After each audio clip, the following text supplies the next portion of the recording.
Oh, police! Come to the door. You come to no harm. Shots fired. Crime never sleeps. Taser, I think. But neither Stand still! do the cops.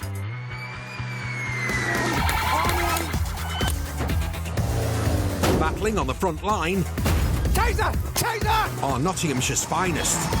Stand by for impact. Highly trained pursuit drivers, specialists in entry and search, 4 ounces of cannabis. rapid response firearms officers, On, police!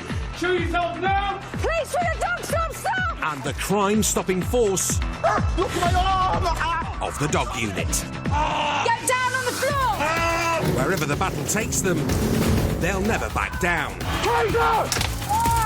Because come at the hour, Yeah, Bass, we've still got him.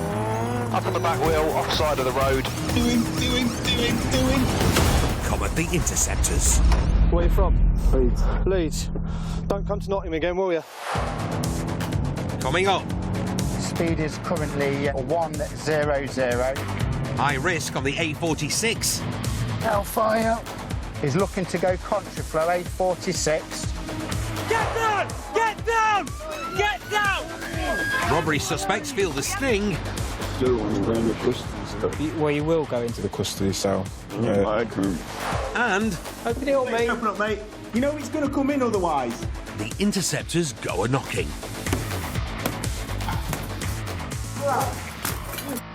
Stand by.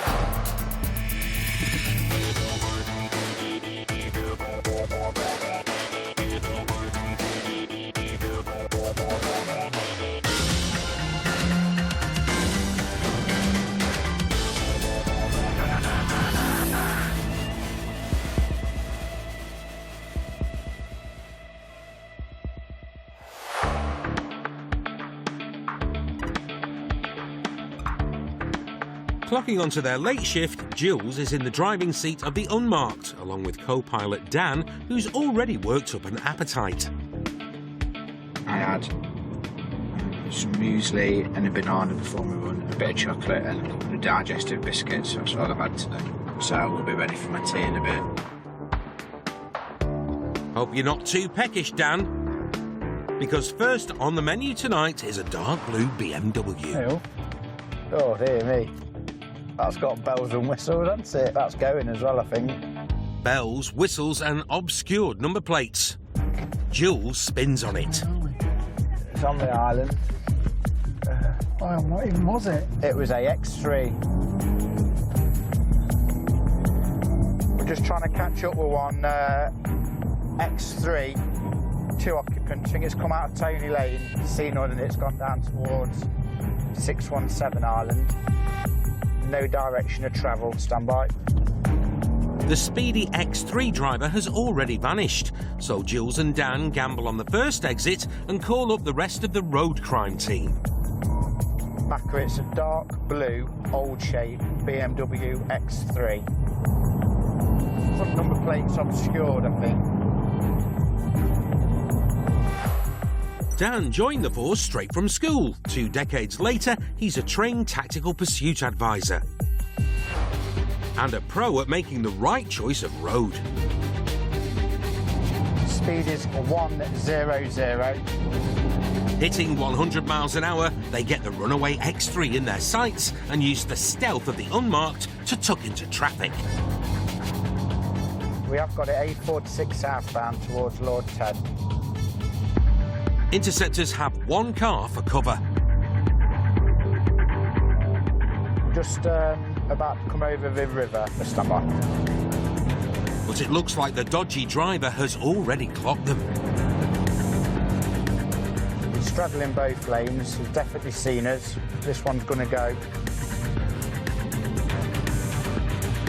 Sure enough, he's foot down and flying. Committed, southbound on the A46. Just lighting him up now. Stand by. Speed is currently 100. So far he is failing to stop. But within seconds of making off, the driver is slamming on the brakes in front of an innocent motorist. Hellfire. Stand by. is looking to go contraflow A46. It's contraflow A46 back towards Farndon. It's as dangerous as it gets. 2 tons of X3 steaming towards oncoming traffic. We have aborted and HO lights are off. It's coming towards Farndon RA. Fortunately, other units have made it to the area, including fellow roads crime cop Macca, who's closing in. I've got the vehicle MH. Farndon Road, back in towards Newark, currently failing to stop. I've been a marked vehicle, CPAT train driver, DRA is medium speed 80. Weaving across the road. Speed 70, braking heavily onto Mill Lane. The driver takes the pursuit into tight residential streets. NH, the risk is currently high as the overtakes vehicle Mill Lane 60.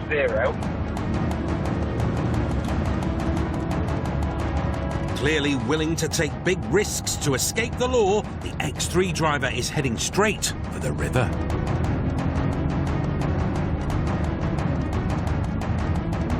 It's going to be a dead end at the River Trent.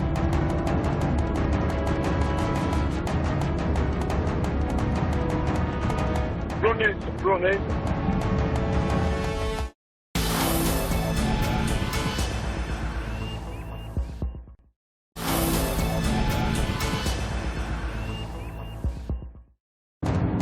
Just lighting them up now.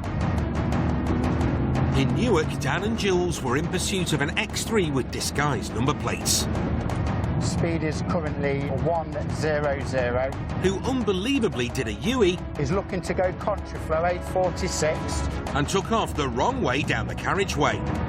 We have aborted and HO lights are off. But it wasn't long until Macca had the X3 back on the hook. It's going to be a dead end at the River Trent. As the dangerous driver ploughed past canoeists and ditched the car centimetres from the water. Runners, yellow vest, blue tracksuit bottoms. Narrowly avoiding a dip in the Trent, both the driver and passenger have legged it. Macca's nipping at their heels I'm out on foot running. and manages to reel in the passenger. Don't rip me wrong, Alan, put you. You're under arrest. Saying stop the No, for police. you. Walk with me. For wrong. I haven't been in no car. I've got one detained with the yellow vest. What are you arresting me I'm just for? going to try and review the footage for the driver. What are you arresting me for? Because you're out of that car that's just drove like I that. want to come on, no car. No, walk, I told you, man, I haven't done anything. NH, I didn't get a decent description of the driver. The view was obscured. The driver has disappeared. I'm not saying you were driving it. You got out the passenger seat. Car. Mate, are you being daft, really? I'm not being When I'm behind you like this and I watch you get out that front door and run, and then I ran after you and chased you. Dan and Jules have just arrived. Let's see if Dan recognises Macca's riverfront catch. From Dan, I can confirm the one detained is the front seat passenger of the BMW, not the driver. What you treat me like a criminal from? Never even done nothing. At this moment, you've been detained, haven't Yeah, you? but You for were. For nothing. You were the front seat passenger No, of this wasn't. vehicle, Yeah, which that's has your failed way. to stop. You always say that, isn't Which it? has failed to stop for the police, and it's also gone the wrong way up the A46. So until we find out what's happening, Is it? Nothing to do with until we find out what's happening, that's why you're being detained. The number plates prove tricky to read, That's not been through a field much, has it? but once checks show the Beamer hasn't been reported stolen, the passenger changes his tune. It's nothing to do with me. Right. Okay. I only just got a lift. Wrong place, wrong time. Yeah. He said he was going to go and see some gypsy lads who lives out in some other properties out the back. Got you. He's had a lucky escape. Good job those wooden barriers are so it'd have been in the river. You'd have had another underwater search job on, mate. The doors kept the car up on the thing because the door's wedged on top of that wooden bollard. It's in neutral. It's only stopped by the barriers. Well, that could have quite easily gone in the river there. it is a true vehicle. It's just got no insurance, no current keeper. They've obviously rubbed loads of engine oil or black kind of paint onto the number plate just to obscure it so you can't read it. It's a shame we've not got the driver. It's just a bit of a pool car which they'll be using to commit crime. The passenger is de-arrested and free to go, but the Interceptors have found a clue which indicates the driver could have been involved in rural crime. They've obviously wired this lamp up, which works, to the car battery, and we use the lamp because obviously when that intense light hits an animal's eyes, it will glow up, so they'll know where the animals are. So they'll either use dogs or use air weapons or even shotguns to shoot the wildlife. So it is, even though we've not got the driver, it's a really good vehicle to get off the road. It's a good result for the local farming community because it's going to be one less vehicle destroying their crops and cutting the fields up. So good result, and at least it's not gone in the river. Still, it's a different sight for Newark's tourists. Wave at the camera!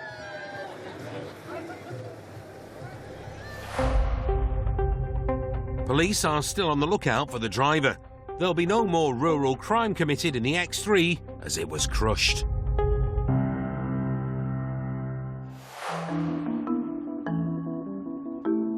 It's the bank holiday weekend. And setting out in their brand new BMW X5 are firearms cops Dom and Nathan. The amount of people that... I mean, I don't look at a 5 Series and think, oh my God. No. It's amazing how many people look at our police cars and go, that is such a lovely car. Their pristine new ride isn't seeing much action. But as night falls... God, it's busy for Sunday, isn't it? But it's a nice feel, isn't it? It's got, it doesn't feel like it's going to blow up or anything. The Beamer gets one of its first big jobs. Stolen from Ribersdale. Is it current? Yeah. Honda Civic in grey. 999 activated. A Honda Civic was reportedly stolen in a knife-point carjacking yesterday. Which way is north going? Towards Mapley Top? Yeah, towards Mapley Top. And now intel suggests it's on the move on the outskirts of the city. I think we might see this one, mate. Keen footballer Nathan once played for the Force football team at Old Trafford. But for him, the greatest goal tonight... No, straight on, left. ...will be taking a thief off the streets. I bet that looks like it could potentially be a Civic in front. Breaking on? Yeah. 2 cars ahead, there's a motor that fits the bill. Oh, it could be, mate. But they need to get a closer look. We've got a potential contact with a vehicle towards Forest Lane. Yeah, contact with a vehicle. Mansfield Road towards Forest Lane. It's hard to see into the vehicle, but it looks like there's at least 3 occupants. Outnumbered and up against suspects that could be armed and dangerous, Nathan rallies the troops. Yeah, we're 4 or 5 miles per hour in a 40 towards Mansfield on the A60. Can we also get a taser authority on it, given that it's involved in a knife-point robbery? There's more than weapons to worry about. NH's manner of driving is quite erratic. I'd form in the opinion he's probably under the influence of drink or drugs. He's literally all over the road. Yeah, he's all over the road. The last thing the Interceptors want is a pursuit. We're an unmarked vehicle. I don't think he's aware of our presence. He's on and off the brakes all the time. His manner of driving is all over the place.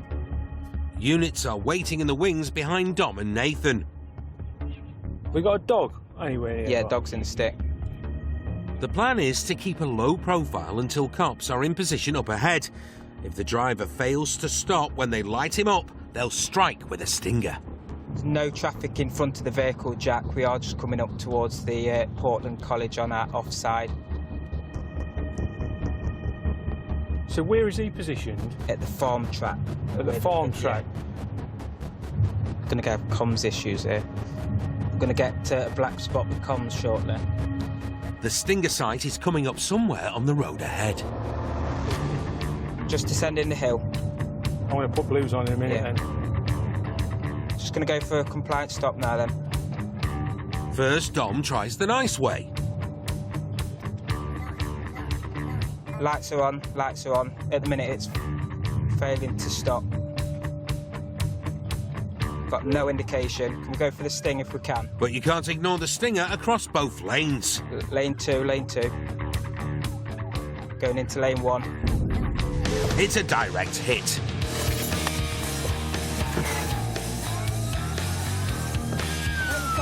that car now! Failing stop. Stop that car now! Police officer Dazer! Stop the car! Stay where you are! Get down! Get down! Get down! Stay where you are! Hands behind your back. One cuff, one cuff. I'm not doing that. Get out! 4 suspects swiftly nicked. I'm sorry. Hands behind your back! Nathan deals with the passenger. Got anything on you shouldn't have? It's got a bit of weed. It's got a bit of cannabis. Okay. At the minute, you're under arrest on suspicion of theft of the vehicle. Okay, so you do not have to say anything, but in my army defence, do not mention when questioned something which you later allow in court. Anything you do say may be given in evidence. Also, possession of a bit of cannabis as well. How old are you?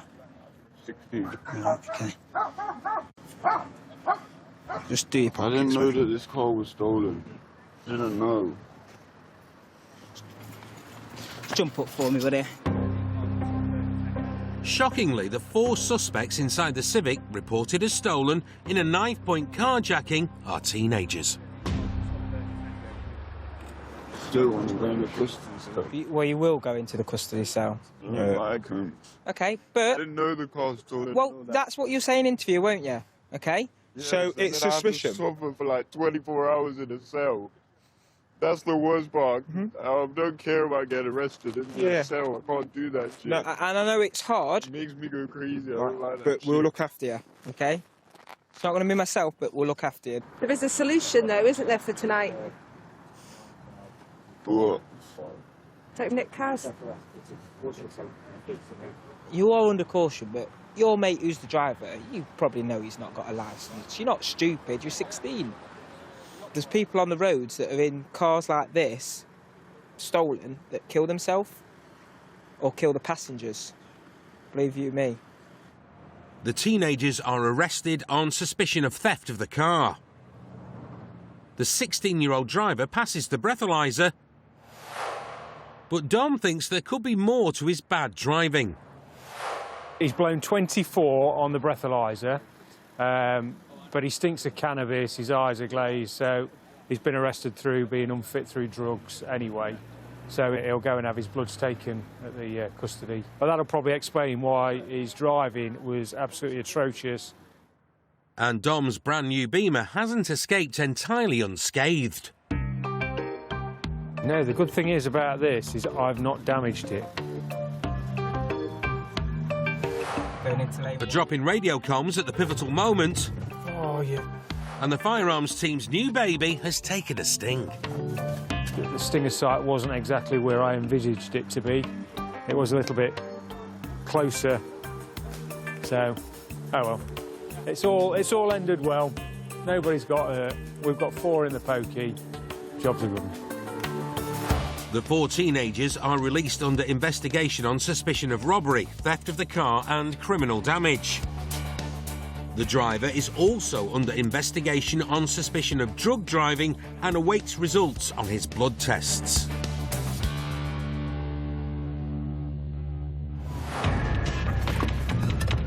Nottinghamshire's knife crime teams Stop. made more than 400 arrests last year. Taser! Taser! Taser! Hand behind your back. Their proactive search methods You're also under arrest for that possession of offensive weapon, all right? leave no stone unturned. Bingo. So, big hole. Because of the kind of people that we tend to deal with, especially if they're involved in sort of acquisitive crime, drugs, weapons, you'll go to their address for one reason with the power to search, and while you're there you'll find other things, so You might be there looking for drugs, and then you might come across, say, 15, 20 laptops that have been stolen from a lorry. So, yeah, you do get some surprises.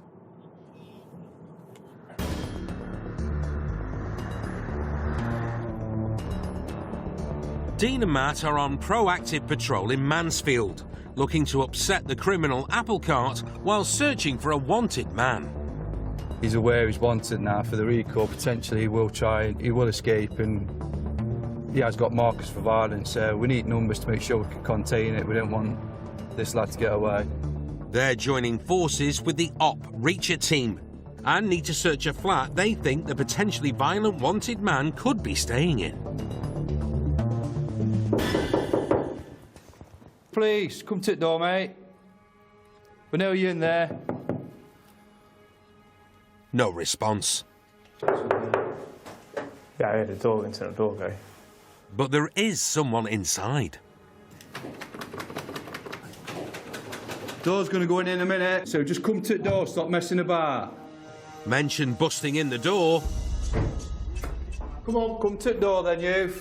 And all of a sudden, they're invited in. He's not hiding in your flat now, then? Woke up, man.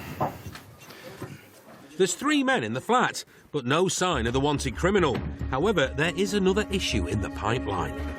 This is a brand new copper piping which is taped together. Yeah, but I'm self-employed plumber, mate. I've been asking any of these, they'll tell you self-employed plumber. Where'd you buy it from? What? Where'd you buy it from? In Oak Tree Lane. Right. So why didn't you say sold then? Tell you what we'll do, mate. We'll take it. You give me a receipt.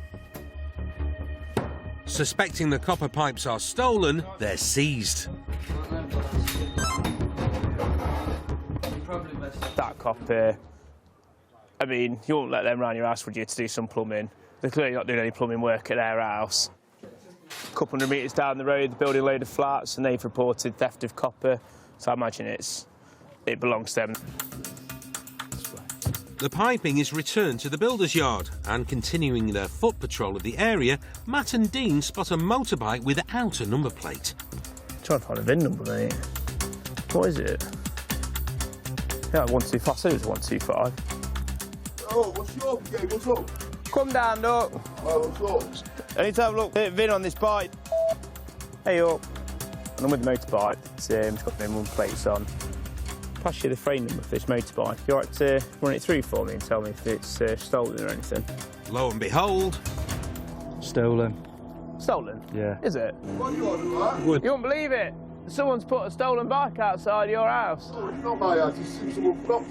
Who is it? Putting them outside your house will get you in trouble. Listen, why would they put this bike outside the house for you lot? I reckon someone's stitching you up. So the bike's going to have been recovered, and we'll just bring the person up in Eastwood who's had the bike stolen and get it back to the rightful owner. Enquiries into the thefts are ongoing. It's good to get stolen motors off the road. We're doing some damage, we are, today. It's good, isn't it? Coming up. We've got a large amount of what looks like crack cocaine in there. The winning streak continues for Team Knife Crime and Op Reacher. You're under arrest, mate, on suspicion of possession with intent to supply.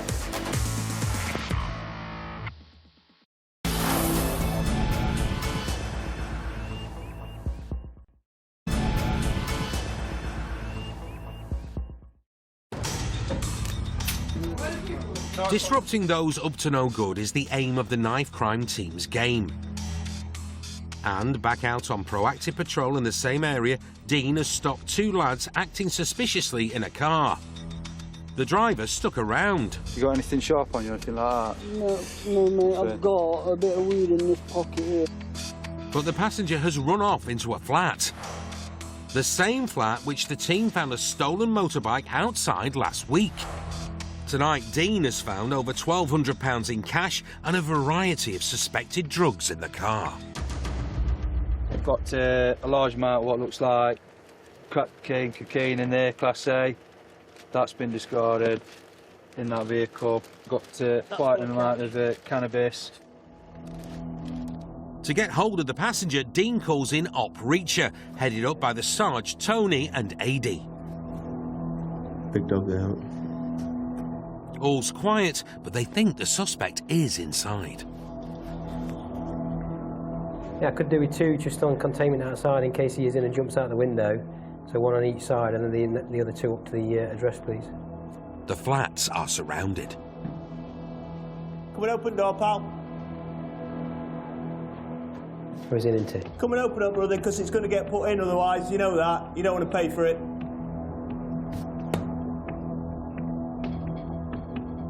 Open This it up, place, mate. open up, mate. You know Should why? he speak to you? Because you've just done one from a car. Have you got a warrant? Don't need a warrant. Need warrant, mate. NH is not opening up. We're going to have to force entry. It's an outward opening door, meaning the only way to get in would be to smash the window. Open this door, To pal. avoid any damage, Adi has another go at negotiations. Open it. You know it's going to come in otherwise. Because I need to speak to you about you doing one from that car outside. Open the door and then we'll speak to you. Open the door. The suspect isn't budging. Come on, let's have a look. Stand by. Put your hands back. Come here.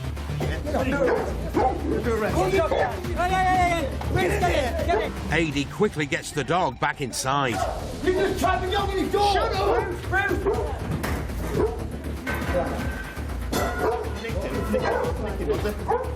Stay where you are! Stay where you are! Stay where you are! Stay where you are! Stay where you are! Stay where you are, son. I'll get in. I'll get in. No, thank you. Cheers, pal. I'm not... Cops.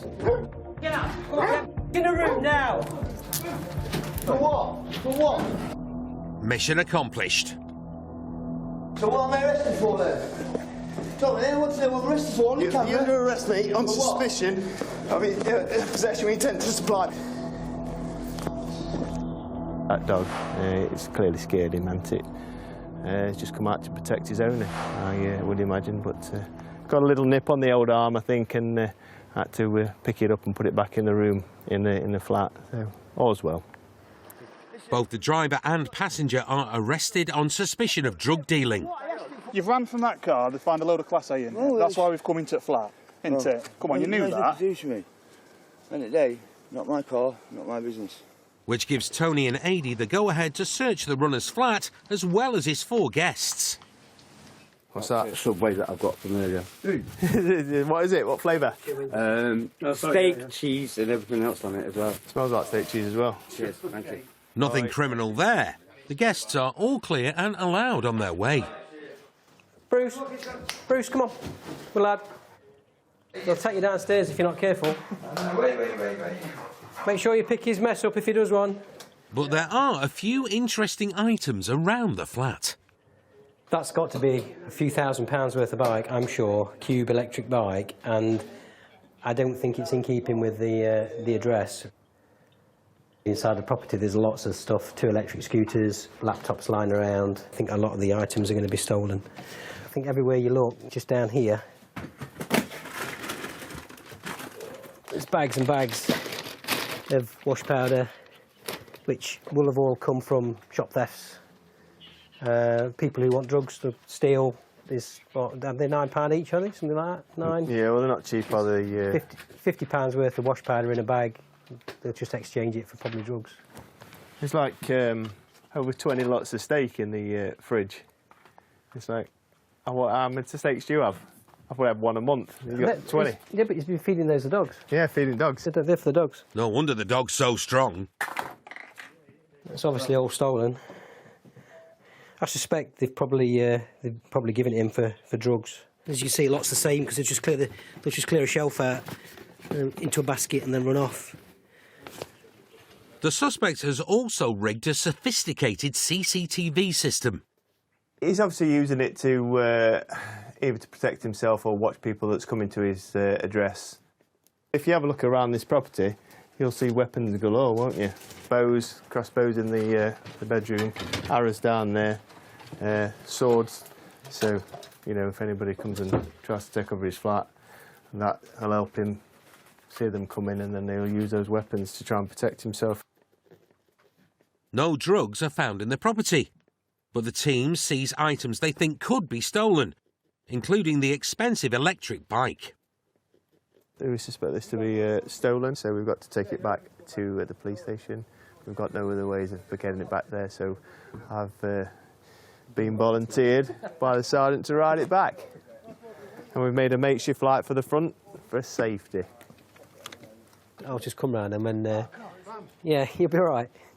Work those calves, Sadie. Only a 5-minute trip back to the nick. Oh, it's slipping.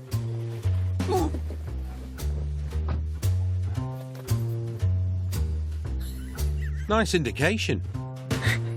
Oh my days. It's got a lick on now, look, 20 miles an hour. We're stopping him a minute for speeding.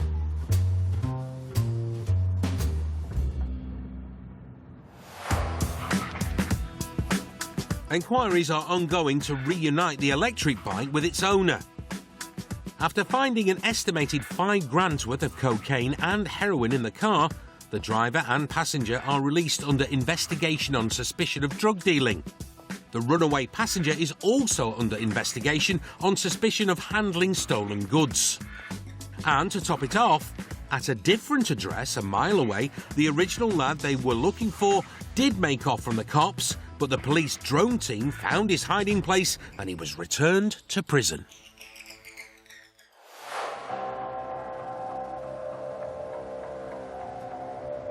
It's fair to say that a mandatory bit of kit for the Interceptors is a thick skin.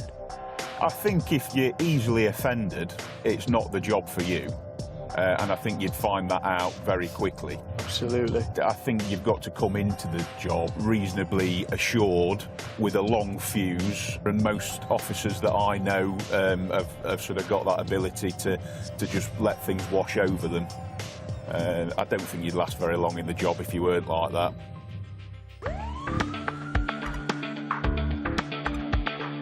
Blue lighting to a job northwest of Nottingham is Paul Charlesworth. Somebody's rang in saying that a family member has just taken their car, so technically it's going to be a stolen car, but he's just been banned from driving the other day, and they think he might be having a bit of a mental breakdown, I think, so there's some concerns over him, so we've got a few units going just to try and stop him safely. ANPR cameras picked up the car 3 minutes ago. Yeah, 2-2 received that, we're just coming into Eastwood now. And as it's bright yellow, it shouldn't be too difficult to spot on the sleepy streets.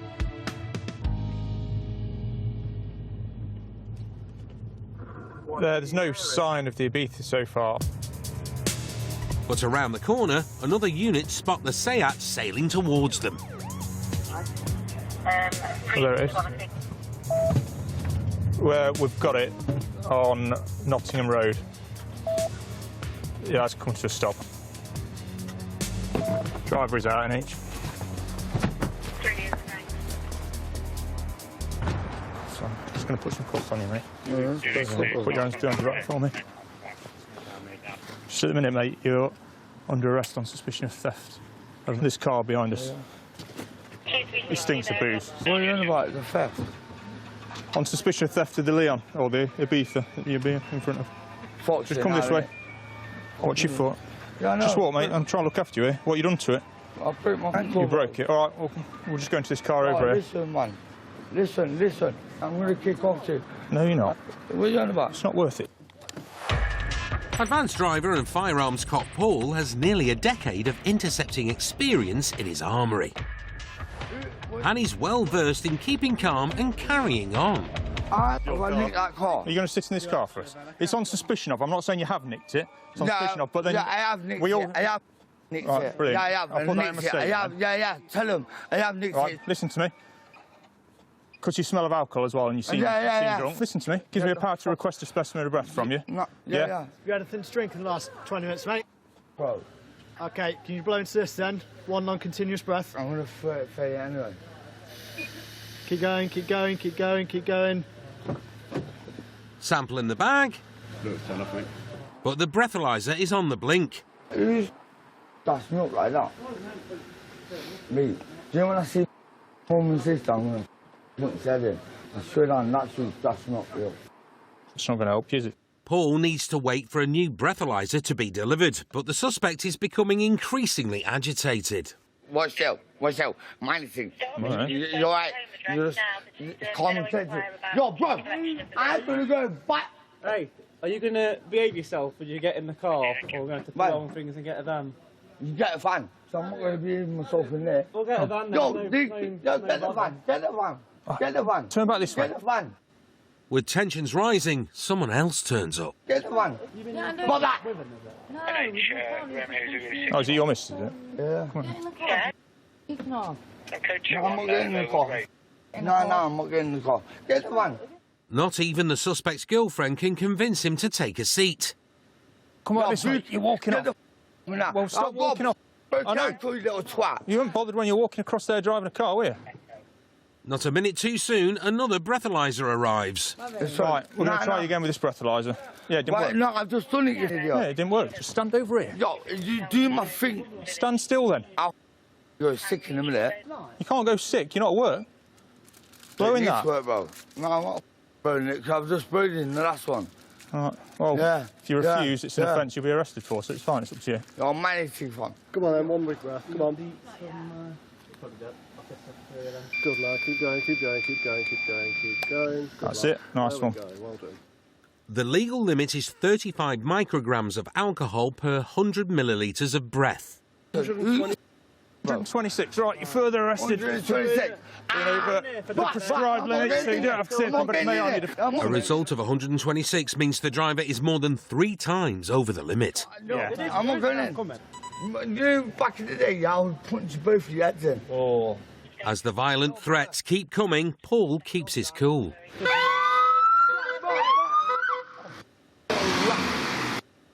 Right, come on then. We're Dropping him back. Careful. Yeah. Your boot thing's going to go with you. Just go steady on it then. How did you break it anyway? I fell downstairs, didn't it? Oh. Oh, do you know if I had my ankle and my fist out, I'd punch hole in it. See, now the difficulty is you've got to get up there. When you could have just sat in the car, couldn't you? I know, I'm just saying. Up on. 3, 2. Whoa, that was good. Watch your head as you go up, mate. Sit yourself down there. I swear down, bro. Oh, sit down then. You think it's Sit down. funny, innit? You look... Nice one. I've got a friend. Oh, here we go. That's his good ankle, I'm guessing. At custody, an evidential breath test confirmed he was 3 times over the limit. For drink driving, taking the car without the owner's consent, driving whilst disqualified and without insurance, he was fined £239, banned from driving for 5 years and sentenced to 18 weeks behind bars.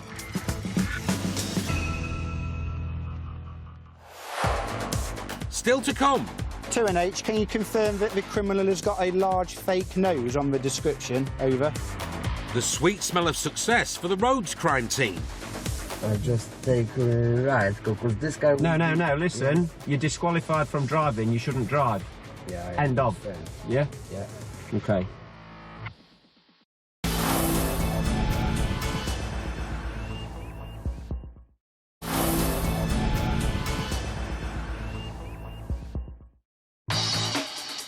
Nottinghamshire's finest deal with nearly 1,000 incidents a day. Getting back on the road, quick sharp are Jules and Dan. We're going to be in play here. There's no time to finish their tea.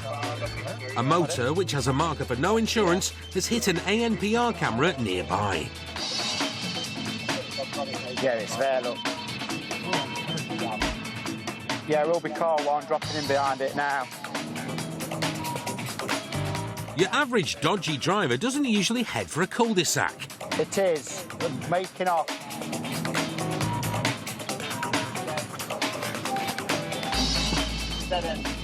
And they're even less likely to park up.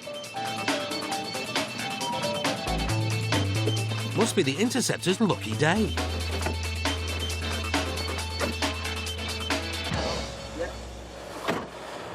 Just walk towards the officers, mate. Walk that way. No contact, no damage. Macca and Gav arrive as backup. Anyone else in the car? No, clear. Car clear. Yeah, drivers are detained. You have a seat there for me, Yeah. Is it your car? Yes, mine. Your car? Yeah. Right, is it registered to you? Yes, it's got insurance? Yeah, it's registered on me. Sit tight, then we'll just get some details from you. Yeah. So this is a car we've had an interest in, which was mentioned at briefing. So we're just going to have a look through it, make sure there's nothing in there illegal, and find out if he's got a licence, has he got insurance, all the normal road trafficy bits. See if we can see anything, and we'll take it from there. What's this address then? Is it yours? Is it something to do with you? It's my friend. Okay. House. Will his friend back up his story?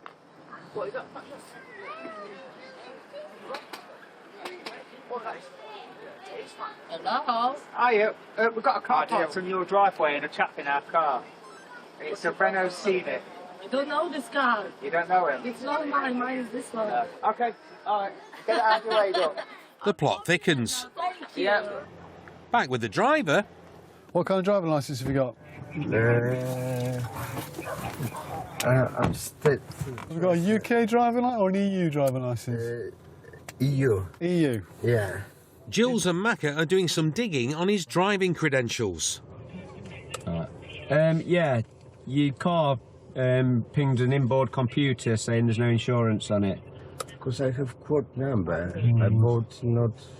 Disqualified until 2024 from Nottinghamshire. So you were disqualified from driving in May? Yes, but yeah.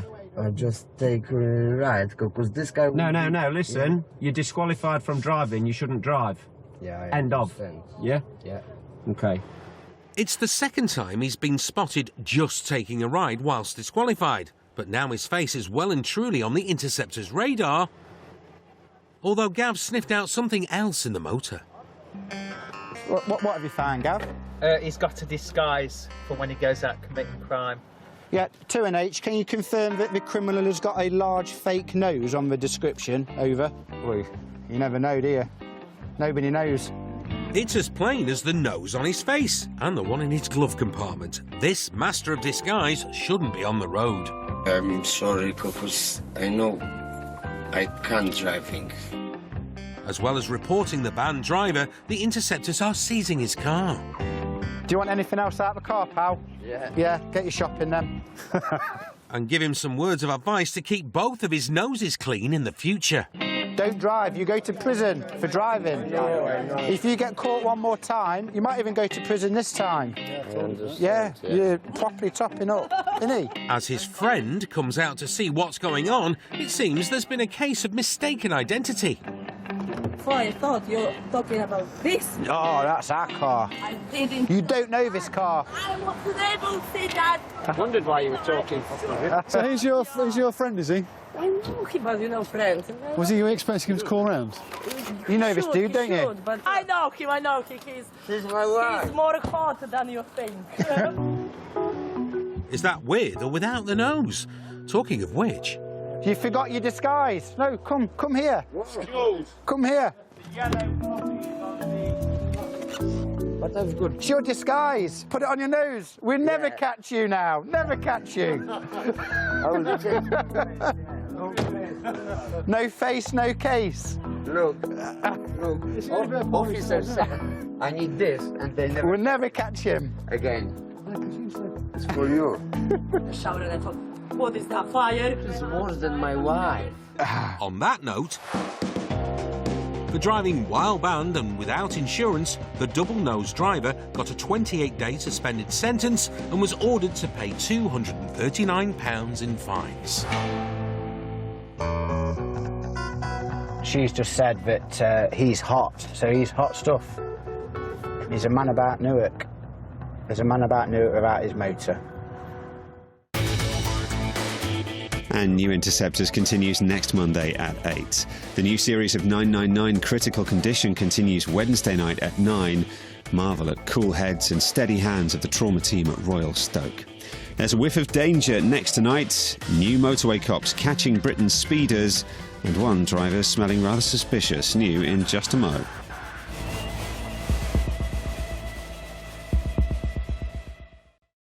Oh, police!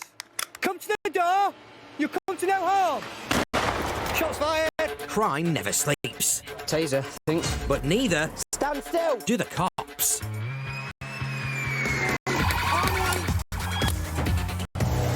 Battling on the front line Taser!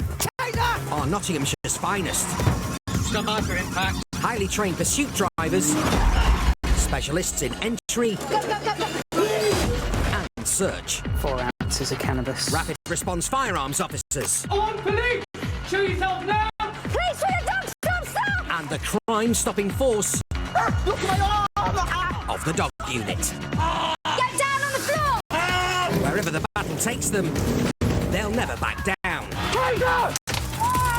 Because come at the hour, Yeah, Pass, we've still got him. Up on the back wheel, offside of the road. come at the Interceptors. Where are you from? Leeds. Leeds. Don't come to Nottingham again, will you? Coming up, He's just taken a left onto the 617 and he's done a wheelie on. cop versus superbike. Have the Interceptors met their match? He's playing games, isn't he? Man versus tube. Is this the drunkest driver ever? Big deep breath, make a seal around that with your lips and blow until I tell you to stop. And there's nowhere to hide from the Interceptors. Have you got anything in your pants? No. Need to know about? Because it feels like there's something here. There's nothing here. What's that there in your pants, though? That doesn't feel like your legs there, mate.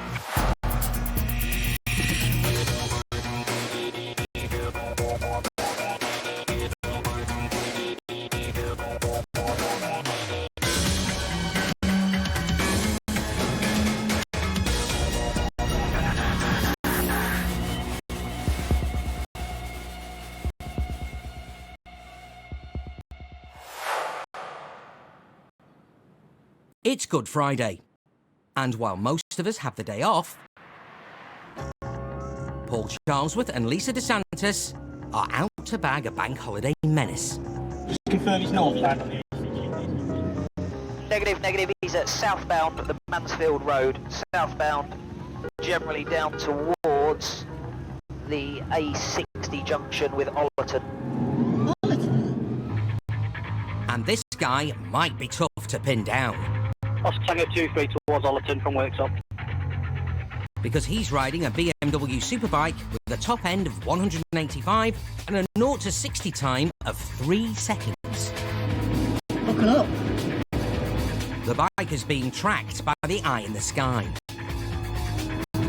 Papelwick Lane, up on the back wheel, off the side of the road. And odds are he's no plans to pull over for police. I'll be really surprised if this man stops complying.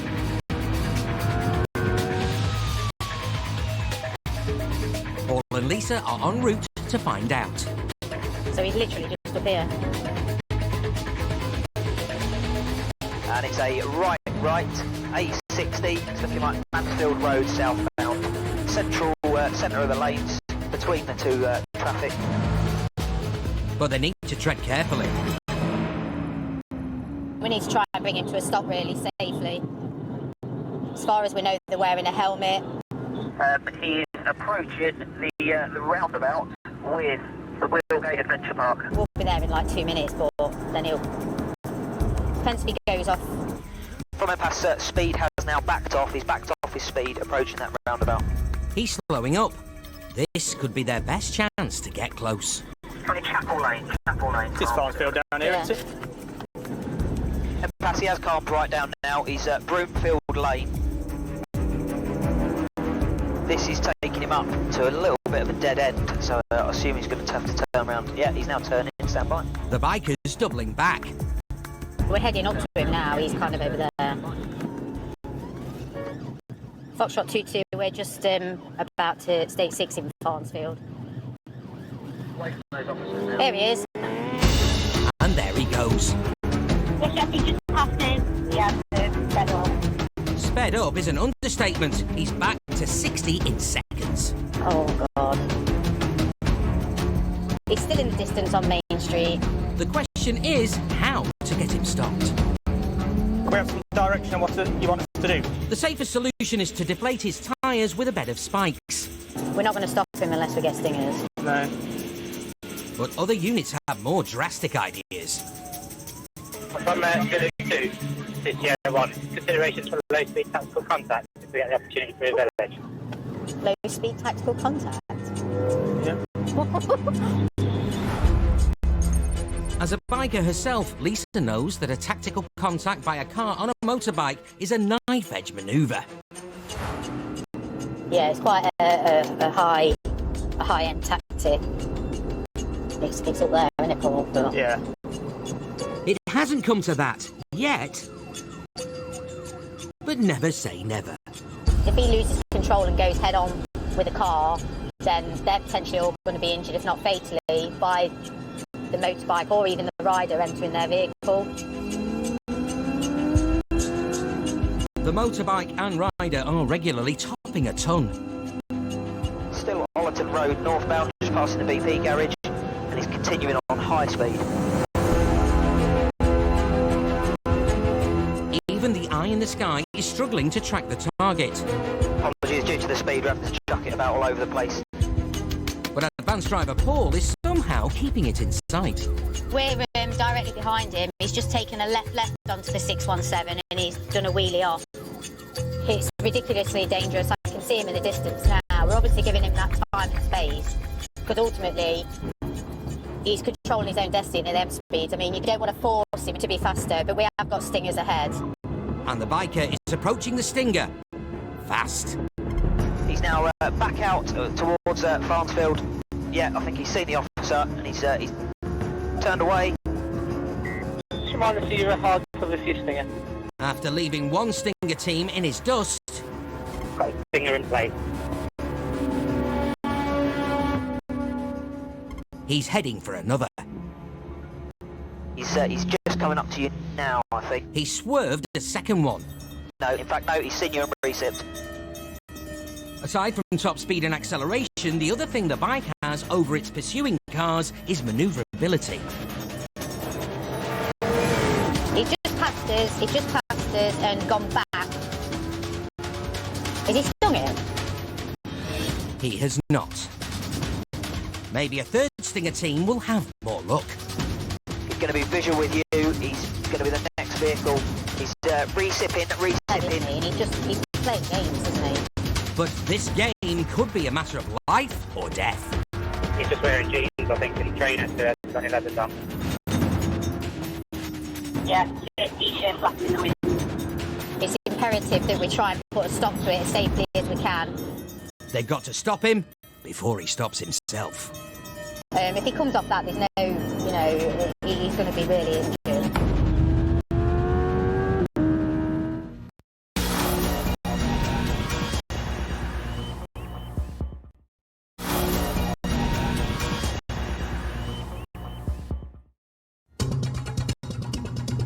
Interceptors are embroiled in the pursuit of a 180-mile-per-hour superbike. The rider's taking insane risks on two wheels. Up on the back wheel, offside of the road. And one. He's just wearing jeans, I think, and trainers to sunny leathers on. He's just passed us. If he comes off that, he's going to be really injured. Stopping him safely has been beyond 3 stinger teams. He's seen the officer and he's turned away. And Control are considering desperate measures. Considerations for low-speed tactical contact. A tactical collision with a bike is a high-stakes manoeuvre, even at low speeds. He has slowed the speed right down. He's correct side of the road. Looks like he's taking a break from driving like a lunatic. But this might be their one shot at it. He's literally just around this bend. Contact authorised. He's going to be visual with you. This is it.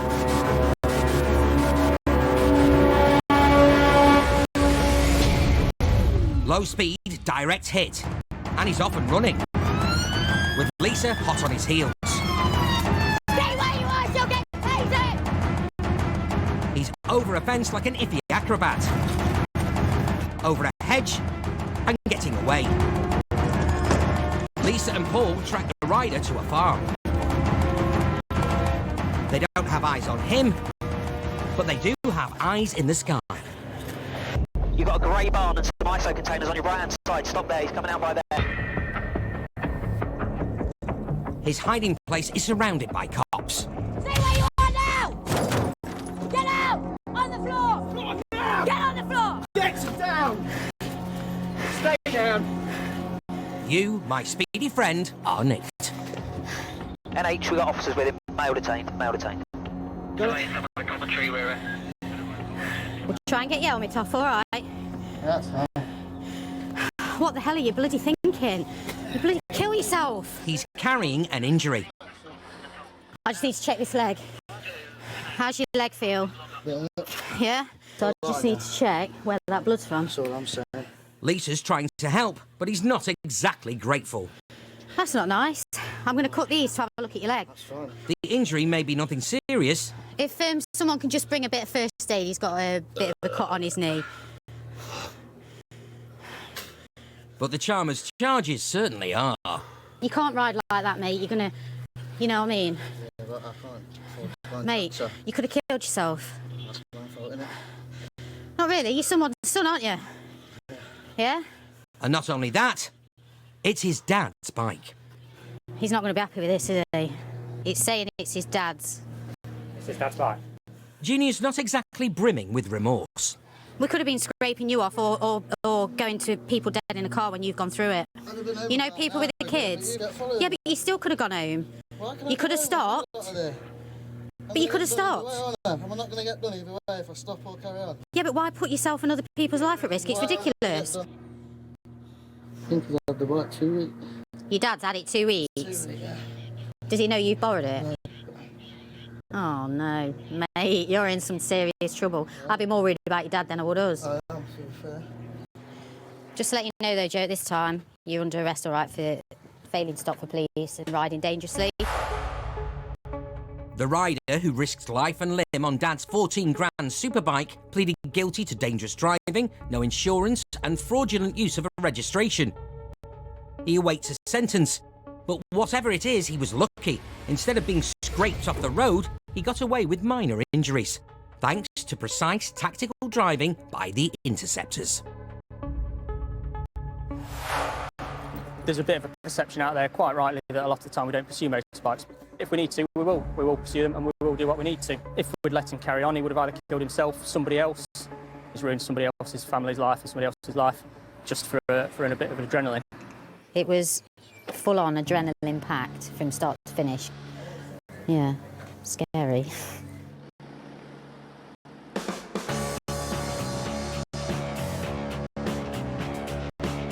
It's harder than ever to fob the cops off with false details. What's your first name? Jack. You ever been in trouble with the police? Police databases hold photographs and detailed descriptions of offenders, right down to their scars and tattoos. That's not you. What's your real name? Do not move. Plus, Interceptors never forget a face. What's your name? James. No, it's not. It's Joshua.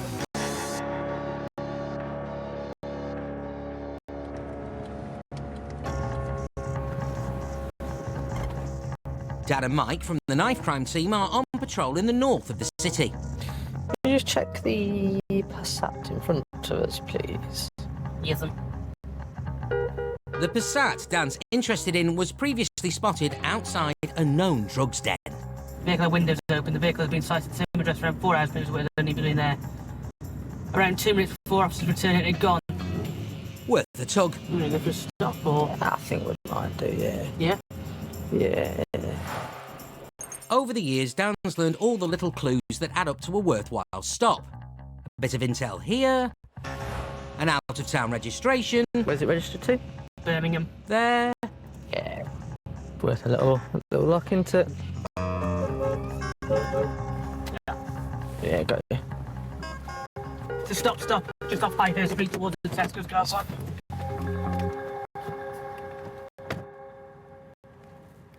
Hey mate, you alright? Just a routine stop, that's all, because the car's registered in Birmingham. Yeah. Is it your vehicle?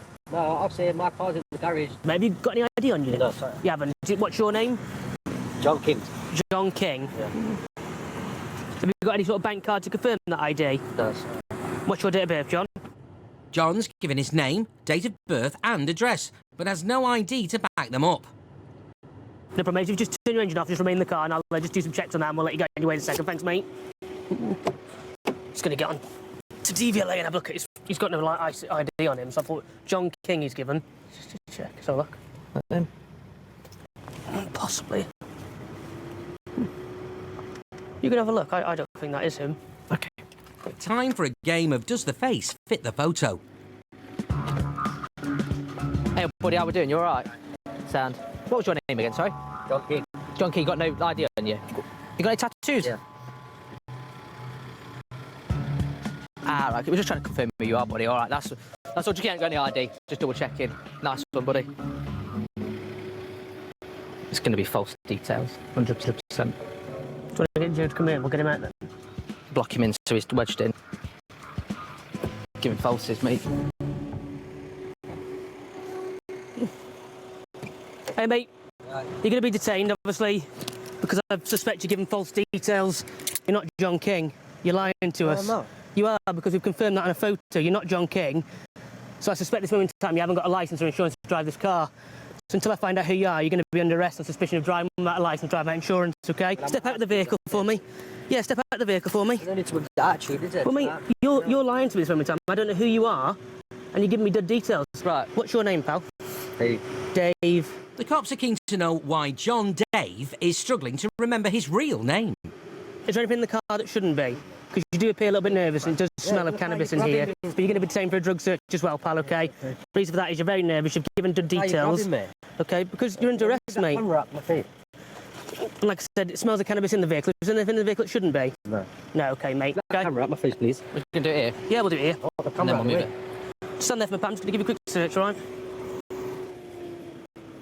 So you got a small amount of cannabis on you, mate, yeah? Small amount of cannabis, dude, if we dealt with it roadside, yeah? As long as there's nothing else in your snug leisure wear. These shorts are tight, aren't they? Bloody hell. I've got money in my pocket here. How much money you got? Quite a large amount, yeah? Yeah. He's coughed to a wedge of cash, and Mike suspects the means to make more money is hidden in his shorts. You got something down your pants? No, mate. You sure? Yeah. Feels like there's something there. Hey. What's that there in your pants, though? That doesn't feel like your legs there, mate. You got anything down your pants? Because it feels like there's something down your pants, mate. Why are you grabbing me like that for? Because it feels... I'm not going nowhere, am I? Mate, it feels like there's something in your pants. To grab me like that. Just chill out. Just chill out. Just relax, so I don't want you to run off, OK? Run off. Calm down. I'm not speaking like this, OK? I would have drove off if I wanted to get away. Have you got anything down your pants that I need to know about? Because it feels like there's something here. There's nothing there. It's my balls. Mike's not convinced. See it? There's no there. Turn around, man. Stop it down here. The jury's out on what's in his pants. In the meantime, he's got other problems. Right, mate, let's just get in the car for a second, mate, OK? Just while we deal with these matters, all right? Right.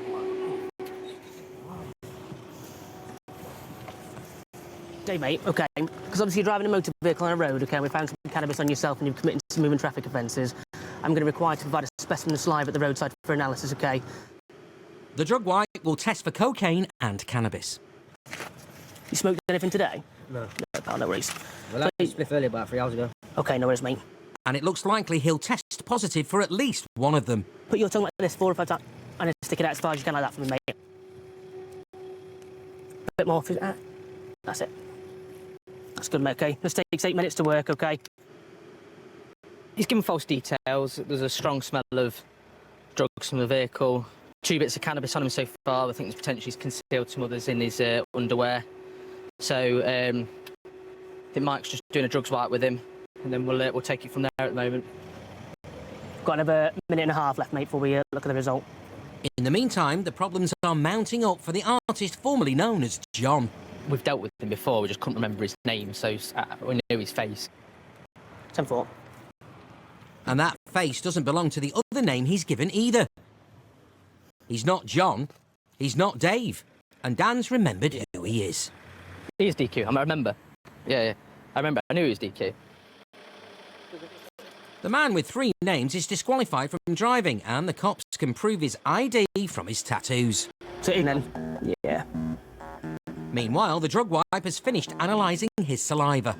1949 now, all right, mate, so I'll show you this result. So on the right-hand side is a control line, which tells me the test is working for cannabis and cocaine. And on the left side, you can see both on cocaine and cannabis is a red line, which is indicated to say that you've provided a positive sample for both cannabis and cocaine, OK? the drug wipe never lies, and the Interceptors never forget a face. Was stopped you before? Passenger in a Mercedes. Up at Carlton Way. Sure it were you. Oh, yeah, down... All the side roads off Carlton Hill. Yeah, I thought. As soon as I saw your face, I thought, I know your face from somewhere, and it's just clicked to me where you were now. Whoever you are, you're in trouble. We think he's probably concealed something down his trousers. There's quite an abnormal bulge that we don't think is anatomy. So we can get him out of custody, hopefully get a strip search. Dan's keen to show his suspect the swanky new custody suite. When was the last time you were nicked, buddy? A couple of months ago. You've been to the new custody suite then? Yeah, okay, Sam. Way to ruin Dan's surprise. Right, getting out, buddy.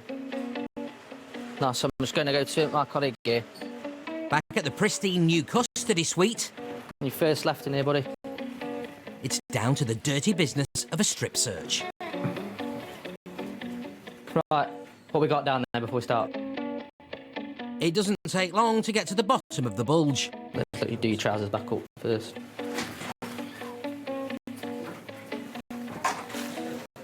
Nice one, mate. One large packet. Sweet. More than 30 bags of cannabis were found on John Day. What's his name? He's under investigation for possession with intent to supply and drug driving.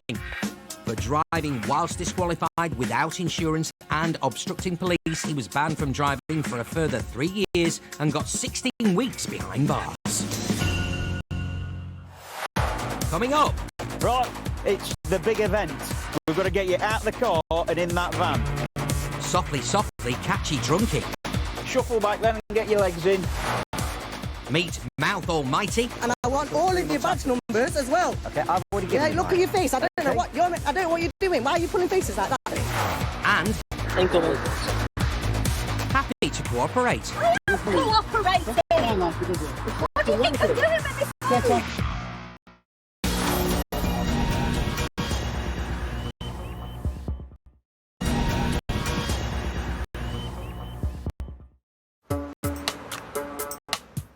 When you're ready, nice deep breath in and blow through the tube.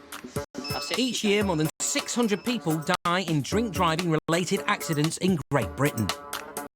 You're 3 times over the limit, so because of that, I'm arresting you on suspicion of driving having had too much to drink. And Interceptors know a drink driver taken off the road is potentially a life saved. They don't want to thank me for saving their lives now. You have to do your job and... Well, yeah. Because if somebody ran your mum over who was drunk, you'd want me to. It's completely unacceptable. Obviously, it's illegal. But there are still people that are willing to do it. It's some of the biggest causes of crashes and death, life-changing injuries on our roads today.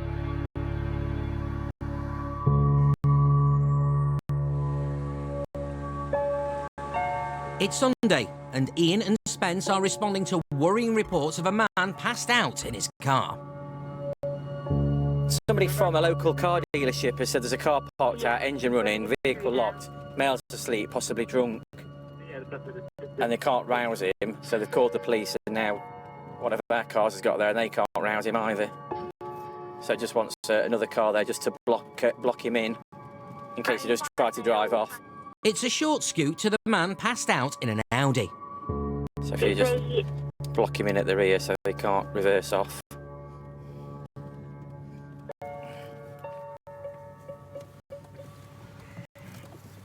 And then it's time for a wake-up call.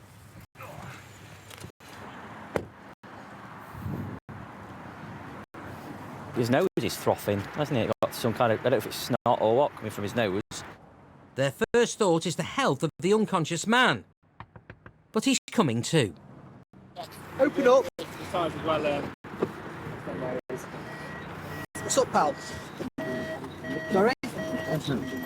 Are you very well? Do you need to go to hospital? Are you poorly? Are you drunk? What's up? He's not with it at all. Hi. Talk to my colleague. But it doesn't appear to be through health reasons. You've been drinking, pal? Yeah? Go on, put your arm through. Put your arm through. Get your hands. Give me your other hand.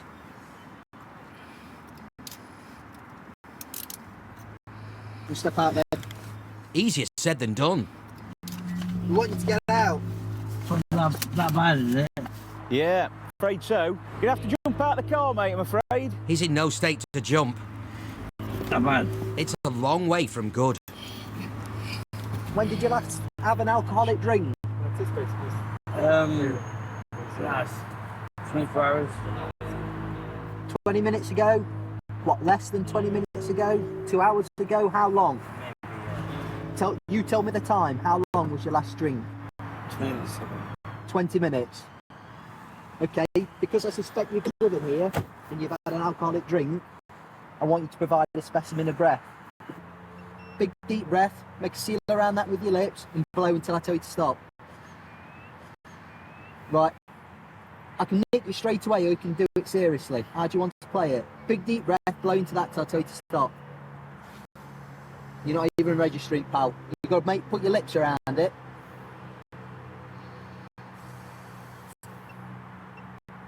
Try again, big deep breath. Keep going, keep going, keep going, stop there. The legal limit is 35. Wow. The machine's showing fail, and you've blown 131. Wow. So he's blown 131, the legal limit's 35, so he's just a gnat's whisker away from being 4 times over the legal limit. We don't get many people who blow over 100. It's thankfully people aren't that daft most of the time. This is an unusually high one for us. At this moment in time, arresting on suspicion of driving a motor vehicle whilst over the prescribed limit. The arrest is necessary to put you on an evidential breath test machine. To do that, they'll need to get him to the station. NH Oscar Foxtrot Zulu 5. I don't suppose you could get a local unit to assist us with transport, could you? We're going to have all on trying to pour him into the back of one of our cars. So a van would be best. What's your date of birth? I'm 24 years old. Sorry? I'm 24 years old. 24. He can barely get his words out. And we're just waiting for a local van to come and take him because he's in no fit state to go in the back of one of our cars. Go on, stay away. Summoning a van is the easy bit. Yeah, mate. Getting him in it is something else. Right, it's the big event. We've got to get you out of the car and in that van. Really? Come on. Swing your legs round. I'll help you up if you can't stand. Come on, mate. Swing your legs round. Ian, affectionately known as Big E, is a formidable rugby player, but he's a very different kind of prop this afternoon. Right, we ready? You can hold on. Right, 2-6, stop. The guy can't walk without help. We're just going to get you over here. The idea of him at the wheel is terrifying. Right, shuffle back then and get your legs in. That's it. Keep shuffling. Feet in. Swing them round that way.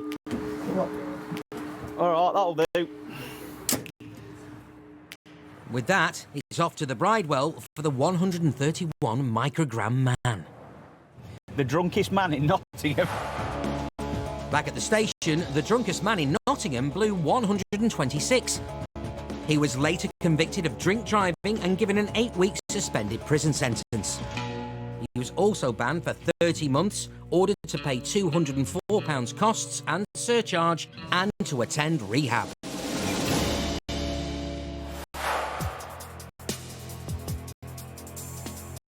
Sunday morning has turned into Sunday night.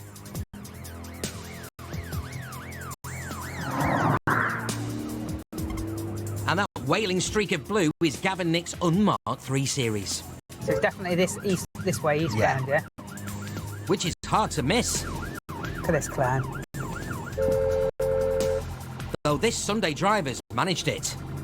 I just don't know how you would not see this car flashing lights. Gav recently transferred from the knife crime team to road crime. That means he gets the keys to faster cars. And despite the hold-up, he's closing in fast. It's just hit a camera close by, and we think it should be coming possibly down this way. The target is a Nissan Micra with an Intel marker. Here we are, it's this here. Bingo. We're just gone off with it, Thackeray's Lane. It's heading down to the RA. Rob and Dan are also racing from the other direction. Yes, yes. This is a Nissan Micra convertible. A few cars are out looking for it. It's up in the Bestwood area. Where Gav and Nick are all over it. And we are behind that vehicle, Mansfield Road, and it's taking a right onto Valley Road. Let me know when the stick's complete. Reinforcements have arrived. 5-3, we've got you inside, so we've got one another stick behind us. We'll have 3 with you shortly. Rob and Dan with another unit behind them. That's all received. So we've got 2 TPAC units, haven't we, at the minute?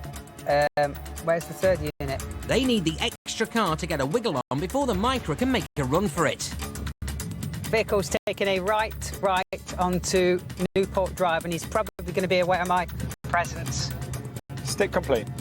Got Pursuit Commando, road crime. Car 2 is 5-3. Car 3 is Sergeant Haynes, road crime.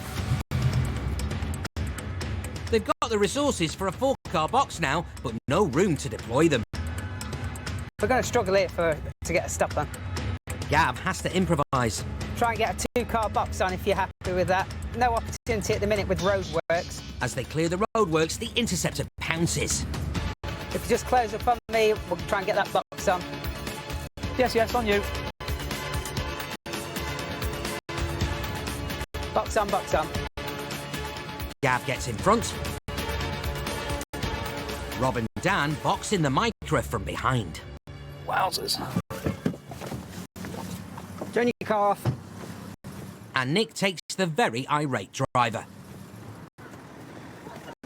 Hey, just turn your car off, mate. What's up with you? Just turn your car off. Just turn your car Yeah, off, why are mate. you pulling me out my car? Why are you just doing that? Okay. Why have you just done that? Get the recording. Right, it's all being recorded, Yeah, mate. get the recording. It's all being recorded. It's all being recorded on here. Mate, just keep your hands where I can see you. Can you get out of the car? Get him off his phone because he's going to be subject to a search. Right. You're detained for the purposes of search, okay? What do you mean detained for a purpose of a search? Can you Just take jump out, we'll explain it to you, okay? For what reason? Just take your belt off, mate. Yeah, for what reason? For what reason am I detained for a search? It'll all be explained to you, What mate. You need to reason am I calm down. detained for a search? For what reason am I detained for a search? Are you going to calm down? No, I'm not going to calm down. Look at you, all of you. Hey, Get out my car. Mate, just... My dog's in the car. Get out my car. Right, you're just making it more hostile, aren't you? Okay? Are you going to So why listen? you called me? Mate, are you going to listen to me or not? Yeah, I'm trying to explain. Go on. Okay? You're detained for the purposes of a search, okay? And I want all of your badge numbers as well. Okay, I've already given you look mine. at your face. I don't know Okay? what I don't know what you're doing. Why are you pulling faces like that, mate? You're meant to be helping me, you get me? He's definitely agitated. Have you got anything on you that's No, I going to harm haven't. you or me? No, I don't. Have you got any sharps, any needles, anything like No, that? I don't. Okay. I don't get what's up with you lot. I want all of your badge numbers as well, mate. I don't know what you're doing, man. What are my pockets? I've told you, I'm searching you. Go on then. Look what he's doing. Yeah, open the boot, mate. Open everything. That's my bank. That's my gas card. Put it back in my pocket, mate. If you pull anything out this time, yeah, I'm taking more pictures. Yeah? So don't rip no glove box. Don't rip nothing. And you've got my cuffs tight, bro. Loosen them up. Tight, mate. Yeah? You lot are a joke. His mouth is in top gear. You can do your searches, man. I told you. I'm more legal. You're jokers. And even though they found no drugs in the car, there are signs of drug use. He's obviously smoking it because he's got a half decanted cigarette in the door pocket. A drug wipe will prove if he's had cannabis recently, but he doesn't fancy that. Yeah, and I'm refusing the drug test. You're refusing to... All I've said is... I'm refusing. Should I tell you I refuse it? Yeah, I know. Just what you say? Failure to provide a sample of breath, you could, or sample of saliva, you could Yeah. be arrested for that under the Road Traffic Act. So I could be arrested. Should I tell you what you lot are doing now? You're trying to fish. God, you're going to breathalyse me as well. I'm just Trying explaining to to breathalyse you. me as well. So, we could do that as well, absolutely. You're not doing nothing. Okay, so if you fail to provide, you'll be arrested, simple as that. So before I open this drug swipe, are you happy to provide me a sample of saliva for analysis? Yes or no? Do you drug test? Yeah, happy to do it? Let's smoke weed. You need to open your mouth and stick your tongue out. Stick it out, come on. That's it. He seems extremely confident. You're under arrest on suspicion of driving a motor vehicle whilst over the prescribed limit, namely cannabis and cocaine. Which may be down to the drugs in his system. That drug wipe there has come positive on both lines that's been tested, all right. The results has shut him up at last, though not for long. Yeah, you've probably got a fake one because of what you're doing, you get me? So, Cool. I'll take a seat in there for me. Mind your head.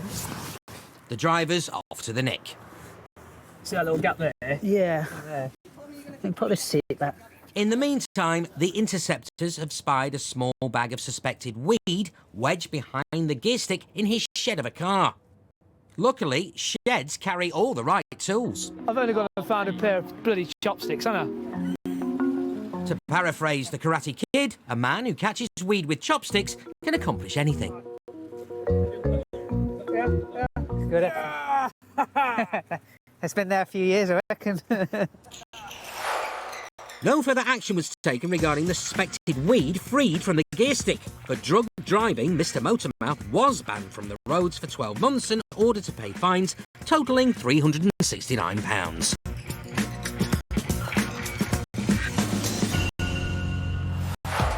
Coming up. The car's showing no insurance. He needs to see my driver's license. A time waster to test the patience of a saint. I require you to provide me with your driving licence and insurance for this vehicle now.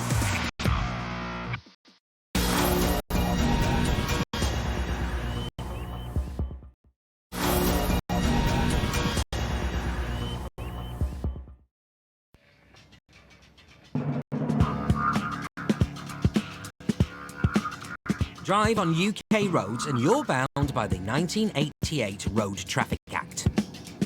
Under 163 of the Road Traffic Act, we can stop any vehicle to check the driver's details. But one group thinks laws don't apply to them unless they consent. A loose group of individuals known as freemen, or freemen of the land. Freemen of the land, they are extremely entertaining. They take the interpretation of the law one step further, and it's bordering on the ridiculous. It's weird and wacky at times. It goes back to Doomsday books. The Magna Carta law. It's yeah, entertaining.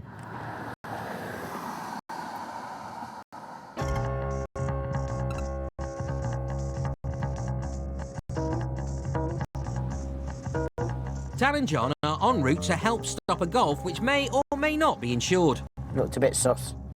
Jules has sighted it and is just trying to stop it now, just a short distance away. We're just waiting for an update. Fellow Interceptor Jules has stopped the Golf, but the driver refuses to get out or provide documents.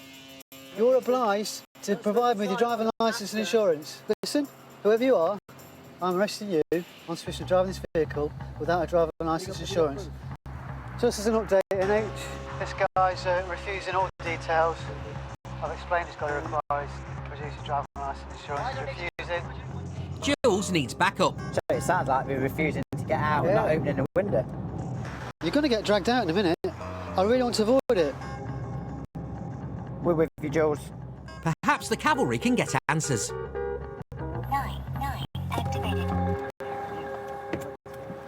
What being stopped for?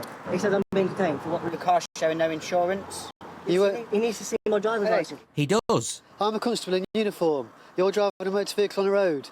I require you to provide me with your driving licence and insurance for this vehicle now. I haven't done anything wrong. Just get out of the car, mate. But under Road Traffic Act legislation, we've got the power to ask for your details. Keep it down, Dan. He's on the phone. Listen. Keep coming. Are you interested in your phone conversation or what we're trying to tell you to do? What don't you understand? What don't you understand? You not work for me. I haven't asked for your assistance. You've asked a question. In uniform, agreed. Mark car. I'll show you more on card. Yeah? Happy with that much? Right, you're driving a motor vehicle on the road. Happy with that much? No, I'm driving my private conveyance. Yeah, it's a car, isn't it? No, it's private conveyance. Okay, but it's a car you're driving on the road. Yeah? Private conveyance.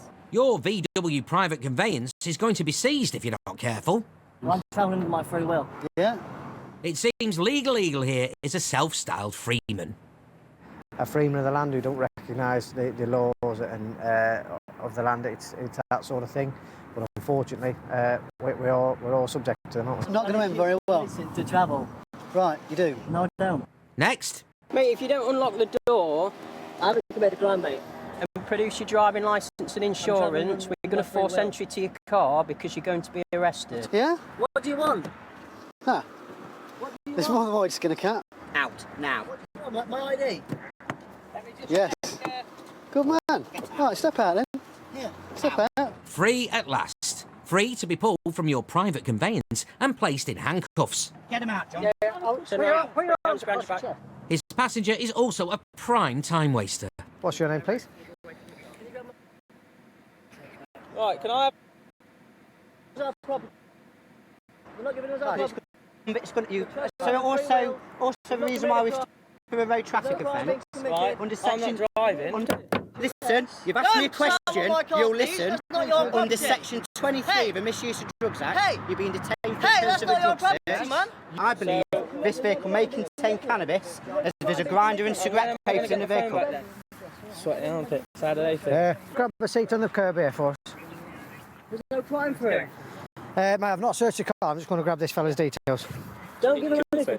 Don't say anything. Don't grab me like that, please. Don't handle me like I'm some sort of little bitch. Found in the car. I'm going to search on the Misuse of Drugs Act. No, you don't have a right to search me. Smash him. Are you all right? Are you going to kick off or are you going to behave? As the painful exchange continues, You're going to manhandle me while I'm in cuffs. Is this manhandling? You're going to manhandle me while I'm in cuffs. it seems Jules isn't the only one to call the cavalry. Seized. Incoming. Incoming. Someone's coming. What do you want to do? Press record. Press record. Record it. Oi. My insurance. He's my son. Right. He's a named driver. I've not done nothing wrong. Don't interfere. Don't come any closer. I say. The driver's mum is not happy. Can you de-arrest him, please? That's abuse. That's abuse. That's abuse. That's abuse. If you don't interfere, he's about to be de-arrested. There's been no crime committed. We don't have to give you any details. There's been no crime committed. Yes, there has. No, there hasn't. There's been no crime Of course, committed. in relation to the Under details. what law? Do you want me to show you on the computer? Statutes and Act. Under what law? So under section 163 of the road... Statutes and Act. Under what law? I don't understand what you mean. I've been in the police over 20 years. I don't understand what you mean. Statutes and Acts. Under what law? So under the Road Traffic That's Act... the Statutes and Acts. So that's the law of the No, road, it's not. isn't That's it? the statutes and So you Acts. don't believe in those? It's the statute and an act, not a law. That's not a law.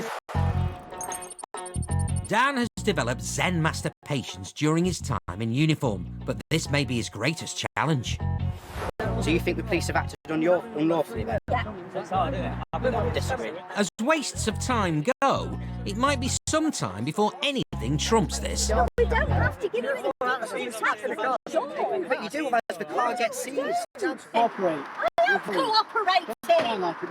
What do you think I'm doing when they Get on with it. After many trips round the houses, it turns out the driver is insured. So I think we're all right for insurance. This could have been over in 2 minutes. So why didn't he just say that? Why didn't he just say that? Because we don't have to. Oh, look what he's done there. I know you don't have to, but how clever is that? Because he's been here for half an hour, cuffed up, and then he smashed his window, dragged him out. You're de-arrested. Tommy, thanks to your mother, you're de-arrested. You're single. You're no longer detained for this search. Excuse me, I'm having It's been a pleasure dealing with you. Are you, I can't thank you enough for your time. Time which has kept multiple cops from potentially serious jobs. Congratulations. You're being reported for police obstruction. Obstruction for what? You're arrested me, You don't mate. have to say anything, but in my defence, if you don't It's mention full. now, something stays while in court, anything you do say may be given in evidence. Okay? You can go now. Right, let's just go. Yes, that's good, Mum. That's good. Just watch your Just strange all round. He's created an entire situation that, didn't need to happen. And if he is a freeman of the land, he's not a very good one. He is insured and he does have a licence, so he does adhere to the laws of the land, despite his protestations to the contrary. No further action was taken regarding the cannabis grinder in the car, but the fully insured time waster was found guilty of police obstruction and ordered to pay fines of £558.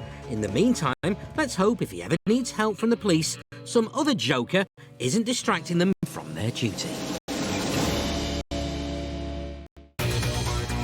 The police Interceptors are back new next Monday at 8. Eddie Jones returns to Twickenham, leading the Barbarians against a star-studded World 15 in live rugby Sunday at 1:30. And tonight, piecing together clues and interrogating suspects in the interview room. Stay there for Police Suspect Number 1, brand new next.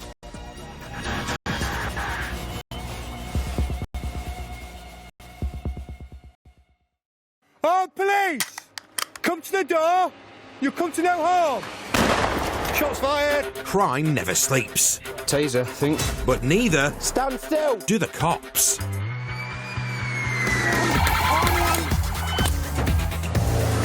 Battling on the front line Taser! Taser! are Nottinghamshire's finest. Stand by for impact. Highly trained pursuit drivers, specialists in entry and search. 4 ounces of cannabis. Rapid response firearms officers. On police! Show yourself now! Police for the dog, stop! And the crime-stopping force Look at my arm! of the dog unit. Get down on the floor! Wherever the battle takes them, they'll never back down. Taser! Because cometh the hour. Yeah, Bass, we've still got him. Up on the back wheel, offside of the road. Doing. Cometh the Interceptors. Where are you from? Leeds. Don't come to Nottingham again, will you? Coming up, The vehicle is now failing to stop. a Phantom Forester takes the team off-road. NH, the vehicle is off-road across Farmers Fields, lights off. Police, come to the door!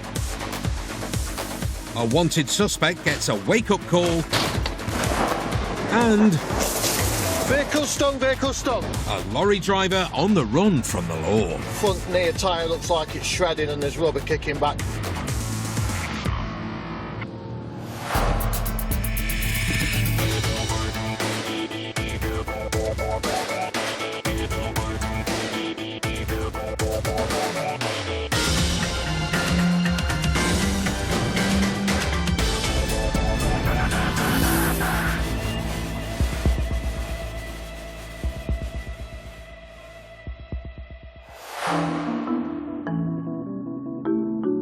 Halloween night shift. Rain has been pouring, the wind is howling, and Macca and John's stomachs are rumbling. What, do you want to eat? I need to buy something. Got a little bit of shepherd's pie, mate, but always goes nice with some chips or something, doesn't it? Before a chippy treat, That's that Forester. they've got to deal with a Phantom Forester up to criminal tricks.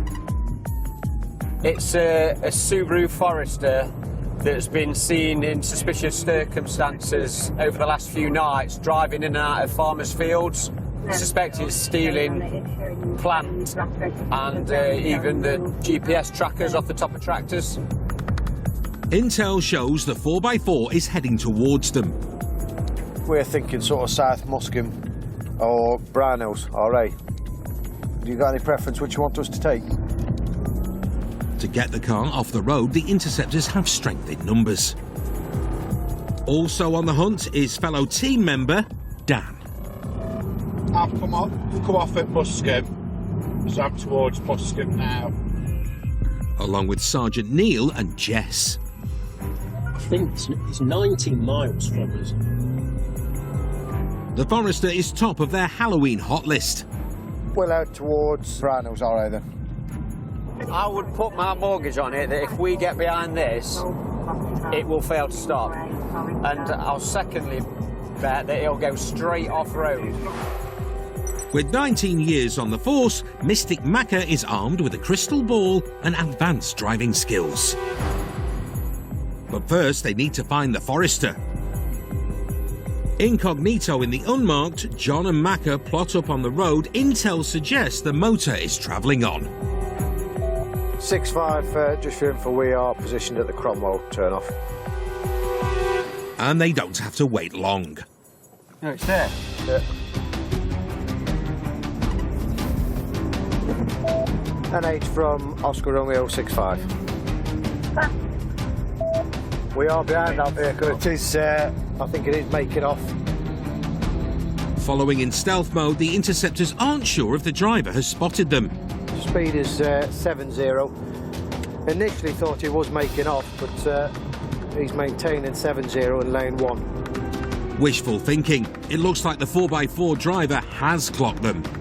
Speed is now up to 90. He is lane 2. We're approaching the Carlton on tread to turn off. Lane 2 with heavies in lane 1. So he's off. It looks like Mystic Macca's premonition might be on the money. I'm going to like it, John. What do you think? If he overtakes this, I'm on lights on. Yeah, he is. At H, he is overtaken on a blind bend. The vehicle is now failing to stop. Other units are en route as backup. 10-4 to the team, and I'm going to go up to Sutton-on-Trent. But it's down to John and Macca to keep on the Forrester's tail. The road is damp. There is minimal other traffic. We've got no indication as to how many people are in the vehicle or if there are any weapons. The speed is currently 90 through Sutton-on-Trent. If Macca's second Halloween prediction is as spookily accurate, he is continuing Great North Road. Stand by left, left, left. Stand by for road name. the Forester won't be staying on the road for long. He's off-road, mate. The vehicle is off-road across farmers' fields, lights off. It is going to be a loss at this point. I can't go in that, John, because I'm going to get stuck. I only didn't get stuck because of the speed I was travelling. Yeah. The Subaru Forester might be a better off-roader than the Interceptor's Volvo. He's going to want to get back on the A1, isn't he? Yeah. But John and Macca are going to try and cut off a possible escape route at the other end of the field. You know when we had that bet with you that it would definitely fail to stop and it would definitely go off-road? We were right, weren't we? These roads are so slippy, mate. Yeah. Reaching the other side of the field, there's no sign of the Forester. So Sergeant Neil tries his luck off-road. Just through here. Yeah, there's the tracks then, look. Macca's got one more Halloween prophecy. I bet you any money, mate, he's lights out in this field. Exactly where it went off-road for you, John. I've just driven up the grass and there's a car in the field, lights out. Yeah, it's abandoned, doors open. He's got it. Abandoned, doors open. It's gone straight up that field to the end and stopped. Poor weather conditions prevent the police helicopter from lifting, so the team turn to another tool to search for the suspects. So the car's over there in the field, dumped. So we're just putting the drone up to see if we can find anyone in the field. Taking off. Drone's just lifting.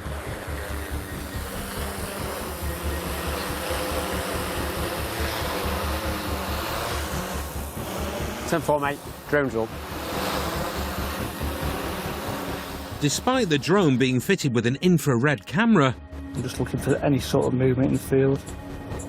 Nothing at the moment. There's no joy with the eye in the sky. Perhaps the hound on the ground will have more luck. Come on. She come. Police dog Reno picks up a scent leading away from the dumped car and leads his handler Duffy not to a set of suspects, but the next best thing. A set of car keys ditched in a hedge. Hey up, Reno. Hey up, big lad. Hey up. Well done. You're a good boy, aren't you? Yeah. Were you a good boy? You found them keys? He's done so incredibly well that he's found the car keys in a bush about a mile and a half away. We're clearly on the right path, but they've made it to the A1 before we made it to him. The suspects have disappeared, but thanks to Reno, Dan can recover the Forester. And it looks like the Interceptors have put the frighteners on some major criminal activity this Halloween. So, the update is, looks like these guys are out looking to steal fuel from the lorries on the A1. Packed to the gunnels in the back with fuel cans. So, oh yeah. This is a vehicle which we come across quite a lot in the north of the county. A good solid 4x4 with the seats taken out the back, loads of boot space. They'd probably take this vehicle off-road to an adjacent field next to the carriageway, run the pipe probably for 30 feet, would obviously allow them just to empty all the lorry fuel tanks as the drivers are asleep. Tints aren't required on a vehicle like this. They just get some black spray paint, so obviously that means you can't see that it's got loads of fuel drums in the back. Dead crude, but we've prevented thousands of pounds worth of fuel there being stolen tonight. Police 1, thieves 0. Hey? Cushy. Now there's just a small task of getting the cars out of a boggy field and back on the road. Here you dares, Daniel. No problem for the Forester. You just keep it on the bike. We'll go 1, 2, 3, push. But the Interceptors fleet requires a bit more elbow grease. Don't let it stop. Get you some beans. We'll be fine on the there you go. now. Keep her straight. Keep going. You're on terra firma.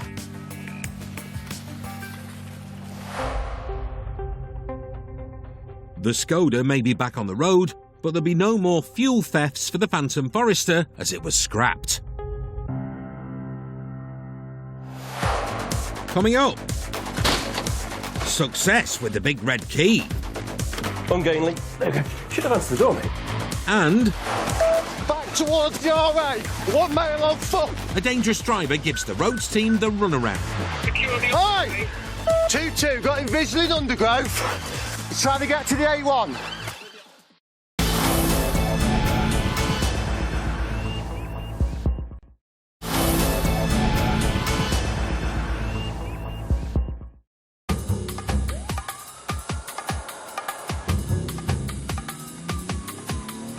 The Interceptors have got Stinger operations down to a fine art.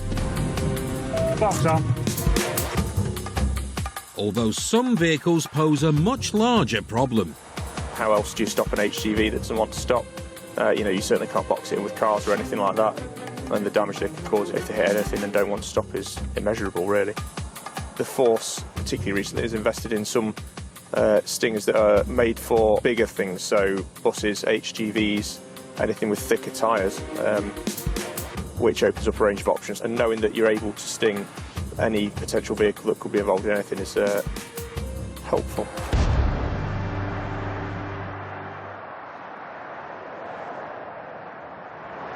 A1 southbound.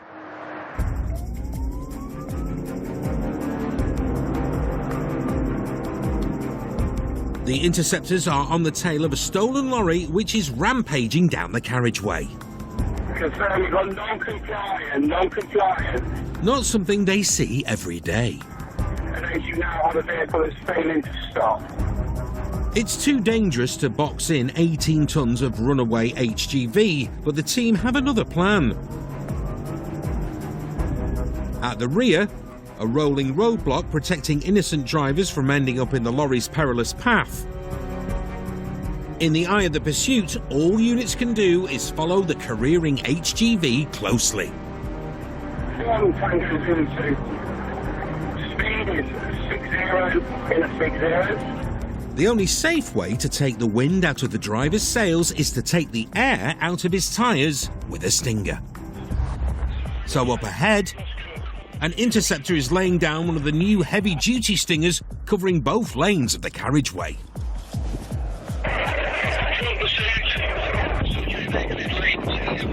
Stinger primed. Two car blues inside. Lorry inbound. Vehicle stop. A direct hit, but the hightailing HGV continues its charge. Tango 02, we are still A1 southbound. Subject vehicle is lane 1. Still failing to stop. Speed is 60 in a 60. The desperate driver is keeping his foot down, but the effects of the Stinger are starting to take hold. In pursuit, I do believe that the Stinger may well have been successful. We've got people slowing. The other is now peeling off on the front part of the HGV. One tyre down, the lorry still has 9 left. Vehicle is slowing by its natural occurrence from being stung. We are now slowing to T5. Anticipating decounting to the offside part of the carriageway. Stand by. Crawling along the carriageway at under 10 miles an hour. From Oscar 1, is there anything we can do on the opposing carriageway to create a sterile area in case of decamp? It looks like the high-risk HGV driver has a sudden change of heart and gets back on the gas. Front near tyre looks like it's shredding and there's rubber kicking back. 2 tyres down and picking up speed. I think they're now struggling with directional control and coming to the near side, anticipating a decamp.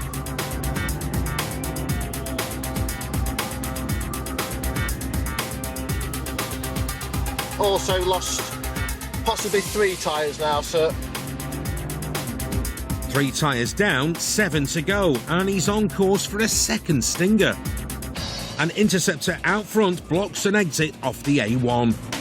I've gone semi-static on the split road for the B6326 to try and do a keep on and send it back onto the exit onto the A1. Back with the pursuing cars, it's clear the dangerous driver in 18 tonnes of stolen lorry is not sticking to the plan. Got your visual now. He is trying to get off, coming to the near side. Mind your position, Sarge. And he is coming off at the 6326. B6326 has now lost multiple tyres. Running on rims and surrounded by Interceptors. Anticipating a decamp shortly. The lorry steamrollers ahead. DRA is low. We are now 1-0. Is contraflow at a secondary roundabout. However, public are aware of our blue lights and there is a good view all round. Traffic is light, no pedestrians. Passing the Tawny Owl public house on the offside. Now William Hall Way, speed 15. Careering the wrong way over a second roundabout. One occupant. The runaway lorry has finally reached the end of the road.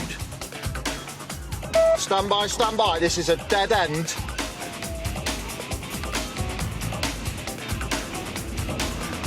The lone driver is out and running. We have a unit to go round to the A1, cut him off.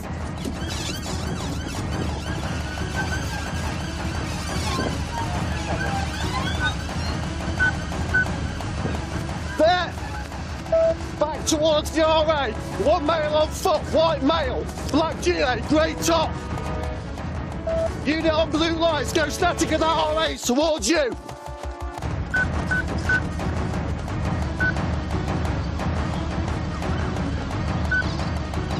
Possibly go on to the A1 carriageway.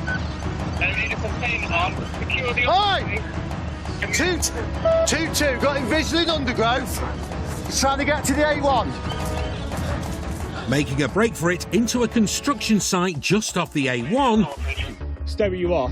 I'm staying where I am, straight to you. The driver didn't expect to be detained by a private security dog handler who films the encounter on his phone. The reason you're being detained is because I suspect you ran from police, yeah? Yeah. Right, okay. Were you driving the HGV that's gone past? Yeah. Right, sounds. Okay, no worries. Yeah, no worries, mate. Just don't stand up, because I will set the dogs on you, if needs be. I'm not going to stand up. Okay, sounds. The dog handler and his security dogs, Bella and Boris, keep watch until the cops are on scene. And within minutes... Stand by with your flag down. The Interceptors arrive to get the driver in cuffs. Mate, show me your hands now. Show me your hands. Put your hands up. Hands up. Hands up. Not in a minute now. Right. Mate, you're under arrest. Yeah. On suspicion of theft of motor. Listen to me. Yeah, I'm listening. Theft of motor vehicle. Failing to stop police. Dangerous driving. Have you got a licence? No. Right, driving without licence, driving no insurance as well, alright? Turns out the lorry is empty and was stolen from West Yorkshire. Wow. Have we got anyone 3 tyres, I'll take that. While the dangerous driver isn't responsible for the theft, he's certainly racked up a fair few offences of his own. Why'd you run there? I got this squad. Oh, mate, you're disqual as well. To be fair, they're under arrest for that, alright? That's right. Just wait there. You want to be grateful that bloke has control of his dogs, otherwise you'd have been bit to high heaven.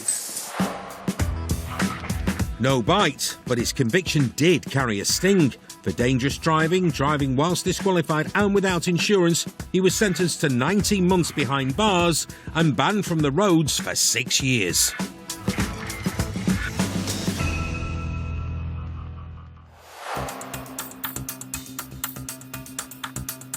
Ready, mate? Ready? Yeah, go on. Hello? Searching properties is part and parcel of the Interceptors' job. Ah. Yeah. Nice. Some class A here. Oh, that's the... But life isn't always made easy with a key. If there's something... Bingo. Or someone they need to get hold of, the Interceptors will be getting in one way or another.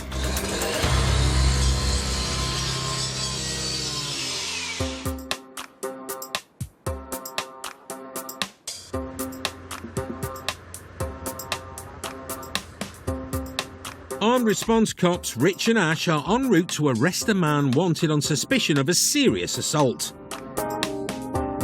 We've had a call to say that he's been seen go into a property. He's got previous encounters with officers, been quite violent. So we've got another car with us, so 4 of us in total. Gives us enough resources to front and back the address, cover any escape routes, get a nice containment on. I'll park up just short so we're not blowing it, hopefully. Yeah. Firearms cops aren't only crack shots, but are also trained in the fine art of forcing entry.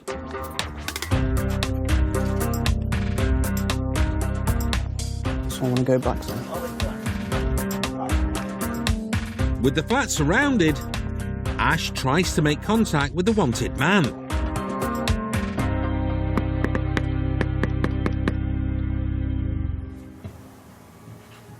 Sounds like someone's coming down. Yeah, I've heard noises. There's movement inside, but the door remains locked.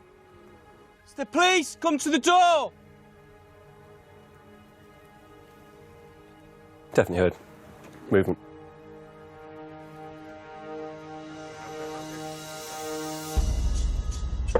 I'll keep white containment on it. Yeah.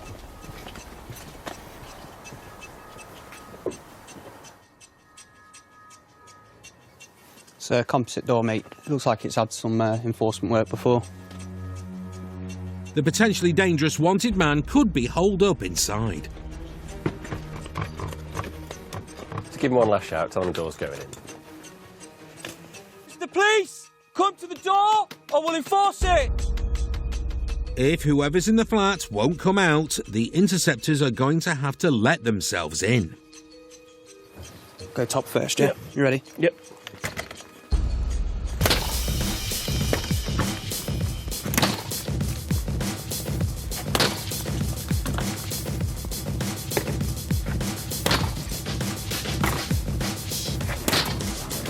$16 kilos of big red key, and they're in.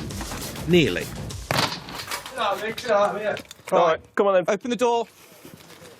Their wanted man is inside. Just come to the door. Well, open the door, mate. Stop them in. But his offer to open the door has come a little too late. Right, step back away from the door.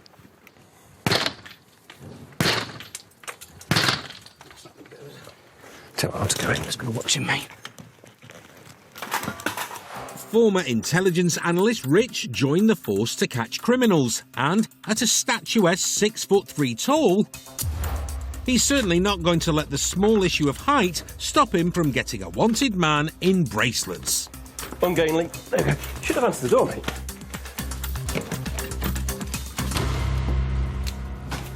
At this moment in time, I'm arresting on suspicion of a serious assault.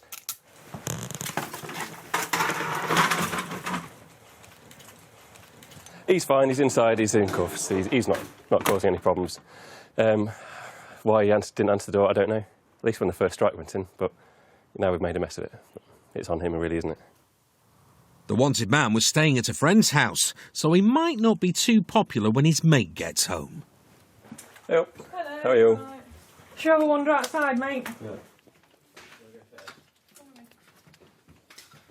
He's been arrested He'll be interviewed once he's taken to custody, and then he can put his side of things across there. But for now, he's off the streets, and it's one less person we're looking for.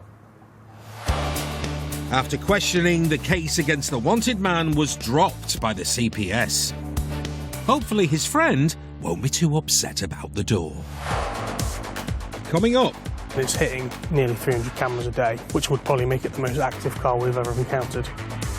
Intel checks lead to a big stash. I think my colleagues found something in the car, mate. All right, what have you got? Coke. And roadworthy checks lead to an unhappy customer. Here you go. It's been a pleasure.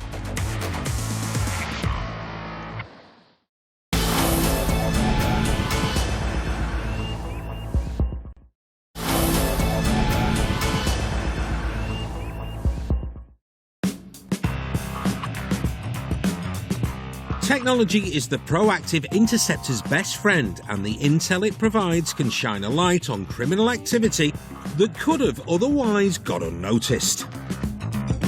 We've got massive ANPR networks, we've got well-populated intelligence systems, we've got the police national computer, and literally a tap of a couple of keys on my lap on the computer that I'm sat with now links all these systems together, and it gives us just a massive heads up. You know, we can track people, track vehicles. It just gives us a much bigger picture and a much better picture around sort of who we're going for and how we can catch them, really. But it's got a massive, massive part to play in what we do.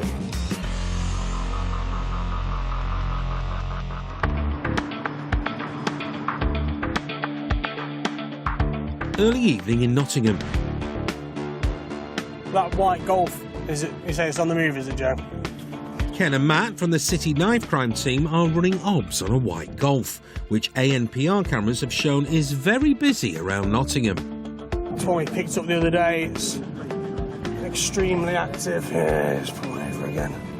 Spotting the Golf pulled up near the city student accommodation. Pulled over again off Northampton, the next one up. And with intel suggesting the car could be linked to drug dealing, Ken moves the marked Volvo out of sight to avoid spooking the driver. Still there, still there. Keeping eyes on from a distance, the Golf driver is soon on the move. It's got to be worth having a look at, isn't it?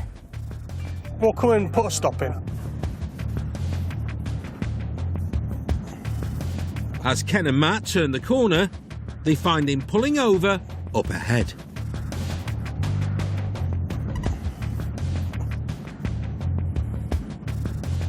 I'll put you alongside it and then I'll just...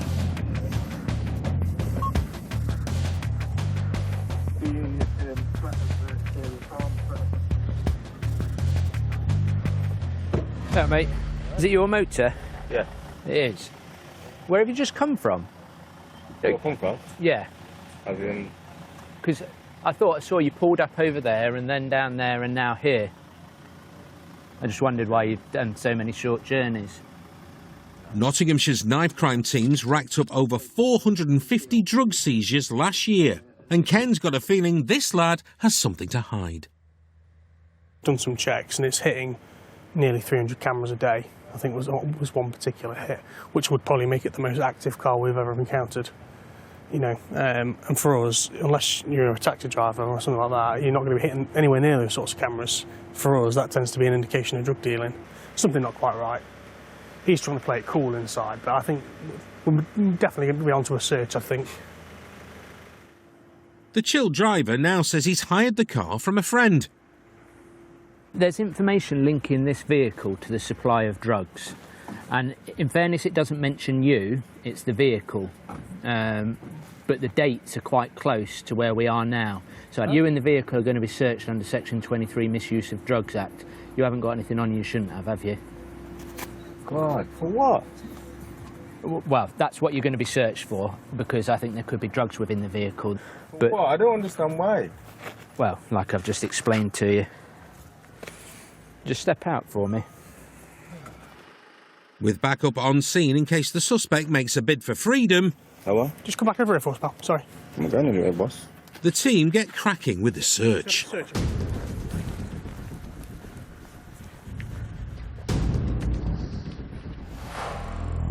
Ken spent a decade on the beat, including nearly 4 years on the knife crime team. And although nothing is found on the driver... Mike, go and join the Sarge. Cuffs on him. Ken quickly lays hands on more than travel sweets. I think my colleagues found something in the car, mate. All right. What have you got? Coke.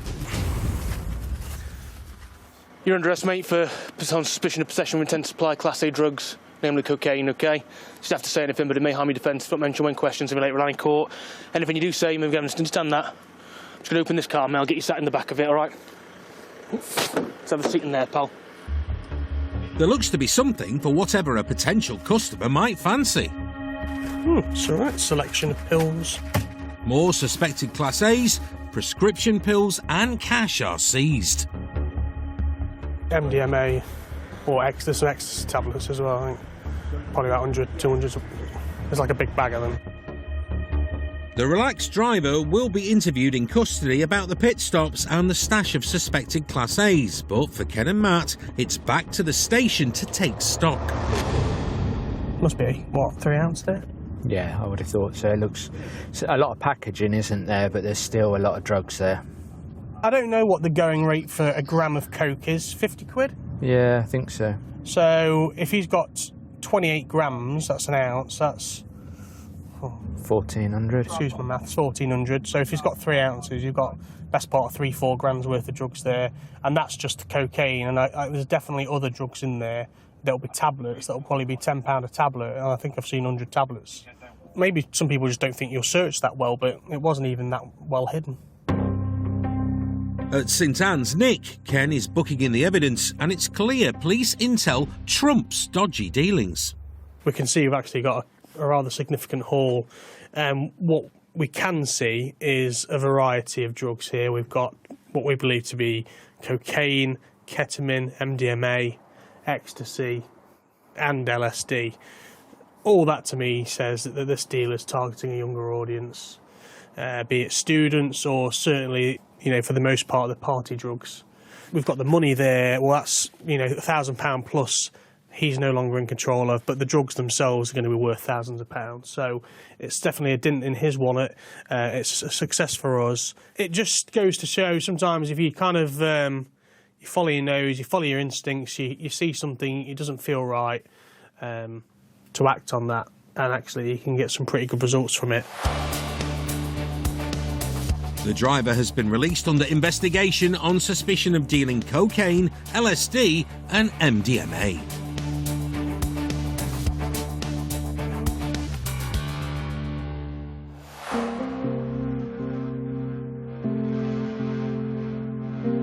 The fourth most common reason for a motor to fail its MOT is having tyres which aren't fit for the road, and, if left unchecked, the results could be disastrous. When you look at a vehicle, you've pretty much only got an area size palm of your hand that's actually keeping you on the road. So you've got four corners out with a car. So if you're letting your tyres deteriorate to the point that there's no tread, one, it's not going to be able to displace water sufficiently, so you're going to end up aquaplaning. But also, if you're down to the cords or even bulges and tears, if you're on a motorway at high speed, should that tyre pop, you end up going to lose control. So not only is it putting you in danger of you crashing into something, but you're also putting other members of the public in danger. So people need to take a bit of responsibility around the roadworthiness, because otherwise there will come a cropper.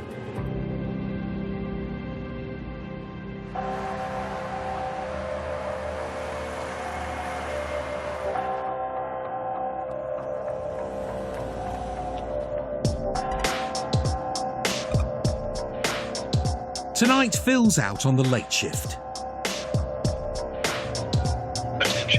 Those dulcet robotic tones from the onboard ANPR camera mean a motor with a marker has just passed by. Phil spins round. White, isn't it? And catches up with a truck which has a marker for being driven by a man with a provisional licence. Phil followed in his grandfather's footsteps by becoming an interceptor and loves the unpredictable nature of the job.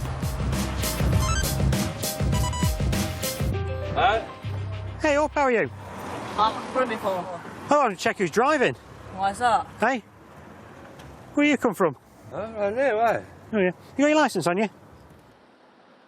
Time to run a few checks. Hey, it's your insurance? Yeah, right. I'm just asking. You just literally drove back down the street and turn around. Like, you seen who's driving, so there's no need to stop the road there. Victimisation yet again. The good news is the driver is legit. Bad news is that eagle-eyed Phil has spotted a problem. Just noticed his tyre's quite worn on the off the outer edge of it. Phil needs to give the tyres a proper once-over. This might not go down well. I'm going to do a roadworthy check on the vehicle. I'm going to ask you to jump in. I'm going to ask you to do certain things so I can check them, all right? Is that a refusal? My house got birds all Saturday, and yet again, no one's come out to my house. Right, OK. I'm not dealing with that. I'm dealing with this vehicle. Absolutely. Jump in driver's seat for it.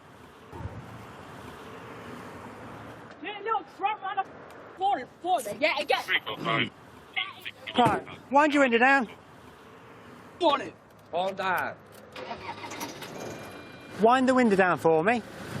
Right, can you turn your wheels to face that way for me? Thank you very much. And just leave the vehicles like that.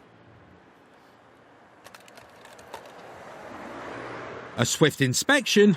This tyre's coming back at 0.95. The minimum should be 1.6 millimetre, so it's way under. And Phil delivers the verdict. This tyre is below the limit. OK, so you could be receiving a ticket for that. Because it is below the limit, you'll also be receiving an immediate prohibition, so you won't be allowed to drive this vehicle any further. Under a prohibition notice, the truck will have to stay off the road until repairs have been checked by an MOT testing station. Best get it parked up. Steady. Time for Phil to dish out the ticket. You're going to be reported for the offence of driving a motor vehicle on a public road with a front offside tyre below the legal limit. You'll be receiving some paperwork through the post. If you ignore it, you'll go straight to a court summons. Give you that. OK. Driving with a tyre below the legal tread depth limit could carry a sentence of 3 penalty points and a fine of up to £2,500. It cannot be driven on a public road until the tyre's been changed, OK? There will be a marker placed on the vehicle. You need to take the vehicle to an MOT testing station. They will issue a new MOT certificate confirming the tyre's been changed. You'll then need to come into the police station with this paperwork and we'll take the prohibition notice off. Paying for my diesel? I just need a signature from there. Are you paying for my diesel to get there? Can you just put a signature there for us? Sign it. OK, just so. Thank you very much. Everything's explained on the back of this form if you forget, but do you understand what you need to do? No. So would you like me to explain it again to you? Yep. OK then. Right, the vehicle has been given an immediate... A quick recap and it should be job done. Here you go. It's been a pleasure. Ultimately, if they want to behave like that, they can do, but it's still not going to change the fact that the vehicle is prohibited from moving and the driver's going to end up getting a ticket. Their vehicle, their responsibility, they need to check, make sure it's roadworthy. It's all right them driving around on slicks, but they're putting themselves at danger and everybody else. The woman was reported for driving with a tyre below the legal limit, but later received no further action. The Transit had a new tyre fitted and the prohibition notice was lifted. Still to come. Have you got any insurance? That's the truth, mate. Is it? When one search ends, What have I done with my keys now? I'm having a mare here. another begins. I don't know where they are then.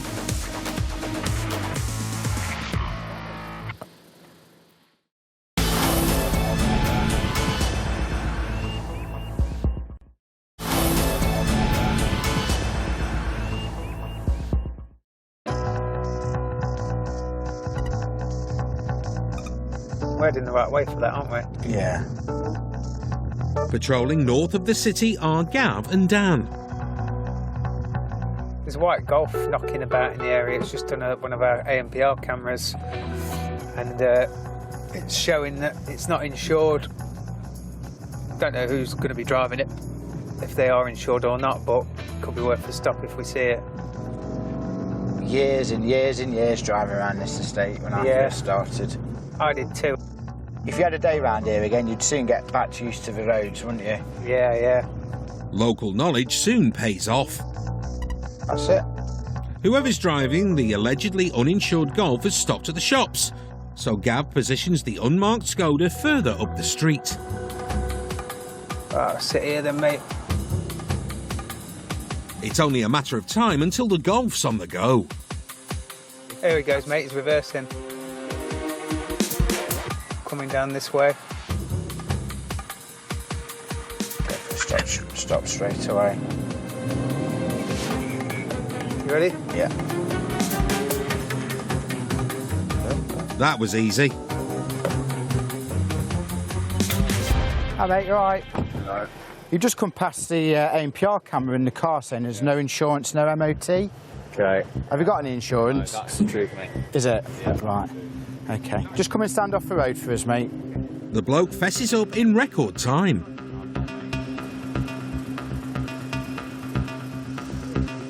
Mate, any weed in there? Yeah, I'm not going to lie to them. Okay. Have you got anything left on you? No, yeah, I have, mate, yeah. What have you got? It's here, mate. There you go. A little bit there. Okay. And there you go, that's it. That's all you've got? Yeah. It seems Gav and Dan have stopped Mr. Honest. So you're the guy who stops and just kind of like, yeah, fair enough, but some people aren't as polite, mate. Should be driving, it's as simple as that, isn't it? Some people aren't as polite, mate, but yeah.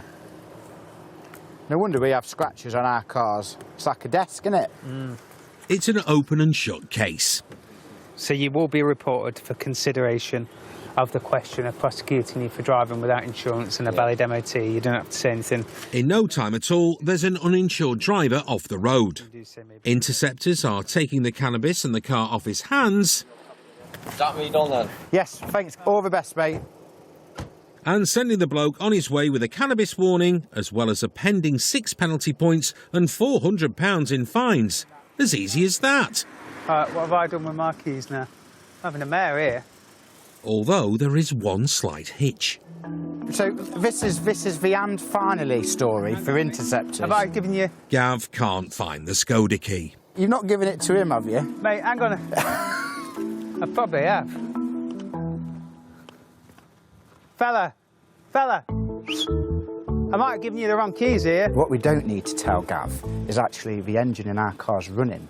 Car key is actually in the car, so we'll see how long it takes for Gav to realise that that is the case. Mate, he ain't got him. TV's Gav Hall is now going to be stressing, so let's see how he reacts to us now. Mate, I don't know what I've done with him, he ain't got him.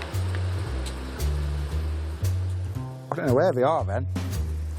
I think you just had it. Have they fallen down me? This is the problem, we've got too many pockets. I've literally just had them, mate. Oh, I'm glad you're filming. Sorry. Fine. Give him a break, Dan. You winding me up here? The car's running, you clown. Oh. Oh, I need to go home. Yeah, I definitely need to go home. I see you Ox close, pal. Yeah. See you later. Give it up. And the police interceptors are back next Monday at 8. A 6-year-old leaving school is involved in a road traffic accident. It's an urgent dispatch for ambulance code red Wednesday at 8. Join the real-life CID team as they close in on their target. Police suspect number 1 is brand new. Next.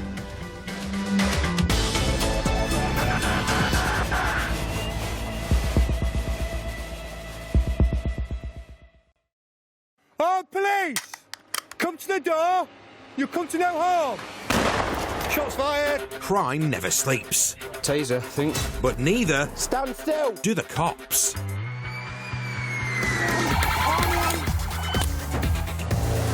Battling on the front line Taser! Taser! are Nottinghamshire's finest. Stop by for impact. Highly trained pursuit drivers, specialists in entry and search. 4 ounces of cannabis. Rapid response firearms officers. On police! Show yourself now! Police with a dog, stop! And the crime-stopping force Look at my arm! of the dog unit. Get down on the floor! Wherever the battle takes them, they'll never back down. Taser! Because cometh the hour Yeah, Bats, we've still got him. Up on the back wheel, offside of the road. Do him. Come at the Interceptors. Where are you from? Leeds. Don't come to Nottingham again, will you? Coming up. 6-4, vehicle is now failing to stop. The Roads Crime team pick up a stolen car. He's abandoning, he's running, we're running. And call in Dog Detective Morse to pick up a suspect. Turn the engine up. On the trail of a suspected drink driver. Get ready, go. Gav's boots are burning rubber. It's going down there, mate. And... You want to carry on? What are you going to do, really? Think you? Go on, then, do it! The electric scooter standoff. Calm yourself down. Calm yourself down. Move now!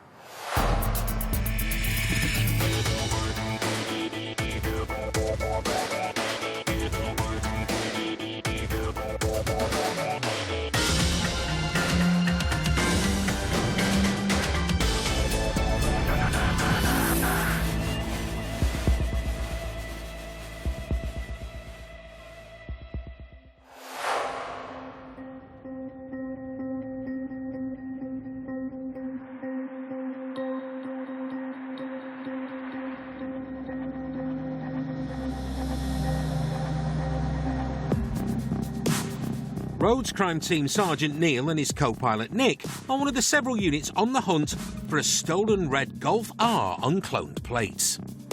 We've deployed into these areas because this clearing has been identified as being part of an incident yesterday where bats were used to threaten another motorist, and it's since changed plates several times. The likelihood of him failing to stop is quite high, so in the ideal scenario we'll identify where the vehicle's going, try and get it boxed in, secured, and everybody inside arrested. That's the plan. The Interceptors have been looking for the elusive Golf R all shift. We've got to have this car today, surely. We're going to keep positive. But with the force handling over 950 incidents a day, the hunt for the Golf is put on hold. Zulu 6-1, we're state 6. Nick and Neil are called to help at the scene of an accident where a biker has suffered multiple injuries. As they're working with local cops to set up a cordon and direct traffic... Come on. There's a shout over the radio. It is West End towards Leamington Drive Estate.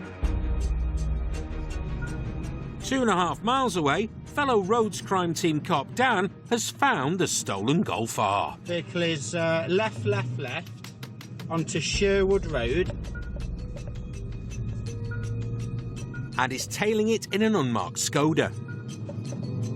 This is now probably going to fail to stop. I think he's testing me. It's towards the Leamington Drive Estate. After 2 decades as an interceptor, Pursuit Pro Dan has seen every trick in the criminal driver's book and reckons whoever's driving the turbocharged Golf R is taking a leisurely loop around the block to check if they've got company. Vehicle is currently Sherwood Road, speed 30. He is testing me. He is now left to the street back towards Kirkby Road. One more left and the driver boots it. 6-4, vehicle is now failing to stop, back towards Sutton. A Golf R can hit 0 to 60 in under 5 seconds, so to stop this driver, Dan needs the whole team on board. High risk, temporarily round RA the wrong way. Waiting in the wings is Interceptor John. As the Golf rockets past him at the roundabout, with Dan in pursuit, John takes up position as car 2. 6-3 with him. Also en route to help are Neil and Nick. You know where you're going? Yeah. But it's down to Dan to keep eyes on the stolen Golf as the driver is upping the ante. Passing the Twitchell to the offside. Unbridling the Golf R's 315 horses. Whoever's in the car is desperate to escape the law. So right. Stand by for road name. If they can't do it on 4 wheels, He's abandoning. He's running. We're running. they'll try their luck on 2 legs. It's for over the A38 over the footbridge.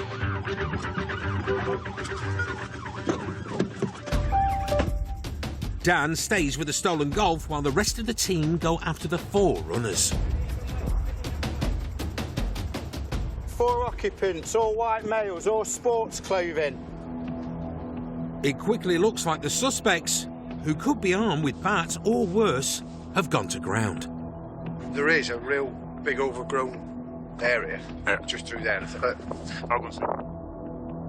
For the best chance of tracking them, cops on foot stop still, handing over the case to dog handler Mark and top sniffer dog detective Morse. I'll let you know if I find an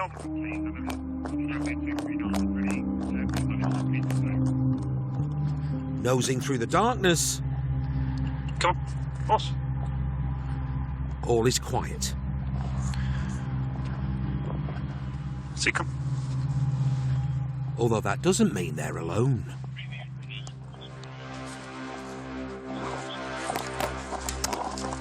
Morse picks up a scent in the undergrowth.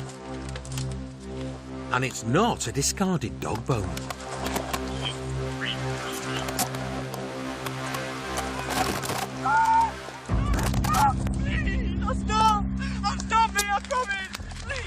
Morse has nabbed one suspect by the leg. The other 3 have slipped the net. Just keep breathing. Some officers just coming to you now. While Morse's catch is plucked out of the bushes back at the ditch Golf, it seems intel about the motor's connection to violent offences could be spot on. Sounds you know it. Yeah.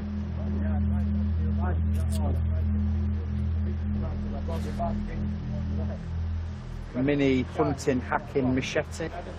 It looks like it's been sharpened aftermarket as well in a sheath. There's just some other bits and pieces on there which probably indicates that the car's also being used for criminals as well. We've got a disposable mobile phone, often associated with people who are dealing drugs. There's also a little black book full of mobile phone numbers. I don't think it's one of those types of little black books, but it could well be that it belongs to the victim who's had their car stolen, but it could be connected again to the guys who are in the car, so that'll be seized. Morse's catch has made his way back to the scene and he doesn't get far with the sympathy vote. How bad is it, youth? Quite bad if you want to get your light on it, buddy. Hold on. Yeah, it's only little youth. Is that, what do you mean that's only little? I've never been bit by a dog. Yeah, some much worse than that, though. Have you? Yeah, that'll be no problem. Bit of a dressing on it, sorted. What, the 9? One person arrested and stolen car recovered for a victim. It's a good result. No further suspects have been identified yet, and no legal action was taken against the arrested suspect, as police were not able to prove he was the driver or that he stole the car. However, the weapons were destroyed, and the Interceptors returned the stolen Golf R to its owner. Thanks to an eagle-eyed spot from Dan. Just hard work on your own when you're driving and doing the radio, isn't it? But... Oh, behind you, mate, you did all right. Yeah, lovely jubbly. Coming up. Show your hands. I've got a taser. Gab's running is just as fast as his questioning. Are you wanted? No. Are you disqualified? No. Are you pissed up? Not no. And... I'm not going nowhere. You're right, you're not going anywhere. I don't want to go nowhere. An irate scooter rider keeps Phil on his toes. Right, get down on the floor.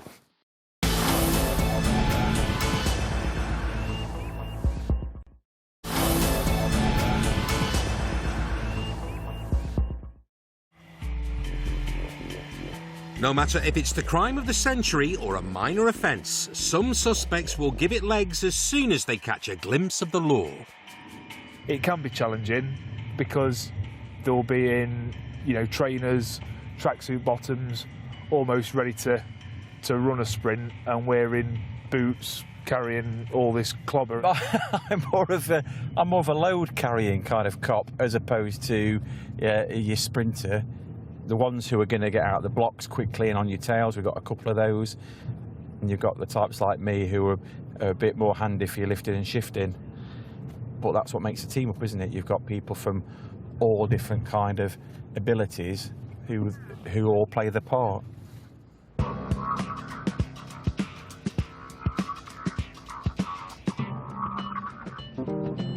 An Interceptor who is built for running is Gav. He's even training to run a marathon. I was always into football when I was a kid, but I was always into running as well, like cross country and stuff like that. I just love the feeling of running and like the discipline of it. I wish we had a few more chases on this team. Kind of missed that. Or foot chases. Yeah. Careful what you wish for, Gav.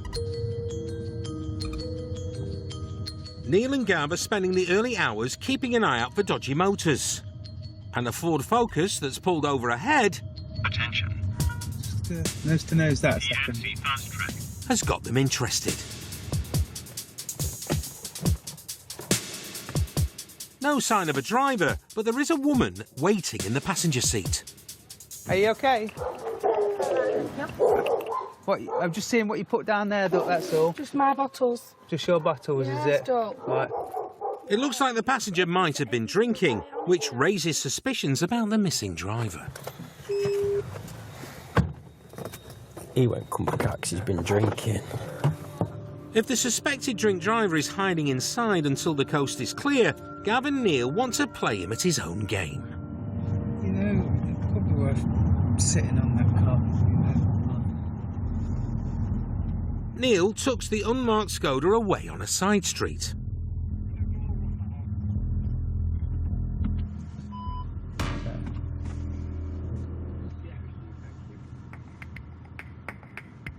If the driver gets behind the wheel, he won't get past Gav and Neil. I fancy it could move again. After a short stakeout... Oh, is that car live? That'll be it. That's it, yeah. It is. Pointing as well. The Focus is on the move, with two Interceptors on its tail. Looks like it now. Yeah. Blue lights have zero effect. We've got a vehicle failing to stop at slow speeds just off the bulk.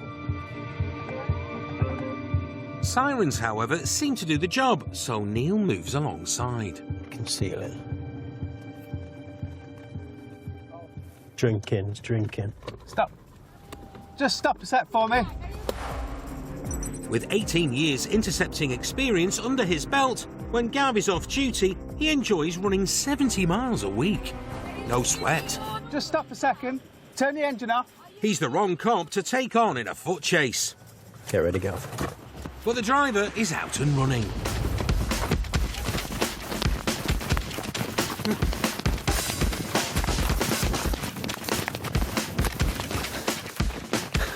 Neil, keep going down there. Just going down the alleyway, parallel to the road. Putting that marathon training to good use, Gav scoops first place in this race. Show your hands. I've got a taser. Show me your hands. You're going to get tasered. He's found the outpaced driver hiding behind a shed. Do not attempt anything silly. You understand me? Mail in cuffs. I'm behind your back. Stand up.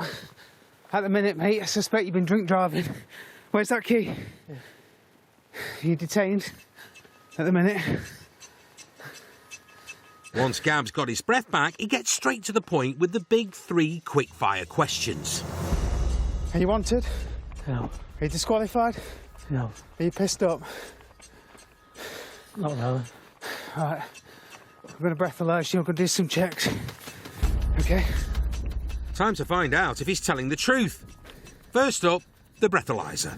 All right, you ready? Blow. Blow. Keep going, keep going, keep going, keep going. Good man, that's all right. And just wait. So just analysing, mate. Yep. Failed, 40. He's just over the drink drive limit. But the Interceptors still think there could be something else going on here. So Gav runs a check on his name. So you're a wanted, dude. I'm wanted? For failing to attend Mansfield Magistrates Court for assault. Not only is the driver wanted, he's also banned from the roads until he passes a driving test. Got my licence back on 5th October. That's what it says there, look. I'm banned for 2 years. I'm only telling you what it says. Well, obviously that must be wrong then. The driver passes a second roadside breath test. However, he has failed 2 out of the 3 quickfire questions, although he seems more concerned about his running time. Can I run what?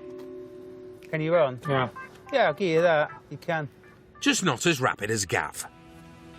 So, mate, you're obviously under arrest for that warrant we've told you about. You're also under arrest on suspicion of driving whilst disqualified. Yeah, I get that. Why do people take risks like that, driving when you're disqualified from driving and you've got a warrant against your name? I think he's just daft. And I think he probably thinks that we might hang around for 5 minutes, get bored and go. But you play the long game with these people and it pays off, and it paid off for us. Playing the long game has seen the driver convicted of driving whilst disqualified and without insurance. He received 6 penalty points and an £85 fine. He was found not guilty of the earlier alleged assault.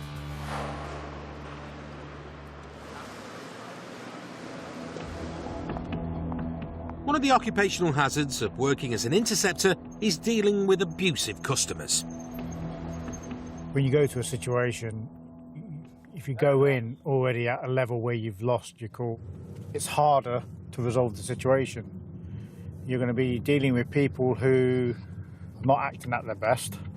They're not perhaps thinking things through clearly. They've got other issues perhaps ongoing which are affecting their behaviour.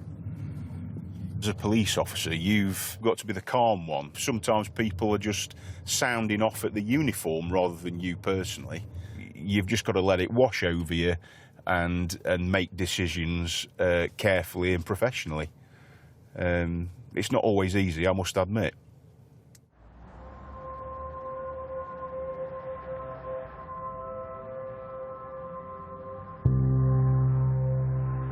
Behind the wheel of an unmarked 3 Series is Interceptor Phil. This afternoon he's single crewed on proactive patrol and has clocked a lad in his high-vis riding a privately owned e-scooter. It's illegal to ride them on the road or in public spaces, so Phil jumps out to have a word.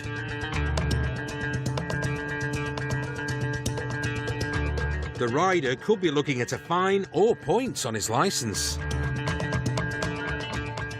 However, this lad's got other ideas.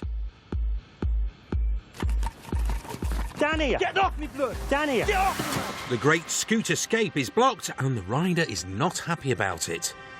I'm going to give you some paperwork, or I'm going to sit... What do you want? Now, get down here. Get off! Get off me, man! Swear to God, I've been to work, and you're starting on me. Get down here. I'm going to work like you've been to work, Get mate. down here. Changing my life, trying to get a licence. Get yourself down here. Dickhead. Are you stupid? Do you want to carry on? What are you going to do, really? Nick, yeah. Go on, then, do it. Do it. I'm mentally ill, yeah, and I'm going Get to work. yourself down here. Move. Get yourself down here. Down here. Get off me, blood. Down here. Get off me, man. Get down here. Get off me. Listen. Get down here. Listen to me, I've got mental health problems. Calm yourself down. Calm yourself down. Move. Calm yourself down. Move now. Right, calm yourself down, mate, otherwise you're going to get CS. CS, what for? Right. CS, aka tear gas, at the ready. Phil tries to talk the bloke down from getting a faceful. Calm yourself down, mate. Mate, can't back. Calm yourself down. Doesn't matter. Health issues, mate. You're being dealt with, mate, so get down to my car. Do what? You know what? You're not touching me. You are not touching me, blood. Reasoning with the rider isn't working. Get your back up, go on. Stay there for a sec. 756 and H, can I have some units to High Street? Phil needs backup pronto. Stay there, just stay back for me. Stay there, we'll get some details. I'm getting used to it. No. Shit move. Stay there for me. Chap, you're not going anywhere. Going in your... Walk down here then. Walk down here then. Are you delusional? Walk down here. Are you delusional? Walk down here. Are you delusional? Walk You down can't here. get in your car, so I'm walking. Stop dragging me. Stop behaving like that. Get yourself here. Get yourself down here. Phil once received a Chief Constable's commendation for his bravery in dealing with an armed and violent offender. Public order. Get off me, blood. Come here. Go over here. Getting this volatile lad in a car single-handedly isn't going to be easy. Get off me, move! Calm yourself down. Stop being an idiot. Not going anywhere. But he is going to try.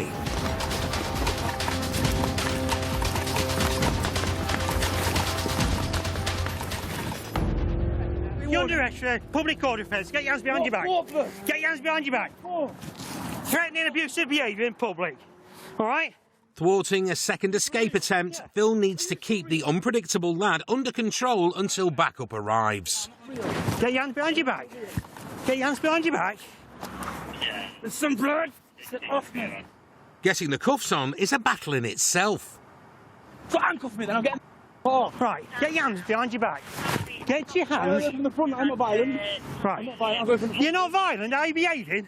Put my arm, there you are. Front, here you are. Finally, the cuffs are on. Right. You're under arrest for a Section 5 public order. You don't say anything. You may have your offence. Don't mention when questions are made to land in court. And if you do say, maybe give it an Well, the incident has drawn some unwanted attention. Yes, that's one bike, 4 up, and the Balaclava boys are taking quite the interest. But Phil's got his hands full. Stop! Calm yourself down! I know you, yeah? Calm yourself down! Remember that. Put your feet in. I'm going to remember you, and I want my sisters now. I want my sisters now. I'm going to have a seizure. I can't breathe. Sit in there. I can't breathe. And take some deep, bloody breaths. I can't breathe, move. Is anybody with a van that can come to us? Absolute weird. I think you can make an example out of me, do you? Do you really? I'm going to work like a good citizen. I am. You know, this thing, what for? Because you're a weirdo. I'm not going nowhere anything fresh here. I'm not going nowhere. I'm not going to run off. I'm not going to cause any more shit. Stay there. I'm not going nowhere. You're right, you're not going anywhere. I don't want to go nowhere. Seconds later... He's going to grab our scooter for it. Why, get down on the floor and stay there. Shutting down a third bid for freedom, Phil's forced to keep the aggressive bloke on the ground. Go again. 756, mate. Can I have somebody to me, please? Which more brazen Balaclava boys see as their opportunity to pick up a new motor. Lads, don't even think about it. Our cameraman is forced to turn Interceptor, grabbing the scooter back. It's all going on. Thankfully, the cavalry are arriving. Calm down, yeah? You can hold my arm. I'll take my jacket off. I can't breathe. Do you really want me to have a seizure? Chap, listen to me. You're going to listen to me. Listen to me. Listen. No! Chap, I can unzip it for you. I can unzip it for you. Come on. Come on. Get him away from me, please. Get him away from me, please. Please get away from me. Get him away from me, then. Get him away from me, then. Okay, look, let's look at me. The irate rider seems to have made friends with the new cops on scene. Until he kicks off with them too. Yeah, yeah, fine. Is he assaulted? No, we've had a scuffle with him, what have you. For what? All he's going to do is giving me a warning regarding saying don't ride it again. Now he's arrested for threatening and abusive behaviour, as well as driving without a licence or insurance. His electric scooter is also going back to the nick for safekeeping. Oh, mate. You don't get jobs like that very often. That was totally unreasonable, his behaviour. What he wanted to do was to bully us into not dealing with him. It's not going to happen. and he was a show of force with him seeing me having my parva out ready. He knew I got it, and he didn't know if I was going to use the tennis points. So it calms it down a little bit, because it makes me slightly unpredictable, and how I'm going to deal with it. So it calms him down. In his eyes, it's a minor thing, but unfortunately, people have died on them, and people on pavements have been knocked over and died as a result of people riding into them. At this moment in time, the law states they're dealt with exactly the same as a car or a motorbike. You need a licence, you need insurance. At custody, the rider did not disclose any mental health conditions, and he was deemed fit for prosecution. At court, he pleaded guilty to driving without a valid licence or insurance and disorderly behaviour. He received 8 penalty points and had to pay a total of £250 in costs and a fine. Coming up, Something at speed up there. Interceptors assemble to put the brakes on a city centre pursuit. I think it's clocked us now, and speed is 60. And... Yep, you alright? Yeah. Yes, please. A suspected drug dealer holds the door wide open. Right, a minute, I'm going to arrest you on suspicion of conspiracy to supply a Class A or B drug. For us, dude.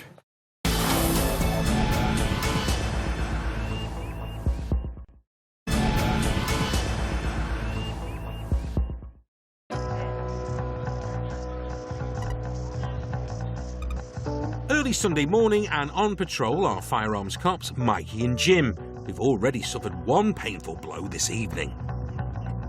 Tonight is the night that, sadly, England got knocked out of the World Cup. So, not too shy to say that there's a bit of emotion in this car as well.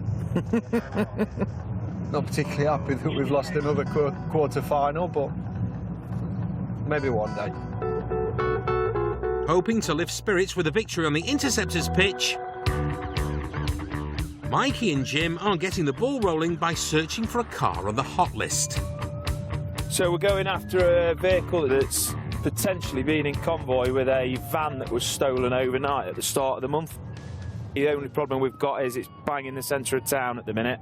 It's busy in town, football's been on, so we really need to get it stopped before it even starts, really. Also travelling to defend the city centre from a pursuit are Ian and Rob. We're coming Maid Marion Way, so we'll start researching from there in case it's going into the city.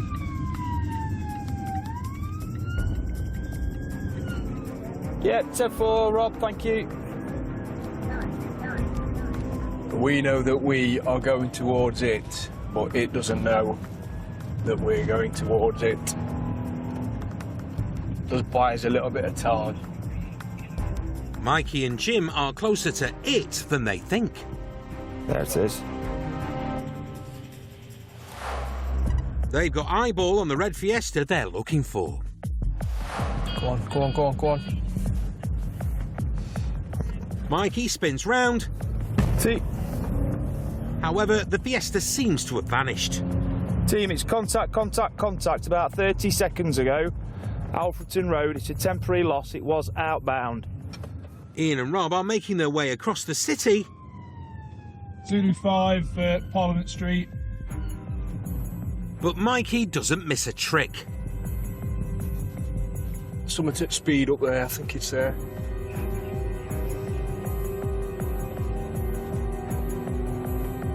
Mikey opens up the throttle of the unmarked Volvo XC90. Ah, yeah. Eyeball regained, it's held at the red ATS. England might have lost at football, but the Interceptors aren't going to lose this game of cat and mouse. Yeah, 10-4 lights are through the sequence. It is complying with normal road regs. Speed is 30. So far, the driver is sticking to the rules of the road. We'll look at using a natural slowing feature. Traffic lights, there's going to be plenty up here, and the roundabouts outbound as well. The Model Driver Act doesn't last for long. It's putting his foot in a little bit. Yeah, he's just put his foot in a little bit up to the next roundabout. He's at the roundabout, he's on the roundabout. Not one. Not two. Taking the third, Cinder Hill Road. Just beginning to up his speed a little bit.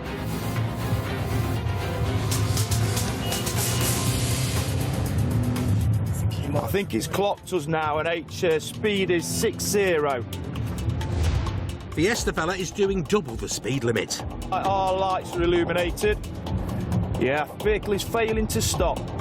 In the blink of an eye, another Interceptor swoops into position.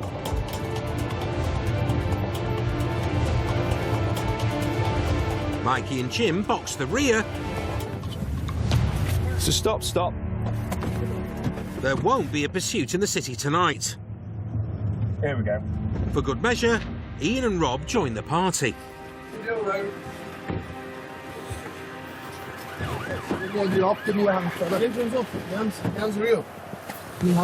on, mate. What's up, mate? You're driving like an idiot, mate. I wasn't driving like an idiot. Yes, you were, mate. No, what are you putting the cuffs on for me? Come round to our car. After 23 years as an Interceptor, Mansfield Town football fan Jim knows there's going to be a reason or two for this lad's heavy touch on the accelerator. We followed you from the centre of town, OK? Alfreton Road, outbound. Your driving's been sound until here, when I'm sure you've probably clocked our truck behind you, then clocked that big truck. Right, we've driven down here, mate, 60 mile an hour in a 30. Turns out he's not involved in the earlier van theft job, but... What am I wanted for? Somebody said it's some cruelty to animals or something, mate. No. I think it's an outstanding warrant or something like that. Outstanding warrant? For cruelty to animals. A name check shows the lad is wanted by the courts. A car check, and he's about to score an own goal. There's nothing illegal in the car, mate.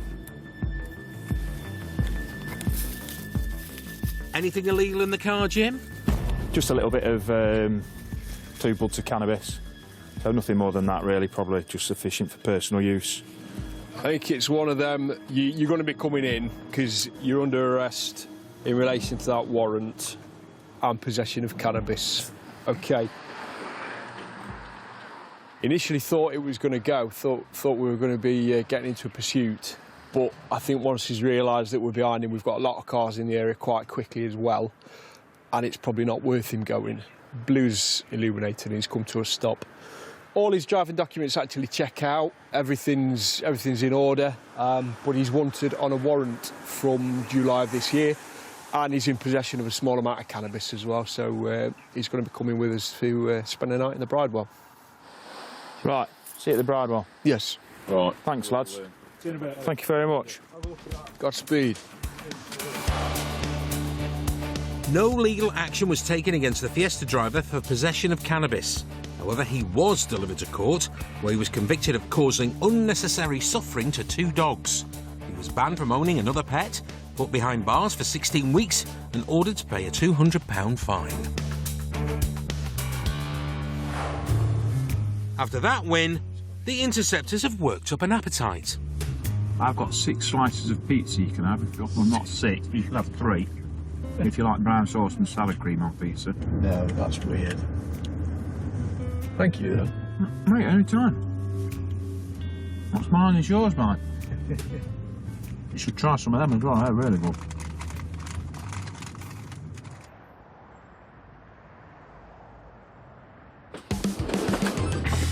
Reacher reacts quickly to community concerns and rattles criminals' cages using tactics like raids. In an ideal world, suspects would come quietly. Open it! You know it's going to come in otherwise. But most entrances require a little encouragement. Please, stay where you are!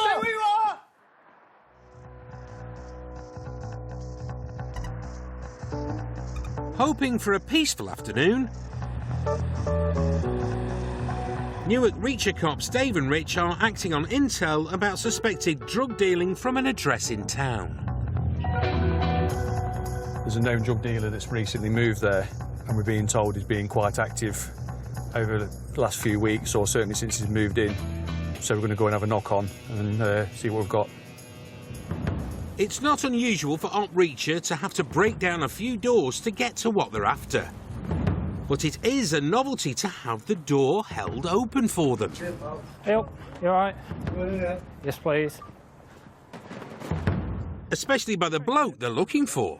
Are you alright? Yeah. Are you just come out here? Yeah, mate, yeah. Mate, we've had some intelligence that you're dealing again around here. Is there any truth in the matter? No, you see the kids now. Right, have you just come from your address? Yeah. You have? Yeah.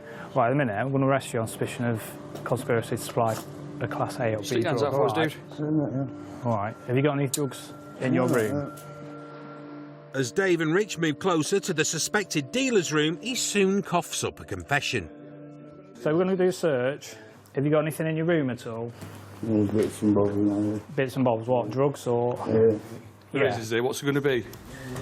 Sorry?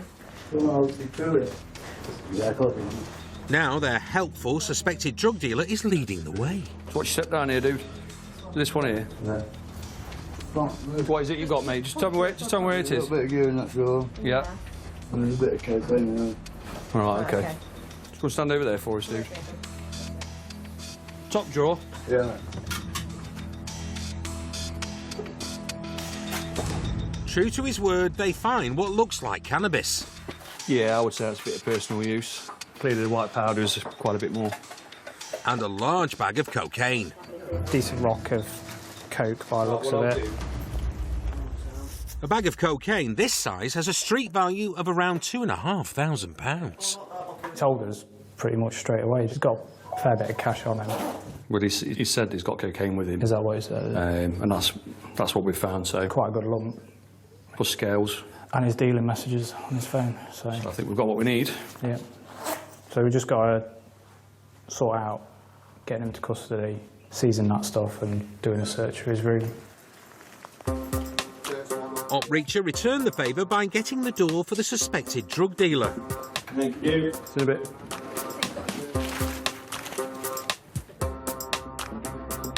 Interceptors also seized more cocaine, heroin, deal bags and almost £3,000 in cash and an illegal police-style baton. The fact that he's got the drugs and the cash and obviously the scales sort of points towards dealing, so it'll be dealt with by interview tonight, and then I would imagine it'll be released under investigation because we have to send things off to be tested and counted, etc. So it'll be a bit of a slow burner, but eventually I think it'll end up being a good job. Although no further action was taken against him for the cannabis, it did indeed turn into a good job. For possession with intent to supply Class A drugs and possession of an offensive weapon, he was sent down for 4 years at His Majesty's pleasure. The baton and the drugs were destroyed. And Opreacher are continuing to turn up the heat on those up to no good. Still to come. Right, buddy. You're detained at the moment. For what? Purpose of the search. The curious case of the suspicious bulge. I felt it. It's got cannabis down. Right.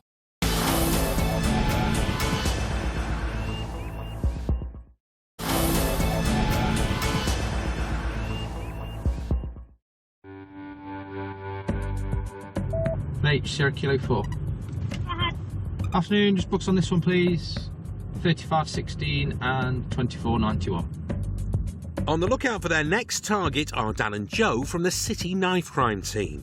We've got some intelligence around a vehicle being involved in the drug supply, mainly around St Anne's and Sneinton. So we're out and about today. It's on AMPR, we're monitoring it, seeing when it goes active, and we're going to look at putting a stop in. There's a lot of traffic London Road, inbound and outbound. It's chocker. Bumper to bumper rush hour traffic could make the stop tricky. I mean, this traffic's ridiculous. Opportunities to put a box on will be few and far between. Yeah, just coming through the meadows. Even the meadows is chock-a-block. But the team are going to have to make the best of it. The car they suspect is involved in dealing and has been spotted nearby. We're about 100 yards ahead of it, I think. Dan pulls over to wait for the car to pass. And within seconds... See, it's going past us now, it's going past us now. So it is heading inbound still towards you. Dan hangs back to avoid spooking the suspects. Yeah, we're not going to put blues on, but we are coming. Up ahead, another unit have filtered into traffic a few cars behind the target. Yeah, I got you. I think we just have to let it run for a minute, aren't we? crawling through traffic.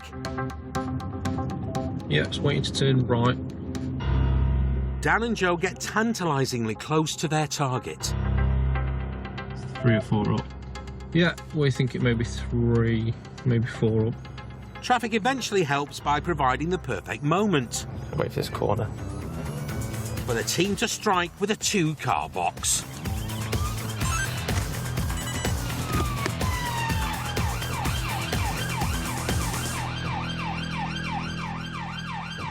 Right, buddy. You're detained at the moment. For what? Purposes of search. Backseat your side, mate. The 3 men in the car are separated. Joe deals with the passenger. Just going to get some food or fish and chips. All right, buddy. Yeah. That's fine. Question is, were they on a dinner run or a drug run? Have you got anything on you I should know about? Probably no. A little bit of smoke or something. All right, buddy. Anything in the vehicle I should know about? No. No? Nothing at all? Fantastic. One of Joe's favourite films is the cop comedy Turner and Hooch, but there's no need to call in a sniffer dog for this stop. I can smell it, but I can't find it. Rather than fish and chips, Joe's picking up the distinct whiff of cannabis. I've just had Probably in there. Okay, buddy. I just had a joint. So, I'm not gonna lie to you. That's why I said I might have it. Yeah. Might be a little sprinkle or something in the car. There's a sprinkle of phones in the car. And Dan has also detected more than a Savaloy on one of the passengers. It's got big balls down there. I felt it. It's got cannabis down there. Right. With reason to believe one of the passengers has his pants full of cannabis, that leaves the driver. It may well be it's absolutely nothing to do with you. I haven't. Yeah. Obviously, you can search me and stuff. No, I appreciate that, mate. And both passengers under arrest on suspicion of drug dealing. Unfortunately, you do. You're all in the car together. No. Stay in the car. You're all coming in, dude, unfortunately. Mate. You're under arrest at this time. I'm going to get some food. Well, that's what you're telling me, yeah, but we need to interview you about that, don't we? No, they're not happy about it. It's one of the standard tactics they use is give it to one person in the car, and then they say, well, that person's got it, why are you arresting me? When realistically, it is a case of they're all coming in. The intelligence is there, and yeah, he's definitely concealed. I've felt around his crotch, and clearly ain't his man under there. So we'll get him stripped down at custody. An hour later at custody, the trio have been strip searched. Looks like the team's intel might be correct.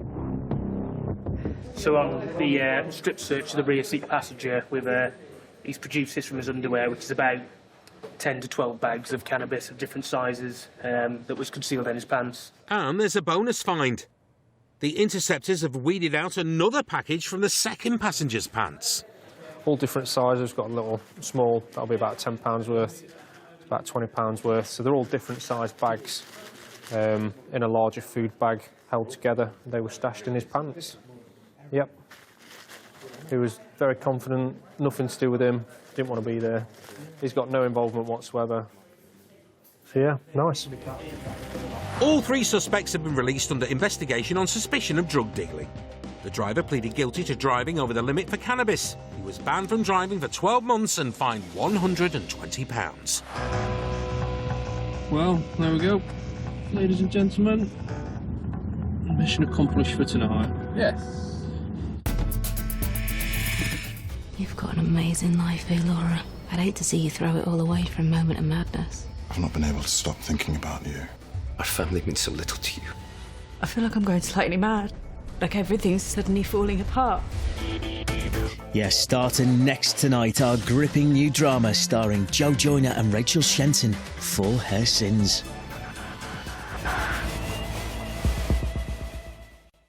Oh, police! Come to the door! You come to no harm! Shots fired! Crime never sleeps. Taser, I think. But neither Stand still! do the cops.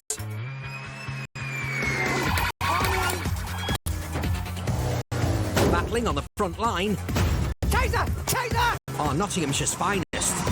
Sniper impact. Highly trained pursuit drivers, specialists in entry and search. 4 ounces of cannabis. Rapid response firearms officers. On police!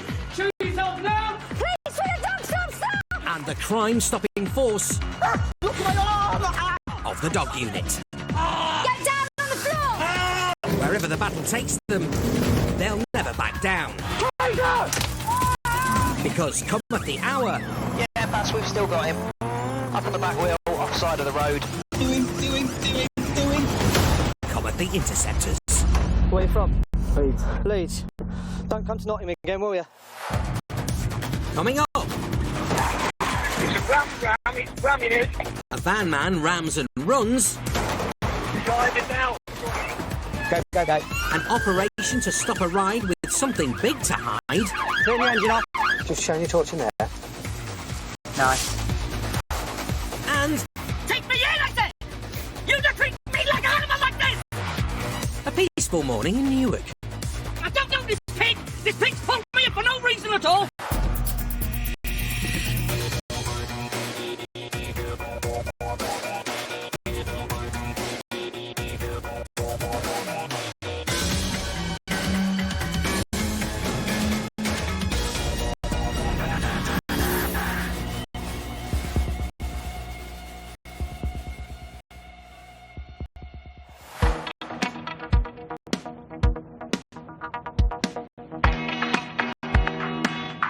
As Saturday night drifts into Sunday morning, Interceptors are patrolling the city.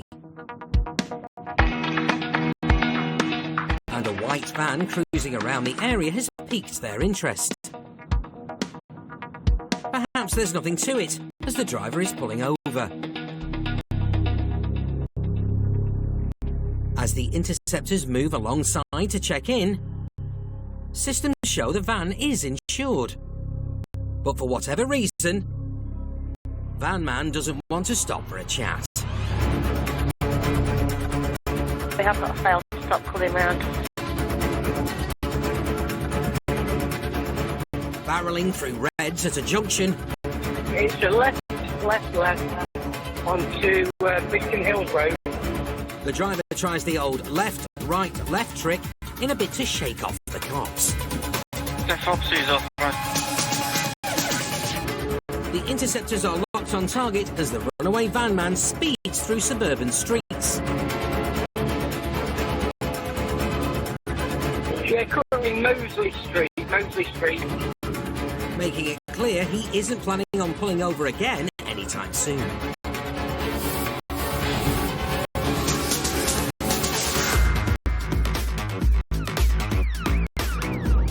But reinforcements are en route, including Rob and Nathan. General direction, Dom. We're on Rawson Street, generally towards Northgate. Straight over? 322 minutes. Yeah, straight over. Back with the lead car. Just turn left on the The van driver is not hanging around.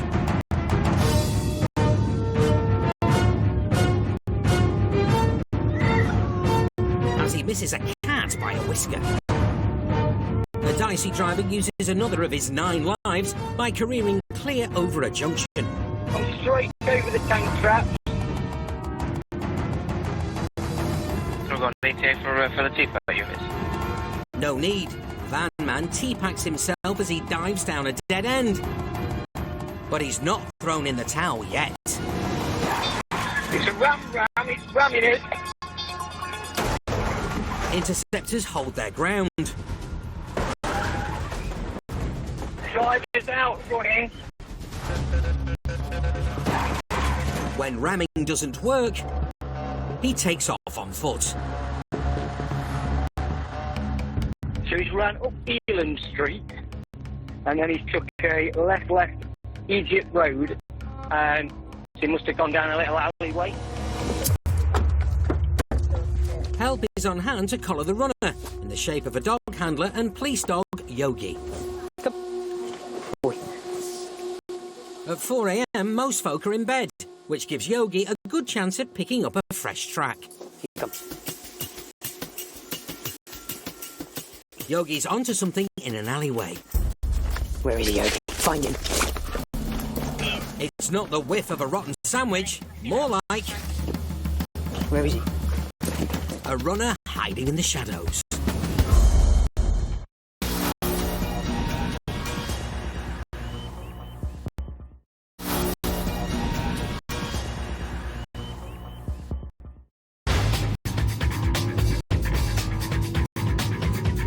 Baseford, interceptors are in pursuit of a dodgy van man.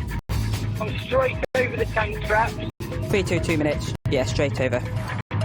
Who's rammed the cops. It's a ram, it's ramming us. And legged it into alleyways. Drivers out, running. But it could soon be the end of the road for the runner. Where is he, Yogi? Find him. As sniffer dog Yogi has picked up a whiff,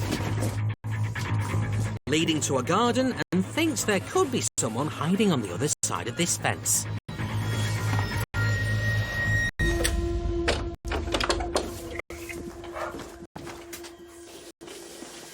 Hello. Police officer with the dog. What's your name, mate? Right, sir. Yogi, watch him. Watch him. I've got one male in the back garden of one of these addresses. Vicky, come to me. Where that alleyway. Don't move, mate. Don't move. Where do you live, mate? Mate, do me a favour. Don't move. Sit back down on that step now. Sit back down on that step now. My jacket, boss. I'm not doing nothing. I'm not doing anything against. Yes, mate, but I don't know what you've got in that jacket, do I? Oh, sorry. Thankfully, within seconds, the team are on hand to deal with the restless suspect. Right, you do not run, otherwise I'll send this dog. These officers are going to come... Get your hands out your pockets now! Get your hands out your pockets! Watch him, yeah, you watch him. Watch him. Coming past as well. Yes. Good boy. One van ram suspect in cuffs. Yes, good lad. Chilling out in a garden at this time in the morning is a little odd. Is this your house? Especially if it's not yours. Right, mate, I'm going to give you a search, make sure you ain't got no training addiction tab, alright? Alright, cool, I told you I've got nothing. So what am I supposed to have done then? Failed stop for police. The suspect swears the van's got nothing to do with him. That's on the way in. Right. I've got split car. Right, okay. I left my power, I felt a bit funny. I'll quit him until I get to my house. You just got through the back of the estate, have you? It's a little bit off key, innit? You tell me, it is a bit off key in someone else's garden. Checks reveal this bloke has a revoked licence, so if he was driving the van, that could be why he didn't stick around. Stinks cannabis in there. He's passed the breath test, but having found a wrap of suspected drugs in the van, the next port of call is a drugs wipe. Are you happy to provide a specimen of saliva? I am. I don't understand the purpose. So, because of the nature of the offence, we suspect you've been driving that vehicle in a dangerous manner, failing to stop, and with a revoked licence. Class A drugs have been found within that vehicle, hence why we're... Class A drugs fight in the vehicle? Yeah, which is why I'm asking, which is why I'm going to require you to provide this. Oh, yeah. Okay, cool. so, yep, there we go. Keep doing it. There you go. I'm not about no drugs, boss. Like, I'm straight. I smoke a bit of cannabis, I eat a bit of cake. That's about it. Just chilling in the garden? Yeah. Yeah, no worries. Weekend, fam. That's the weekend. Right, okay, yeah. It's been a bad weekend for the Beamer. While they wait for the drug wipe result, the interceptors check out the damage. Don made one promise today. Yeah, one promise. Don't damage any of the vehicles. I had no choice. Yeah, it's part of your front number plate, I think. Yeah. What's happened there? It's a bit off our car. The suspect will be finishing his weekend in custody, having failed the drugs wipe for cocaine. I think he's had a revoked licence, drug driving, failing to stop, and then I would imagine there'd be a criminal damage because he's damaged the front of the police vehicle by ramming it. There are plenty of offences that he's going to have to explain. You get in the car then, mate. Oh.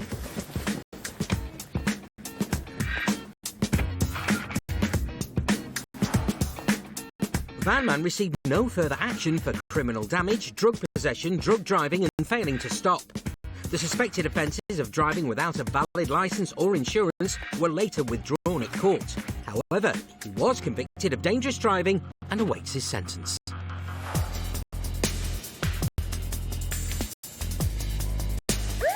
Covering a vast area of 834 square miles, Nottinghamshire's interceptors will follow wherever the latest lead takes them to lock up a lawbreaker.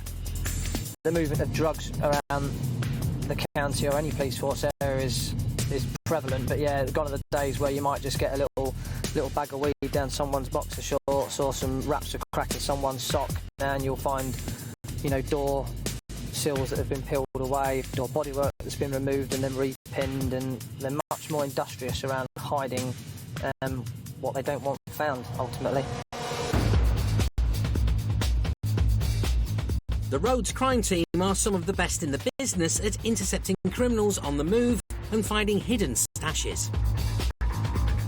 This evening, the expertise of Dan, Nick and the rest of the team has been called in to hunt down a car they suspect has a sizable amount of cocaine on board. First up, a briefing with the Sarge Neil. Right, this car is on the move towards us. It has some experience of 100, so it might not be that long before it gets to Selston. So I'm going to commit everybody to junction 27. Yep. And I want you to hide, but out the way, in the industrial estate. So that way, if it does get south on the motorway, we're not far away to chase them back. Everybody happy with that? 3 car boxes authorised, nothing else. Yeah. Let's stack Hucknall 611 first until he's committed to Selston.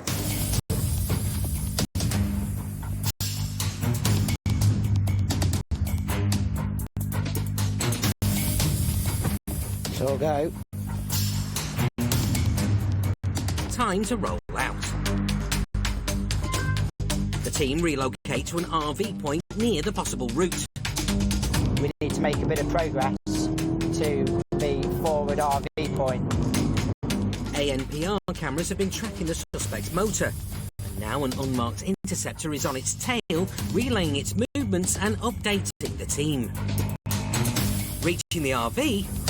Let's just remind ourselves of the vehicle details for this job before it starts getting busy. And the vehicle details? Vehicle details, it's a black Vauxhall Astra. It's quickly time to buckle up because it's about to get busy.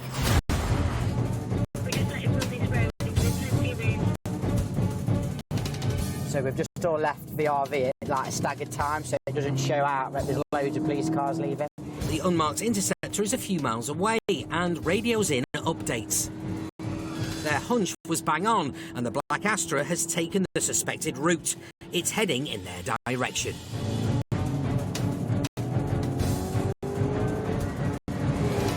The team are full steam ahead, including fellow Rhodes crime cop Gav.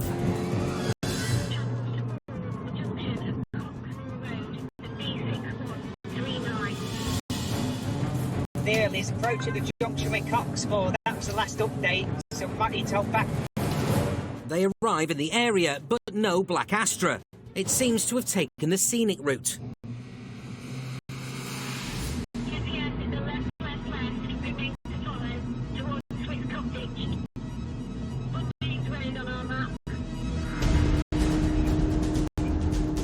To catch up with the Astra, Dan unbridles the unmarked Skoda's 227 horses. My eyes are on stalks, mate. Dan's dream pursuit car will be the Batmobile, but as an advanced driver with 2 decades experience working dark Nottingham nights... I need to lay down after this.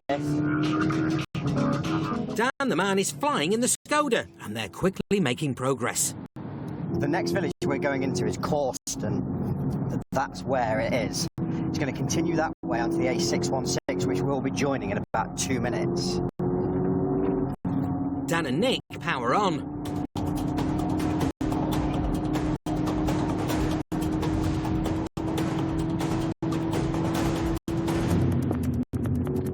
I think we've reached the back of the stick. And get behind the suspect motor in a line of traffic. So, it's going to be the first one in that line. I think we've got 3 for cover. Subject is through those temporary lights. 3 for cover. Through the temporary lights. 4 cars ahead, the Astra with an alleged stash of coke on board. There's no way to overtake these vehicles without showing out. I think we're going to start peeling off, hopefully. It's their lucky night. The cars in front turn left, so Dan and Nick close in on the Astra. 10-4. We'll take the call sign Pursuit. From Pursuit, we are committed A616, Ollerton Road. Dan guides in the rest of the team for the box. Approaching the RA at South Muscombe. We have an offside indication. It's not one, not one. Not two, not two. Taking the third. Signposted Great North Road towards Newark.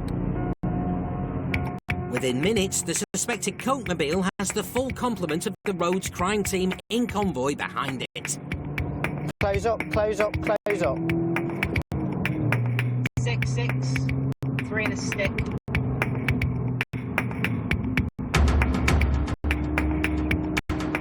Boxing a car in is no easy feat. Understood, one occupant, onto that RA, not one. The second committed towards Newark. Timing is everything, and these guys are pros. Close up on me now then, close up. Box on, box on, box on. Right. Car box on. Go, go, go. Textbook. Turn your engine off, turn your engine off. Just get out of the car. Got him. You detain mate for search of the misuse of drugs act. Okay. Actually, now are you carrying anything on you in the car? Shouldn't have. No. You look down at yourself there. No, you can check me. Car's going to get searched. You're going to get searched. From Pursuit to an H. No contact, no damage. One in cuffs of it. I'll start having a look in here then. I'll do this side here. While the team wastes no time searching the Astra for the stash of cocaine,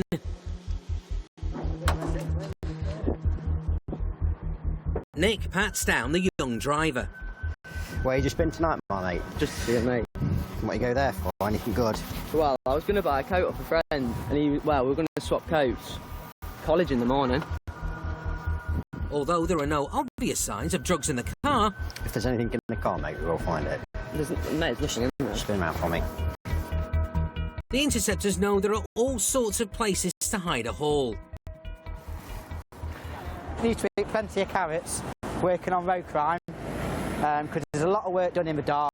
So we're going to go back to Newark Police Station. We're going to have a proper good go through the car where it's well lit. Hopefully we get something found in this car from the search. Let's go and get that done.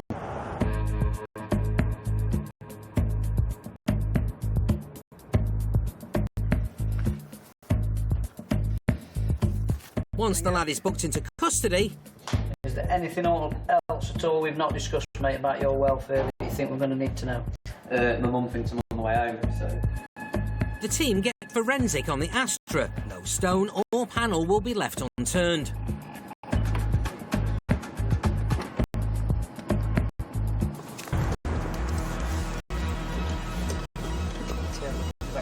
It's John Lee who's been eating his carrots as he glimpses something behind a loose cover.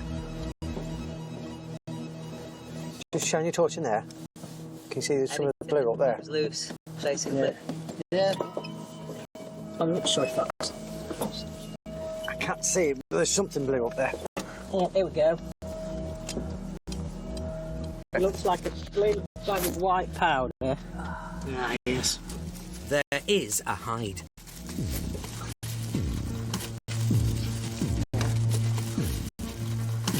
That's it. Nice. Result? Very nice. You can see that there's some loose panels within the car, and in particular one in the roof lining. And when we've had a play with that, it's come away, and you can see the blue bag hidden within this sort of secret compartment. There's obviously a fairly substantial amount of what would appear to be coke within it, so he's not yet been told we have found it, so wouldn't mind me a fly on the wall when he gets told. Several hundred grams of cocaine were recovered from the Astra. The lad is awaiting a charging decision for drug supply.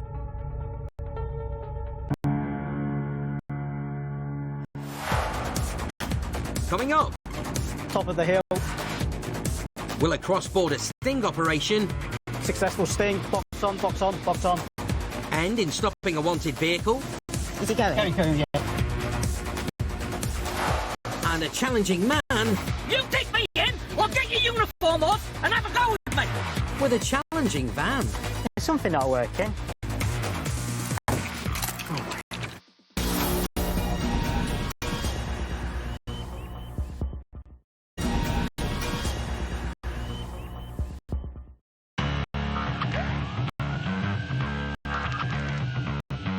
When working as an interceptor, teamwork really does make the dream work. On our team, we do tend to work as and hunt as a pack, if you like. When we hunt together, we'll coordinate and base our movements on providing the greatest chance of getting a result and getting whatever it is we're looking for. Working in a pack, we can achieve so much more. T-pack and preemptive stops that we use. We can only do that if we're all moving together in the same direction.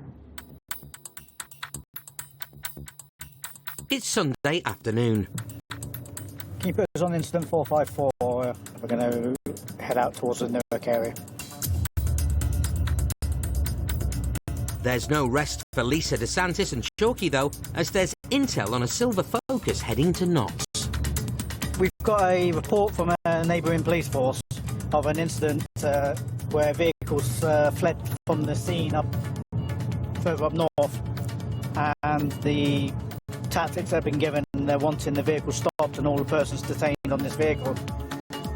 Details of the incident are sketchy, but what they do know is the vehicle needs stopping. Other forces, including Lincolnshire, are tracking the Focus as it heads south, and it's leaving a trail of ANPR breadcrumbs. Yeah, there's a load of pings on it. It's come all the way up from Leicester into West Yorkshire. Looks like it's then been involved in this incident, so potentially be heading back south towards Leicester. Chalky originally joined the Leicestershire force back in '95 before transferring to Knox. So if anyone can predict this suspect's likely route back to Leicester, it's him. The vehicle's just activated one of our cameras further north up the A1, but heading southbound, so it's coming in our direction. Foxtrot 29, we've taken up a position on the on-off slip at Newark A1. As Lisa and Chalky lie in wait, interceptors, including Jen, Else and other members of the Knots team, boot it down the A1 trying to catch up with the suspect. I've got you, mate. One behind you. Around 2 miles ahead, a Lincolnshire unit is now behind the Focus. It's just gone back to Cromwell, lane 2 and 2, 40. Oh, nice. Got it. Got it inside. We're literally a couple of minutes behind it now. There's a unit behind it. It's on this road. We want it to really stay on this road. Multiple units are heading towards the Focus in order to bring it to a controlled stop. Communication between the teams is key. And I've got a near side indication in lane 1 and 2 approaching Newark. Up ahead, waiting next to the A1. Oh, there. Where is it? Yes, just gone south. Chalky spots the Focus whiz past. Is it past? Yes, already passed. Despite some traffic, move it. they soon have it in their sights and take the lead. From Oscar 1, which vehicle's behind it now? Foxtrot 23 is the lead vehicle, advanced driver, T-pack, suitable vehicle. I believe we've got 2 T-pack mobiles behind us. Number of occupants. Tinted window. Foxtrot 23, no apologies, it appears to have tinted windows. Lisa and Chalky can't make out the suspects through the rear tinted back window, but the eye in the sky can. Empire, safe, file to XW. The police plane joins proceedings, using its high-tech camera to take a closer look. Empire safe, from what we can see, you've got driver, black top, short sleeve, and it looks to be a front seat passenger in a burgundy or red coloured top. With air support keeping an eye from above, Chalky formulates the plan on the ground. Oscar 1 to Foxtrot 2-3. Can you give me some team considerations, please, and your tactical plan? Foxtrot 2-3, if we have got the facility to get a Stinger unit from Lincolnshire ahead of it, that would be the best protocol, and then put a 3-car box onto the vehicle. Yeah, have we had any update from Lynx if they've got a Stinger unit further south? Stinger site is located A1 southbound at the A607 junction as you approach a large hill out of Grantham. A Lincolnshire unit is around 3/4 of a mile up ahead with a spiky surprise for the Focus. Oscar 1, what's the ETA for the Stinger site? Foxtrot 2-3, just past the half-a-mile marker for the A52 junction. I believe it's the next junction after that, so 2 minutes. Yeah. When you're past the A607 junction, let me know and I'll deploy. As you're approaching up the hill, I need a coming up the hill. Foxtrot 2-3, that's understood. A successful sting depends on letting the Lynx Stinger unit know exactly when the Focus is coming. Approaching uphill, BMW is still in lane 1 ahead, just coming to the bridge now. After the BMW, our subject vehicle. The hidden Stinger is waiting moments away at the top of the hill. Lane 1 or 2, please. Lane 1, and it's behind the white BMW, approximately 100 yards behind the white BMW. It's idle at the moment, very little traffic. They move the Stinger into position. Top of the hill, that's it. Successful sting, box on, box on, box on. Is he going? Going, yeah. Stop. Hands! Hands! Hands!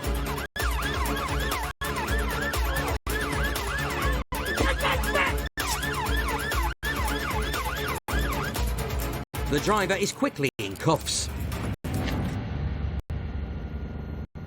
Do you have anything on you shouldn't have? No. Okay, great. Who was the Stinger? This chap nice. Nice work. No, it's all right. The Lynx and Knots forces have worked together, and it's been a textbook sting and box job. There's been an incident involving this car. Okay, that's why there's been a load of police following you. So we just need to clarify a few details. While we do that, just have to bear with us. Is that right? Yeah. Okay. We've been able to get the resources in the right place. We've brought the car to a nice controlled stop. It's off the live carriageway. Everybody's safe. No injuries, no damage to the vehicles. So, happy days. After an investigation, both the driver and passenger couldn't be linked to the original incident, and no further action was taken. However, the neighbouring forces did manage to effectively coordinate and bring the suspect vehicle to a safe stop. Just goes to show how we can all work together from different forces, and how we can all come together, and how being in the right place at the right time, you know, you can get a positive outcome. So yeah, happy days. Happy.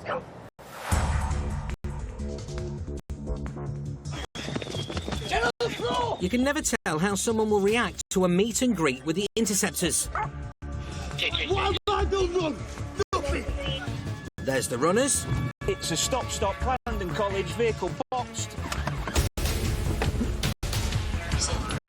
The hiders.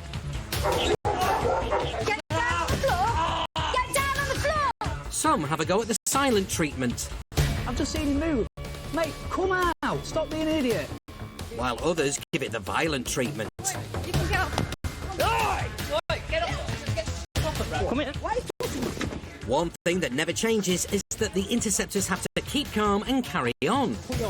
Killer, I want to deal with you calmly. Whatever comes their way. I feel like I've just woke up in a different universe.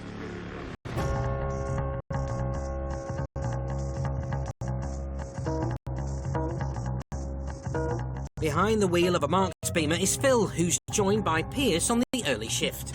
Do you want a proper coffee or a McDonald's coffee? I'm not fussed either way. Well, we're now heading towards McDonald's, so we'll go this way. There's too much traffic that way for it. Phil loves the unpredictable nature of the job. In an ideal world, he'd be savouring a coffee with his guilty pleasure, peanut M&Ms.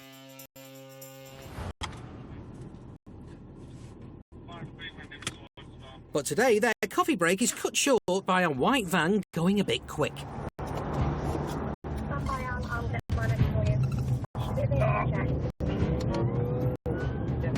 Who is he after? I think he's going for it. Phil clocks the van ducking into a side street and just about manages to keep it in his sights. Suspecting the van driver is giving them a wide berth and might do a runner, Pierce and Phil want to get hold of the driver fast. Step out for us. What's the problem? What's the problem is you saw us and then you've decided to come flying down here. No, I haven't. Yes, you have. Come on, take a seat back off. Yeah. Right. Take a seat in there and start explaining to me what's going on with this vehicle. Nothing's going on. Are you insured with it? Yes, I am. Have you got a licence? Yeah, I have, yeah. So why have you just done that to get away from us? I never even seen you. Where was you at? First impressions, this isn't going to be one of their silent treatment customers. You got any ID on you? Yeah. So where is it?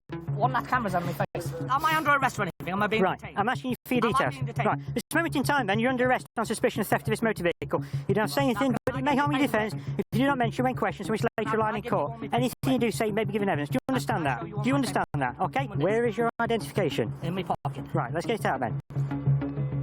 Checks show the van is insured to the driver, but Phil's got a sneaking suspicion there could be a reason for the bloke's seemingly hasty getaway. Right? Yeah. You saw me, you've darted down I don't even here. know where you're at. Where were you? Tell me You've where you seen was me at. and you've darted down here, Where so was what's you? your reason for that? Where was you? You What tell me is your where reason was you? for that? Where was you? Well, you saw me, didn't Where you? was you? I looked didn't at see me. you. Tell me where I saw you looked then. at me, so you Where know. was you at? While Phil remains cool, calm and collected, it looks like the driver's got a short fuse and it's about to blow. Do you behave like this normally? Because I've never seen you. You've shocked me. Do you behave like this normally? Do you behave, Do you behave like this normally? Do you come to somebody and accuse them of things? Right. Do you behave like this normally? No, I don't. Right then. So calm yourself down, take a few deep breaths, and let's deal with it properly. Yeah, but look what you're doing to me. Calm yourself down, So take right, a few deep breaths. No. Calm yourself down. Are you going to listen to me? Right. No, you're going to listen So to no, me. no, You're not dictating what's happening. For me. Arrest me. Take me. You're already under arrest. A deep breath in and... Take me in. Take me in, I said. You don't treat me like an animal like this. I've done wrong. You're not telling me what to do. You're behaving like... You're not telling me what to do. You take me in if you want to. You are behaving. No. I've done nothing wrong. I don't know this pig. This pig's followed me for no reason at all. He's demanding me and stuff. I don't know you. I've never seen you before in my life. Why are you doing this to me? He's demanding it because of section He's 160. not demanding me at all. You take me in, or get your uniform off and have a go with me. You're a big man, have a go with me. You're going to listen and let me talk? No, Or you're going to keep shouting like a child? You've got my identification. That's it, we're done. Jumper up, conversation closed. He's not very happy now. The thing is, he's trying the intimidation side of things. He behaves like that, we let him go. Whatever. There's a reason for why he behaves like he did, because he saw us and then came down here to get out of the way. So just try and find out what reason for that is. While Phil starts searching the front of the van, the driver is getting even more hot under the collar. So it's jumper off, round 2. No, it's not your licence, it's DVLA's licence, so I'm going to be holding that for the moment until this matter's been dealt with. You do not... What matter been dealt with? Right, stop shouting. Do not lean towards me. You get your finger out of my No, face. you need to stop Get shouting. your finger out of my face. Right. Get your finger out of my face. Who do you think You you're do dealing not with all the talk time? to a police Who do you think officer. you're dealing with You're all the currently time? under arrest. Well, then take me in then. Wind your neck No, until you're we not can have demanding sex. all this to me. You do not touch me. You're not doing all this to me. Right. You're not doing We all are this to at the me. minute. Well, do what you can do then. We need to check this vehicle's all in Check order. it then. And at the minute. Check it. You need to stop shouting. No, I don't. You make me stop. Make me. We're currently under arrest. Carry on with it. You think I'm frightened of being arrested?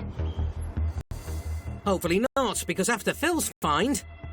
He's got a knife down the side in his thing. It's a lock knife.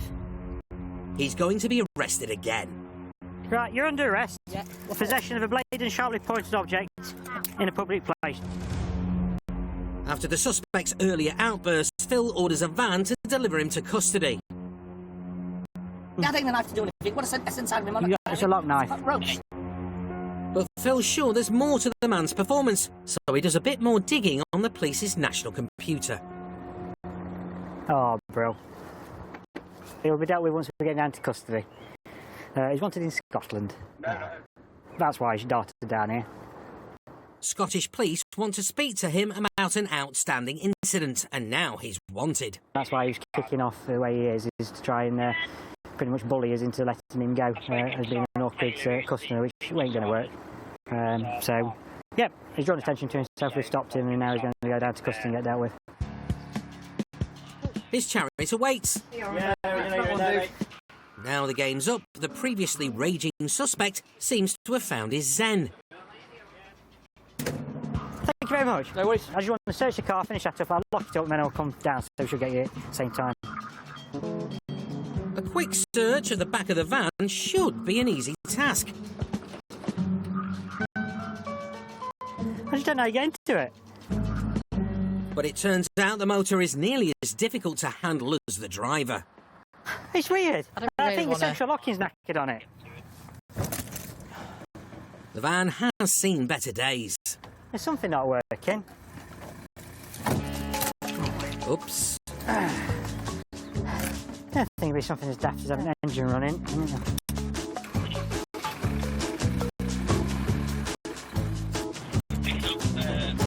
Nope. It's shut tight, and Pierce and Phil don't have the go-ahead to force it open. I was looking at the springs. There's nothing there to suggest it's heavily laden with anything. Again, which adds to more, I don't think there's anything in the back. It's just a clapped out van. I think the reason why he's done what he's done is because he's wanted more than he's got anything on him shouldn't have in the vehicle. Yeah, all right, he's legit with the licence and insurance side of things, but he's carrying a weapon inside the door, and if he's behaving like that with the police, how's he going to behave with members of the public? And he's got easy access to a weapon, so that definitely needs taking off him, and he needs dealing with for that. And Scotland will be able to interview him for the offences he's wanted for up there as well. Oh, and we've got a cold coffee as well. Cold coffee is good as a warm coffee.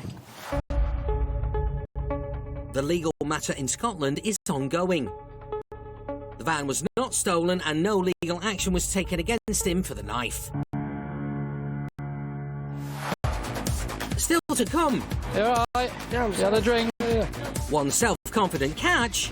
I'm fine, boss. You've told me you had a drink. I'm not over the limit. Is made to eat humble pie. You've blown 81 and failed the roadside breath test.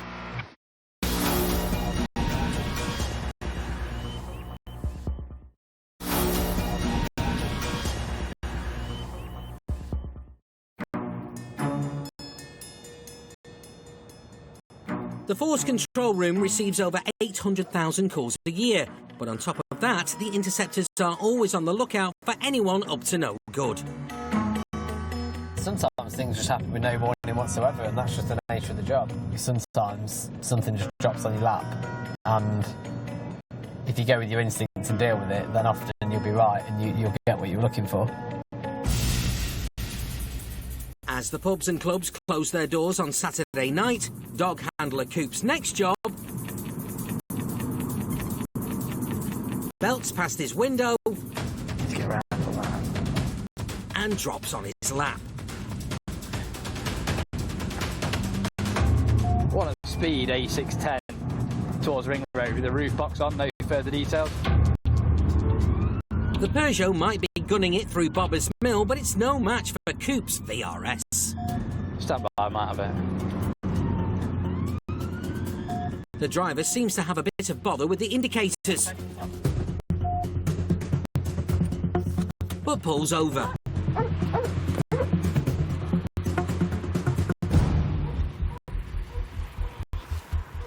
Jump out of the car, mate. Just turn the engine off, handbrake on. Handbrake on. Coops joined the force straight out of school. Back then, his least favourite subject was maths, but 14 years later... You alright? He's swift at solving the problem here. You had a drink? Yeah, I've had it.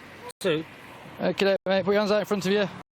Have another unit towards me, please, outside the Whitemore. There we go, mate. At the moment in time, mate, you're detained. What's up with me? Yeah, I'm fine.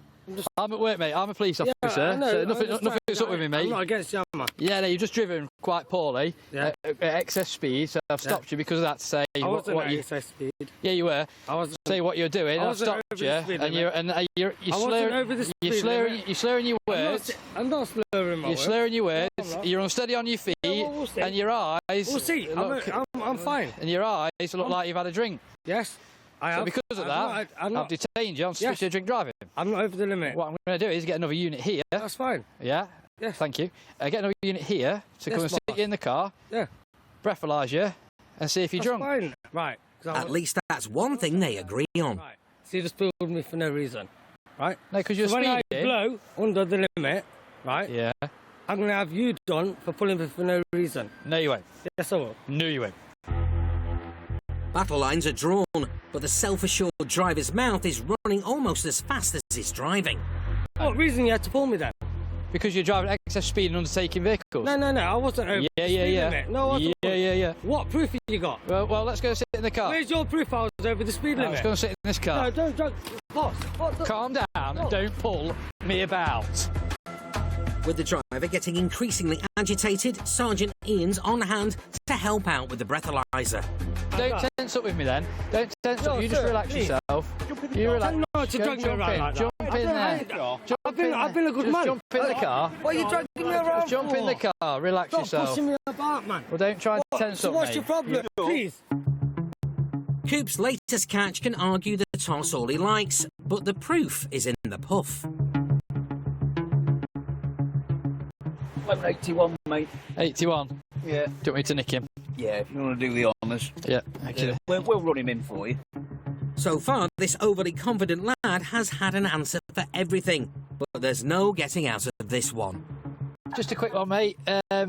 You've blown 81 and failed the roadside breath test procedure, so you did tell me you blow under, but you're under arrest, mate, for providing a positive sample of breath, namely drink driving. So you don't have to say anything about anything you don't mention when questions weeks later on in court. Anything you do say, you may be giving evidence. Do you understand? What's the That's number? on me.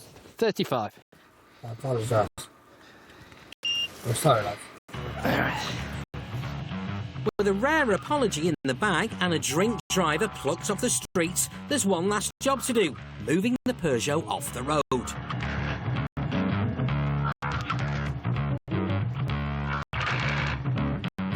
Easier said than done.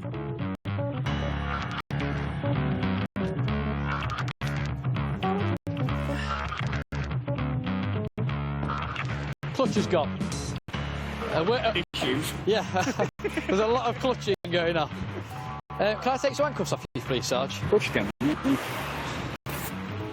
I'll swap them later, I like these pair. Yeah. You're going to attach to him? Yeah. Well, I don't use mine that much, so you might get a better pair out of it.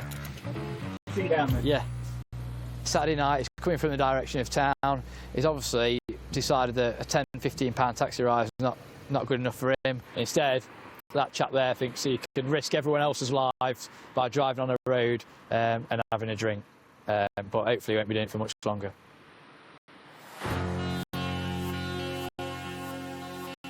After blowing 74 at the station, the driver has been convicted of drink driving. He was banned from getting behind the wheel for 20 months and ordered to pay £239 in costs and fines.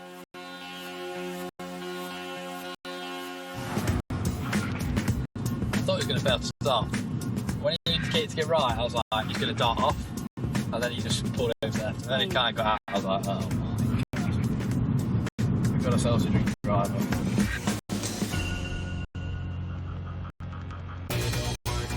And there's more new Interceptors next Monday night at 8. From flights of fancy to imaginary villas, don't get caught out as we expose holiday scams, brand new on Wednesday night at 8. Next, officers deal with thousands of racegoers spilling out of Cheltenham, many up for a row. New Police Night Shift 999 in just a moment.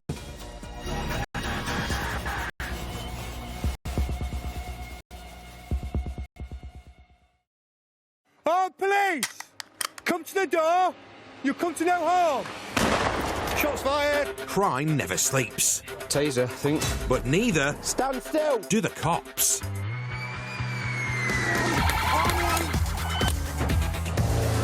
Battling on the front line Taser! Taser! are Nottinghamshire's finest.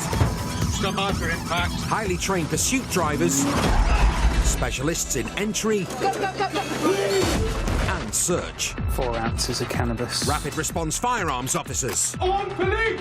Show yourself now! Police with a dog, stop! And the crime-stopping force Look at my arm!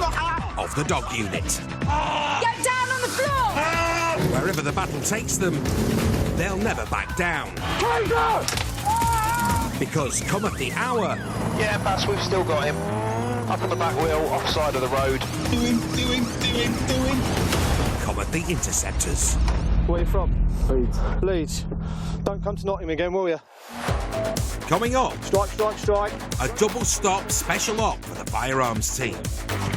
On police! Andrew, I can see him now! A single male occupant, adults. A wannabe action hero gets the bumps. Grab you, loving. And a reckless driver causes chaos on the streets. Massive crash. Ambulance, fire.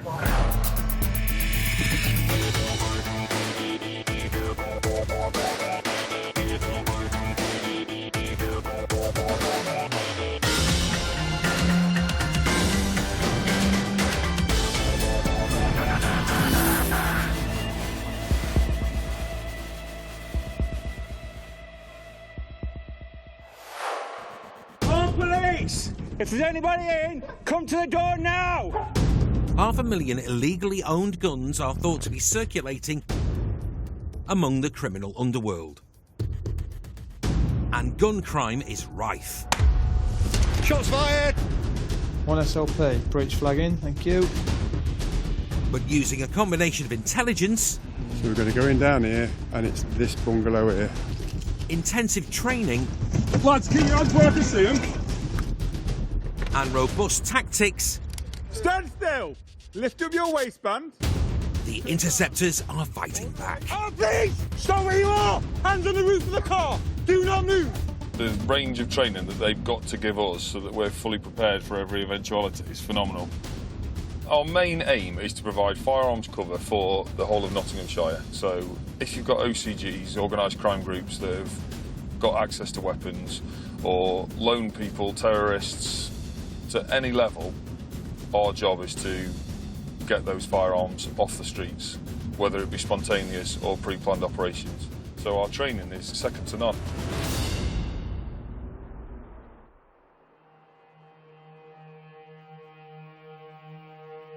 It's early evening. As dusk begins to fall over Nottingham, a convoy of interceptors has mobilised for a pre-planned operation. Leading the charge, Lisa DeSantis and Jim Carrington. As the operational firearms commander, Jim calls the shots on the ground. It's an intelligence-led operation around some of our... in and around Nottingham. They may well be moving around a large amount of drugs or cash or maybe a firearm. It's literally happening as we speak. It's all developing quick time, so with a bit of luck we'll strike on some decent baddies and get a nice result.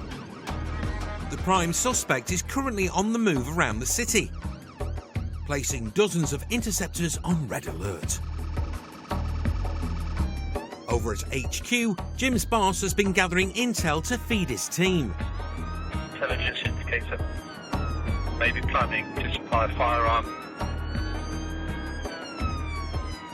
I'm making the assumption that he's going to be in possession of a viable firearm, which I believe at this time to be a handgun of some sort. And he's currently driving an Audi S3. Received so far.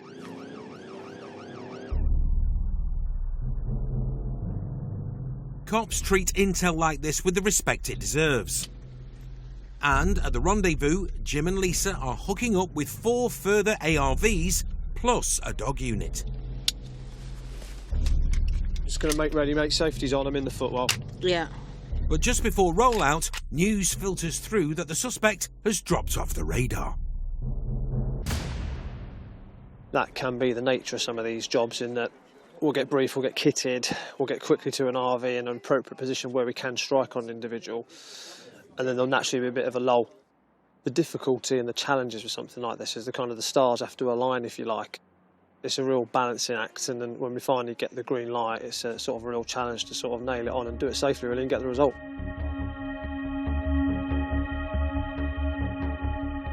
After a tense hour, Jim finally gets the call. But it's not what he was expecting. What's this? Some movement. The suspect and his pals are on the move, but they're now travelling in 2 separate vehicles. The team suddenly have their hands full. I don't want a convoy of marked ARVs going through the city. It's a near side out of St Anne's police station, please, and away from the city. Jim is exactly the kind of cop you'd want leading you into battle. Throughout his 2 decades on the force, he's bagged several awards, including one for bravery during a firearms op. Tonight, all that experience could prove decisive. Vehicle tactic, significant enforcement to prevent flight. Yeah, understood. So robust containment of the vehicle. The order comes in for robust containment. That's Interceptor speak for showing the bad guys who's boss. But as the situation develops, so does the plan. I want us to prioritise Audi, but with a view to containing both. Containing both vehicles? Sir, you're asking for an enforcement on both vehicles as per briefed, simultaneously? Yes, and soon. Keen to avoid the dangers of a high-speed pursuit, the boss orders Jim to orchestrate a double T-pack. It's a tall order, but Sergeant Carrington has the tools and the talent at his disposal. Confirm we are prioritising the Audi S3, but if we can get both vehicles, then we should do. Yes. The team may be ready, but unfortunately the suspects are not playing ball. Stand by. Lost him. An HQ total at the moment. To lose the suspects once is unfortunate. To lose them twice could be considered careless. But not tonight, because the Interceptors have eyes all over the city. There is a light grey or light oil Audi RS3 in the cul-de-sac. Thank you. Whilst avoiding main roads, please, as a convoy towards Canberra then, with a view to enforcement imminently. It's game on. An unmarked Interceptor unit is behind the Audi and is quietly tailing them towards Jim's convoy. Jim preps the team to strike. Let's have the unmarked cars at the front of the stick, if we can push through. Jim lets the marked cars hang back, giving his team the best possible chance of springing a surprise. Timing will be everything. Marked cars are coming through at the roundabout. Understood, we are Bilber Road. ETA is probably 1 minute. With traffic light, Jim wants to box the vehicles at the next junction, but he still can't see them. Coming towards you, left towards Bilber. The suspects are approaching just metres up ahead. It's now or never. Strike. Robust, please, team, robust. Go on, then. Go on. Don't you let him escape. On place! Andrew, I can see him now!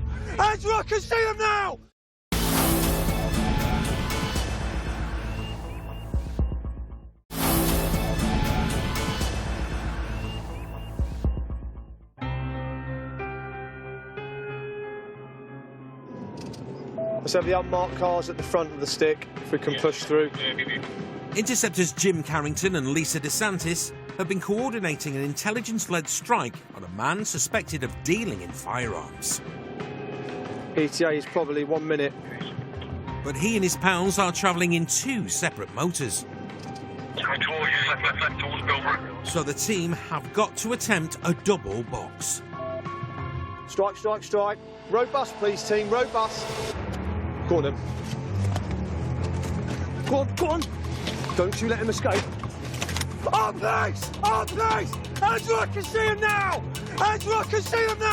Suspecting at least one of the men to be armed, the cops unleash an overwhelming barrage of force. catching their subjects unawares and paralysing them into submission. Right, back away, team. Let's have a containment. Hands where I can see it.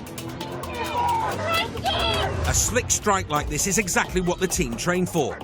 But it's not over yet. Both vehicles are stopped, stand by. Vehicle contact, no officer injury. Subject's been compliant at this time, stand by. Any of these men could be armed, so until they've been isolated and contained, cops have to assume the worst. On the floor! On the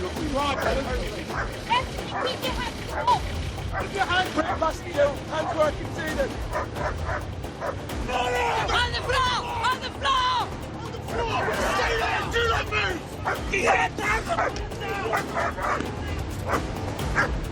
The driver and backseat passenger of the Audi RS3 are finally in cuffs. We are getting some non-compliance. We'll update you, but there's no escape for these individuals. Hands on your head!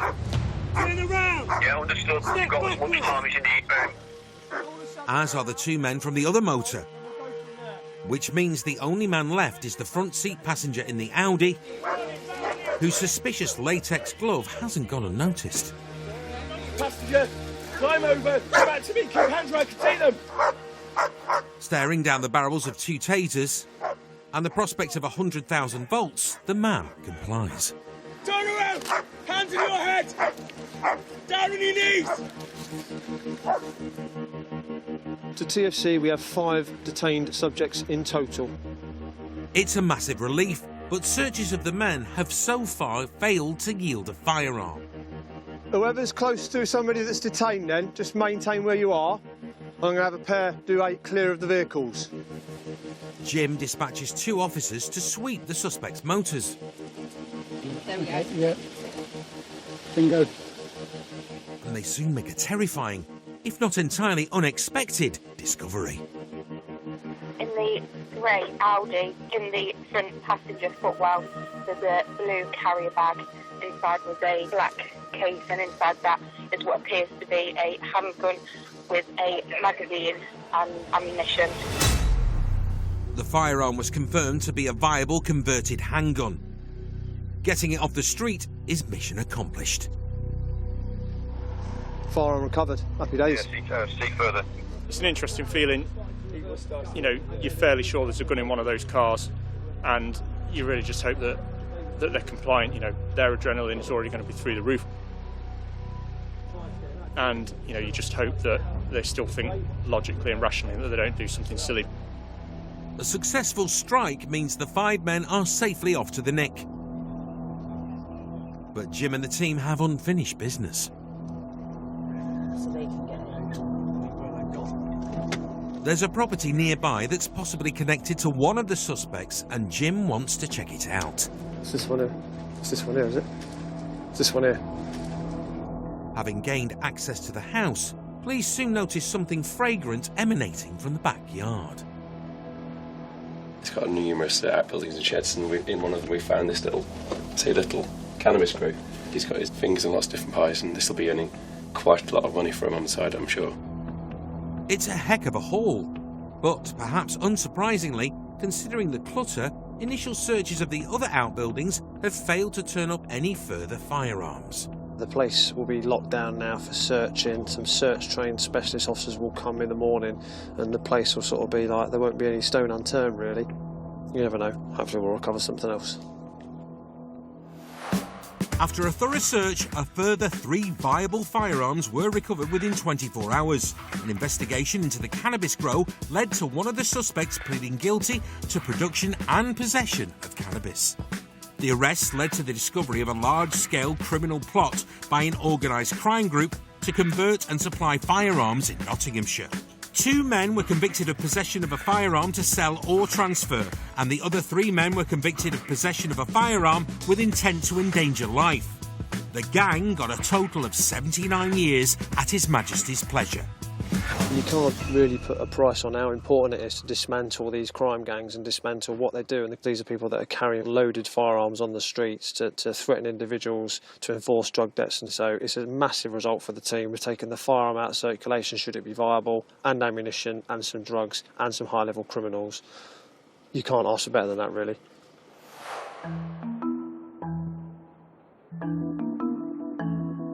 For most of us, Sunday afternoon is a chance to sit back, relax and recharge our batteries. No such luck for Interceptor Jim Carrington, who's back out on patrol. His partner this morning is Paul Charlesworth, and it's safe to say neither man is a fan of this shift. I would say Sunday day shifts are the worst of all the day shifts. It's pretty much how I feel about it. Given the choice, Paul would rather spend Sunday afternoons out walking his dog, freeing up his evenings for chasing bad guys. It's a bit of an all or nothing shift for me. It's either just a proper sleepy Sunday, but every now and again a Sunday can turn up anything, really.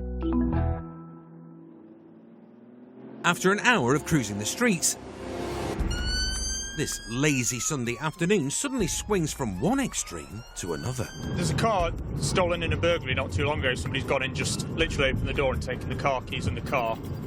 And an officer's just spotted it quite a distance away from us, but they've actually seen it being driven away. So we're just going that way to see if we can meet up with them and get it stopped. The car that's being tailed is a Toyota Corolla, but it's on the other side of the county. Jim and Paul are playing catch-up. Are they in a marked car? Because it's going to do one as soon as it sees them, isn't it? Are you in a marked car or an unmarked car? Sorry, I'm in a marked car, but we're keeping well back just to avoid spooking it. We're still a long way from this. We'll go all out to 614 to get to Worksop, to get ahead of it. I know. The suspect is taking his hot motor for a joyride, but the trail has suddenly gone cold. Is it somebody had a brief sighting of it going north on the A1 on the dual carriageway, and then I don't think they'd been able to get out fast enough to get behind it, so that's all we've got at the minute, is that it was going north on the A1. Jim and Paul are still several miles away. But Interceptor Jay Sims, staking out a roundabout in his unmarked Skoda, has found himself in the right place at the right time. And they should just come off 5 lane ends, and it's 8:57 into Worksop. The hunt is back on.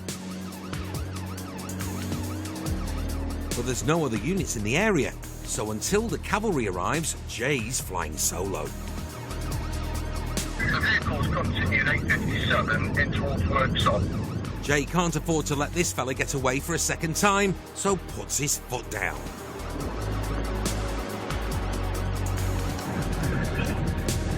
Stand by as we approach the roundabout. I believe it's the first in towards Worksop Town Centre. Still a temporary loss.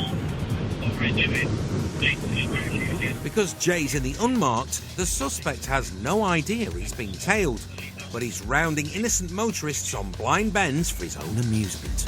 The vehicle continues to overtake. Emergency equipment. As the traffic builds up ahead, Jay spies an opportunity. Directly behind the vehicle. He sticks on the blues and goes for the box. Now failing to stop. There's been minor contact between our two vehicles. With the A road suddenly chock-a-block with Sunday drivers, the Toyota seeks out a quicker stretch of tarmac. Left. Forest lane collides with a member of the public, but vehicle continues. Safety continues. The road conditions are damp. A single male occupant, adult. Driving at 50 miles an hour through a busy residential area is bad enough. But cutting corners at speed and mounting the pavement is a whole different ballgame. Left on Eucharist crossing. Jay Skoda's got 240 horsepower under its bonnet. The old Toyota, a much more humble 95. Even so, the lad's pushing it to the max. Speed is 50, and we're on South Avenue, continuing along the Hampton Estate. The lad powers on at almost twice the speed limit, without a second thought for anything except his own bid for freedom. Left. Still continues on Hampton Crescent. He's bouncing round the back streets like a pinball, and for the second time in as many minutes, narrowly avoids catastrophe. We're on College which then continuously emerges on a right. It's only a matter of time before this lad's luck runs out.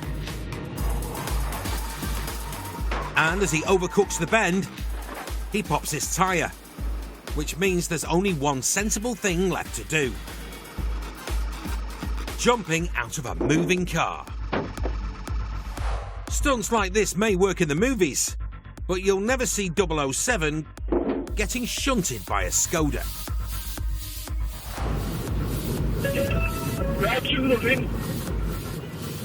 And so begins the world's shortest ever foot chase. Luckily, the bloke was an even worse runner than he was a driver, and Jay's already got him in cuffs.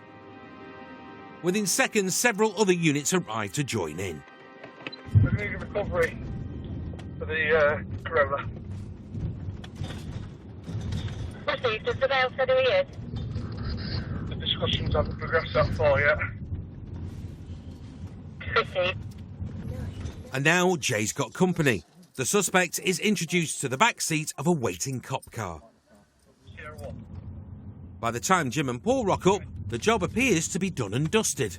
Oh, there it is. You've done your bits with In the a wall. debrief if you want to forward them on me. Well, I've even got out of passenger side. What an idiot. But having thrown himself out of a Toyota, this wannabe Houdini is now trying to worm his way out of a Volvo. If you're trying to get into the front of the car. Come here!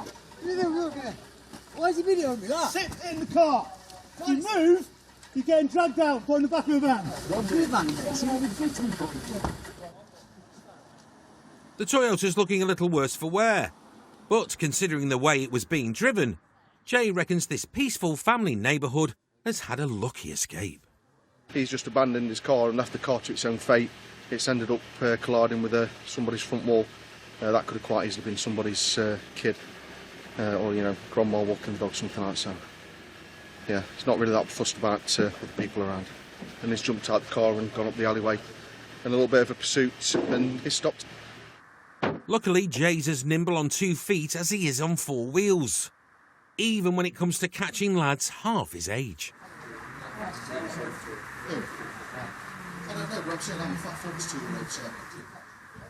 42. He's 48. You've had a hip replacement as well, haven't you? The lad was found guilty of aggravated vehicle taking and burglary. He was sentenced to 2 years and 10 months in prison and disqualified from driving until he takes and passes an extended driving test.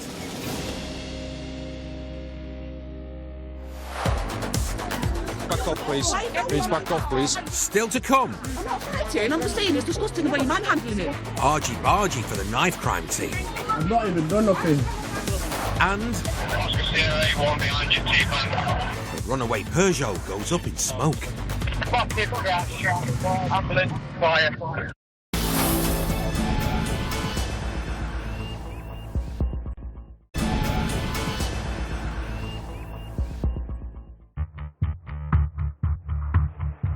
In 2016, Nottinghamshire Police created a specialist unit with the sole purpose of tackling the knife crime epidemic. He's concealed, mate. He's definitely concealed. Get him in the car. Ever since, they've become the envy of forces across the Midlands, taking more than 450 deadly weapons out of circulation. A knuckle duster, like nasty, whack to the face of one of them. Is that everything? And making almost 500 drug busts a year. Knives and drugs, they go hand in hand. It's one of those things where the drug dealers need to protect what they've got. There's rivalries over dealing patches and things like this, so a lot of them do carry weapons. With us being out there on the streets, there's a lot more intelligence coming through about drugs. We find a lot of the time when we're searching for drugs, we'll find drugs and we'll find a weapon with it, whether that be a baseball bat in the back or a knife. They just go hand in hand. It's early doors on a sunny morning, but in Nottingham, crime never sleeps. And neither do the Interceptors. Ken and Joe from the knife crime team have already got the blues on. Get us there, Kenny. Responding to an SOS from colleague Gav Hall. I've sighted a bloke in suspicious circumstances. is stop that person, and it's someone we know, and it sounds like they're being problematic now, so Gav's asked for help. So we're just trying to get to them as quick as we can. Cops suspect the bloke's been out dealing drugs. And after a decade on the force, Ken knows that on the street, drugs and weapons go together like tea and biscuits. The boys will have to proceed with extreme caution. The arrest has taken place in a residential street near the city centre. And by all accounts, it's created quite a scene. I think cops, but we've got a crowd here. Coming as quick as you can, mate. When Ken and Joe arrive, there's already 2 units dealing with the suspect. So Joe's dispatched to crowd control. Oh, you back off. You need to back off, please. You need to back off, please. I'm just saying, it's disgusting the way you're manhandling him. There's one person there and you're manhandling like that. There's 2 people restraining him. It's obviously for a reason, isn't it? There's a crack house there you don't really know to buy. Yeah, but we're doing something about it, aren't we? Quite clearly doing something about it. Yeah. Okay. The bloke in cuffs has attracted an audience. But he's been resisting arrest, so cops need strength in numbers. It's just easier if you let us search. Get that camera on my face. Get that camera on my face. You need to relax. We've got to do our job, haven't we? The camera. We have got ground. Of course we have. You know we've got ground. You're in a drugs dealing hotspot. Potentially see an exchange that window. No, not even done nothing. Unsurprisingly, the suspect is protesting his innocence. I've not even done nothing. And so is everyone else. Oh my God, what is that noise? Come on, it's not nice to see people that we know get treated like that just when he's walking around the street and they've arrested him. Yeah. But as soon as he's out of the way, the crowds disperse, leaving just one resident left to defend his honour. He don't have nothing on him. He's getting rid of people that are selling drugs on the street. I can't tell you if he had anything on him or not, but I'm telling you he is under arrest, so... Yeah, he hasn't. The woman insists the chap they've arrested is a pillar of the community. Just wait till she sees what Gav's found stuffed down his waistband. We've gone to search him, he's kicked off. And we've got a load of deals of heroin and crack cocaine here. Probably 100 deals. So he's under arrest for being involved in supply of Class A drugs, so... It's possible this bloke's not the virtuous individual his neighbours think he is. I was having a conversation with this woman and she was adamant that that person in the back of our car comes on these streets and represents what the community wants, which is a safer place to live without drugs. Yet we've just uncovered over 100 wraps of Class A drugs. Meanwhile, cops have been searching for a property nearby that the man is known to be connected to. We found what we suspect to be some heroin, a small amount of heroin in like a tie wrap type bag, a small amount of cannabis. During the course of the search, we found another wedge of fake £20 notes that seem to be out there. Dealing in counterfeit currency carries a maximum sentence of 10 years in prison. But the most frightening of all is what was found in the bedroom. Worryingly, we found a crossbow, complete with some arrows, and I don't think our vest would stand up to with one of those arrows. Hidden away behind the bed was this, which is a machete or a zombie knife, depending on how you want to describe it. But a nasty blade for sure. But these are the sorts of flashy-looking things that people are running around the streets with, hurting each other and threatening each other with. Taking one of these off the streets, getting it destroyed is definitely a win for us. I don't doubt that would have been at some point on the streets of Nottingham. The drugs and weapons are seized, and the bloke is off to the nick with some serious questions to answer.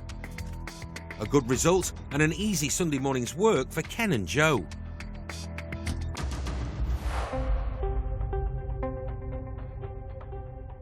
The man pleaded guilty to possession with intent to supply heroin and crack cocaine and got 2 years behind bars. No link could be drawn between the man and the dodgy banknotes or the weapons, so these and the drugs were sent to be destroyed. That's another 2 lethal weapons safely off the streets. What car is it? We're at 140. Chasing criminals can be hard enough. Stand by, stand by. Driver lost control. Stand by, stand by, stand by. It takes grit. And you've got to keep back off, Thomas. You've got 3 in your stick, Redders. I'll be card 2. experience, We are past the vehicle, we'll try to slow it down. and months of elite training. Go. But sometimes the hardest thing Grass, it's grass, it's grass. is calculating when a pursuit Narrowly missing onto the vehicle. just isn't worth the risk.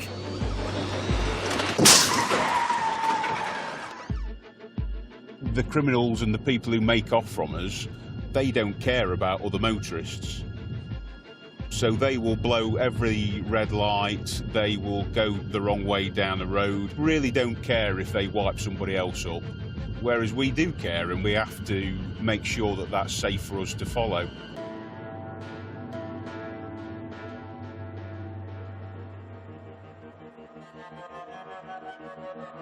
It's the Saturday night shift. A CCTV camera captures Interceptor Lee Frith tailing a speeding Peugeot with 2 male occupants. The driver makes a beeline for the Golden Arches. But he's not here for a happy meal. He pops the Peugeot into reverse and swings it back round Lee's Volvo.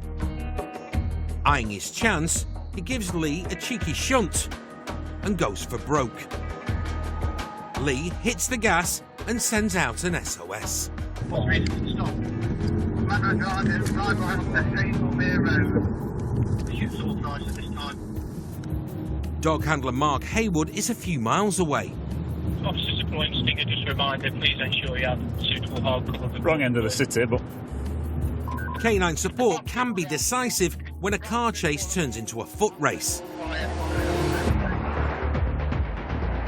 But back across town, as long as he's flying through reds, this bloke clearly fancies his chances on 4 wheels. 2 further units have now fallen in behind Lee. Oscar Sierra A1 behind you, T-man. Yes, it's to the right, up the tram track, adjacent to the parking line. But a convoy of cops is doing nothing to deter the runaway Peugeot. Right, past Mount Luton Road, back towards Bradford Road. Not content with jumping a second red at north of 50, Risk. Floodless, still medium. the Peugeot ups the ante, sailing through a third red at almost 70. Sensing danger, Lee holds back to give the Peugeot space. But when it hurtles through a 4th red light, the lad's luck finally runs out. Massive crash. Bradford Boulevard, ambulance, fire. At 80 miles an hour, the reckless driver barrels across the junction and ploughs into an innocent motorist, igniting a massive fireball that engulfs the Peugeot. It's the stuff of nightmares. The Peugeot's passenger has been ejected from the car and thrown several feet across the tarmac. He wasn't wearing a seatbelt. For the units on scene, it's a race against time to establish who is in most dire need of help. The Peugeot driver, although dazed and bloodied, has escaped the worst of the blaze. NH, we've got 3 casualties, 2 out of the subject vehicle, 1 that he's crashed into and he's trapped inside the vehicle at the moment. The innocent motorist, who turns out to be a delivery driver, appears to have sustained a serious leg injury. But he remains trapped inside the twisted metal of his vehicle. Until the fire service arrives to cut him free, there's little cops can do but keep him talking. Meanwhile, Lee and the boys work hard to deliver emergency first aid to the 2 men from the Peugeot. And it's becoming increasingly apparent just how lucky they are to be alive. By the time dog handler Mark arrives, paramedics have taken control of the situation. But even for a hardened Interceptor, scenes like this are difficult to swallow. it's terrible, isn't it? Oscar Sierra 1. Makes you think, mate, doesn't it? And pursuits are some of the most dangerous things that, as a police officer, you can do. And then when you hear that an innocent member of the public's been injured, it just makes you feel sick. Moments later, the fire service arrive and begin working to prise the innocent driver from his mangled motor. Lee, who led the pursuit, remains shaken up. You all right? No. Come with me. But as ever, the Interceptors are looking out for one another. Lee, come with me. Just leave a minute, sorry. I'll take you back to Nick if you want. No, all right. You're all right? Yeah. Sorry, mate, thank you. You're all right? Yep, back in work mode. Obviously, we're all human beings, so we get upset, and that's when you saw, obviously, Lee quite shook up about it also. But then we just all look after each other and go on to the next job, really. While the injured men get ready for a trip to hospital, Interceptor Paul's been having a route around what's left of the motor. There's little nitrous oxide canisters in the footwell which people sniff in just to get a very short high. There's a bottle of brandy in there by the look of it as well, which is partly empty. And I think the lad who's driving it is disqualified already. Provisional licence holder, so he's never had a licence. This is a perfect example of what happens when people who shouldn't be behind the wheel get behind the wheel. With the situation under control, Lee can finally begin to process a fairly unsettling series of events. I'm all right now, yeah. I think it was when the paramedics turned up that it's off me and it's on them because they're the professionals at that point. So yeah, I just needed a minute there. The point that he's gone through this, I've made a conscious decision to back off, so I haven't actually seen him go through these lights. All I saw was the ball of flames. Massive crash, Bradford Boulevard, ambulance, fire. So just absolute carnage. In court, the driver admitted charges of causing injury by dangerous driving to 2 people, driving whilst disqualified and driving without insurance. He was disqualified from driving for 4 years and won't be issued a full licence until he takes an extended driving test. He will also spend 2.5 years behind bars. His passenger and the innocent delivery driver survive without long-term injuries. Whether it's a no licence, no insurance, drink driver or anything like that, just pull over. We can deal with it. The worst case scenario, you're going to get arrested and potentially lose your licence. And there's always the people that turn around and say, well, should we chase? Should we pursue that vehicle? But if we don't pursue the vehicle, it could be murder, it could be drink driving. Yeah, frustrating. Very, very frustrating for me. Still to come. Not good news regarding your tyres. You've got your cords exposed. A roadside MOT. Full beam. No. With an epic fail. Basically, I've been driving a death trap. Yeah.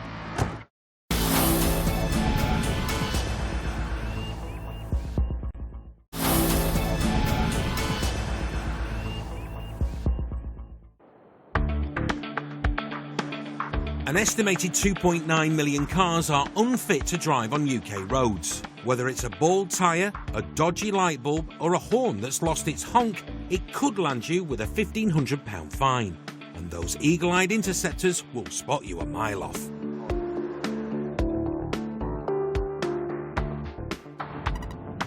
One copper with a highly tuned nose for these things is Phil Broughton. He's out cruising in the unmarked when a fast-approaching Beamer whistles past his right ear. Phil's seen enough. Catch him up, we'll see.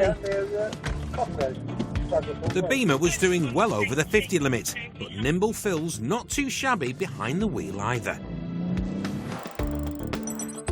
As the grandson of a copper, Phil's got policing in the blood and even represented his force at Buckingham Palace for the Queen's Golden Jubilee. Sadly, the Beamer he's just got behind looks like a right royal mess. Can I have a code 2, please, Callum Road? Yeah, go ahead, details. Before lighting him up, Phil wants to know who he's dealing with. No reports, registered to Matthew, insurance to a James, no other named parties. Yeah, 10-4. The Beamer is owned by one man and insured to someone else. Not a crime in itself as long as the car's roadworthy. But Phil's not convinced. I mean, he's got a massive great crack in his windscreen, so that's one defect, so we'll see exactly what's wrong with his car. A short, sharp blast of the blues and twos has the desired effect. And with a dodgy-looking Beamer safely off the road, Phil can introduce himself to the man behind the wheel. Oh, right, hello, how are you? All right, why do I need to have a chat with you then? A bit quick? You're going a lot quick. It's 50 mile an hour speed limit, so what speed were you doing? Was that because you weren't paying attention, or is your speedo not working? No, speedo working. All right, so why am I paying attention to it? Manner of driving, it's unacceptable. It really is. Okay, so I'm going to caution you a moment in time. Is it your vehicle? It's my mate's. Right. Sorry? It's in my friend's name. It's in your friend's name. Is this vehicle insured to you then to drive? Or are you driving on? Insured it till Monday evening, I believe. So why are you driving it? My car's currently off the road at the minute. Right. Okay. No worries. Apart from his speeding and the fact it looks like this door could fall off at any second, the lad's story checks out. Plus, his driving record is clean. But before he goes, Phil wants a closer look at his Beamer. I just need you to turn the wheels facing that way for me, and then just leave it there. No, it's playing up now. It's because you've been thrashing it, that's why. Let's put that one down to stage fright. Cool. The balding front tyres, on the other hand, may not be explained away so easily. There's supposed to be at least 1.6 millimetres of tread on a tyre to keep it legal. Nottingham's not seen anything this smooth since Michael Bolton played the Theatre Royal. Not good news regarding your tyres. You've got your cords exposed. It's all right. What we're going to do is just check a few other things. When was that done? Won't be able to tell you. But you've been driving around with it like that? Okay. To find out more, Phil decides to play a little game called Beamer or Banger. Turn all your lights off. That's it. Side lights. Main lights. Full beam. It's not looking good. No. Indicator. Indicator. This could be the perfect motor. Nothing. But only if you've no intention of turning left. Wash bottles. We're not having much luck, are we? The poor lad clearly knows the game's up. Try again for me. And horn for me. No horn. Ladies and gentlemen, we have a banger. Basically, I've been driving a death trap. Yeah. In its current state, the car is dangerous and needs to be taken off the road until it can be made safe to drive. Driving at those speeds, if anything happens and needs to stop, his tyres just haven't got any integrity. So it is an accident waiting to happen. Because not only is he putting himself at risk, but he's putting everybody else at risk as well, with bad driving and bad condition of vehicle. So what's going to happen today is you're going to be receiving a ticket for the tyre condition. I'm also going to issue what we call a prohibition notice. So that means it ain't moving. Phil wants it seized, but the lad's got a cheeky proposition. All right. Is it possible for you to follow me, because my work is just the other side of there? Just the other side of there, is it? If it's within a reasonable distance, I'll be quite happy for it to go then. I'll put an exemption on that one. It turns out he got pulled less than half a mile from where he works. So what's his day job? I restore cars. Right. He's a car mechanic, so he should know a shed from a show car, but apparently not. I'm hoping you'll never put yourself in this situation again. I think I'll buy an old car and then I can't get done speeding. Yeah, well, yeah. That's your copy of prohibition. Phil's letting him drive the half mile to work, where, hopefully, he'll be able to give the old banger a bit of TLC before even thinking of taking it out again. Make sure it's roadworthy. All right, cool, I'll leave you be. No problem. He's got no excuse. He knows his way around cars. He knows what he's looking for. And I think if hand on heart, he knew full well all the defects around the car. So hopefully he'll take it on board and hopefully we won't have a future repeat. The lad was in court for driving with a defective tyre. He got a £107 fine and 3 penalty points. The fate of the poor old Beamer is unknown.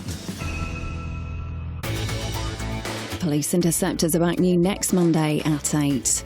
Told over 3 nights, discover the brutal story of how the Vikings conquered Britain, kicking off with Invasion. Brand new Wednesday at 9. And tonight, drunk and drugged up drivers are causing danger after dark as we join police on the night shift. New next.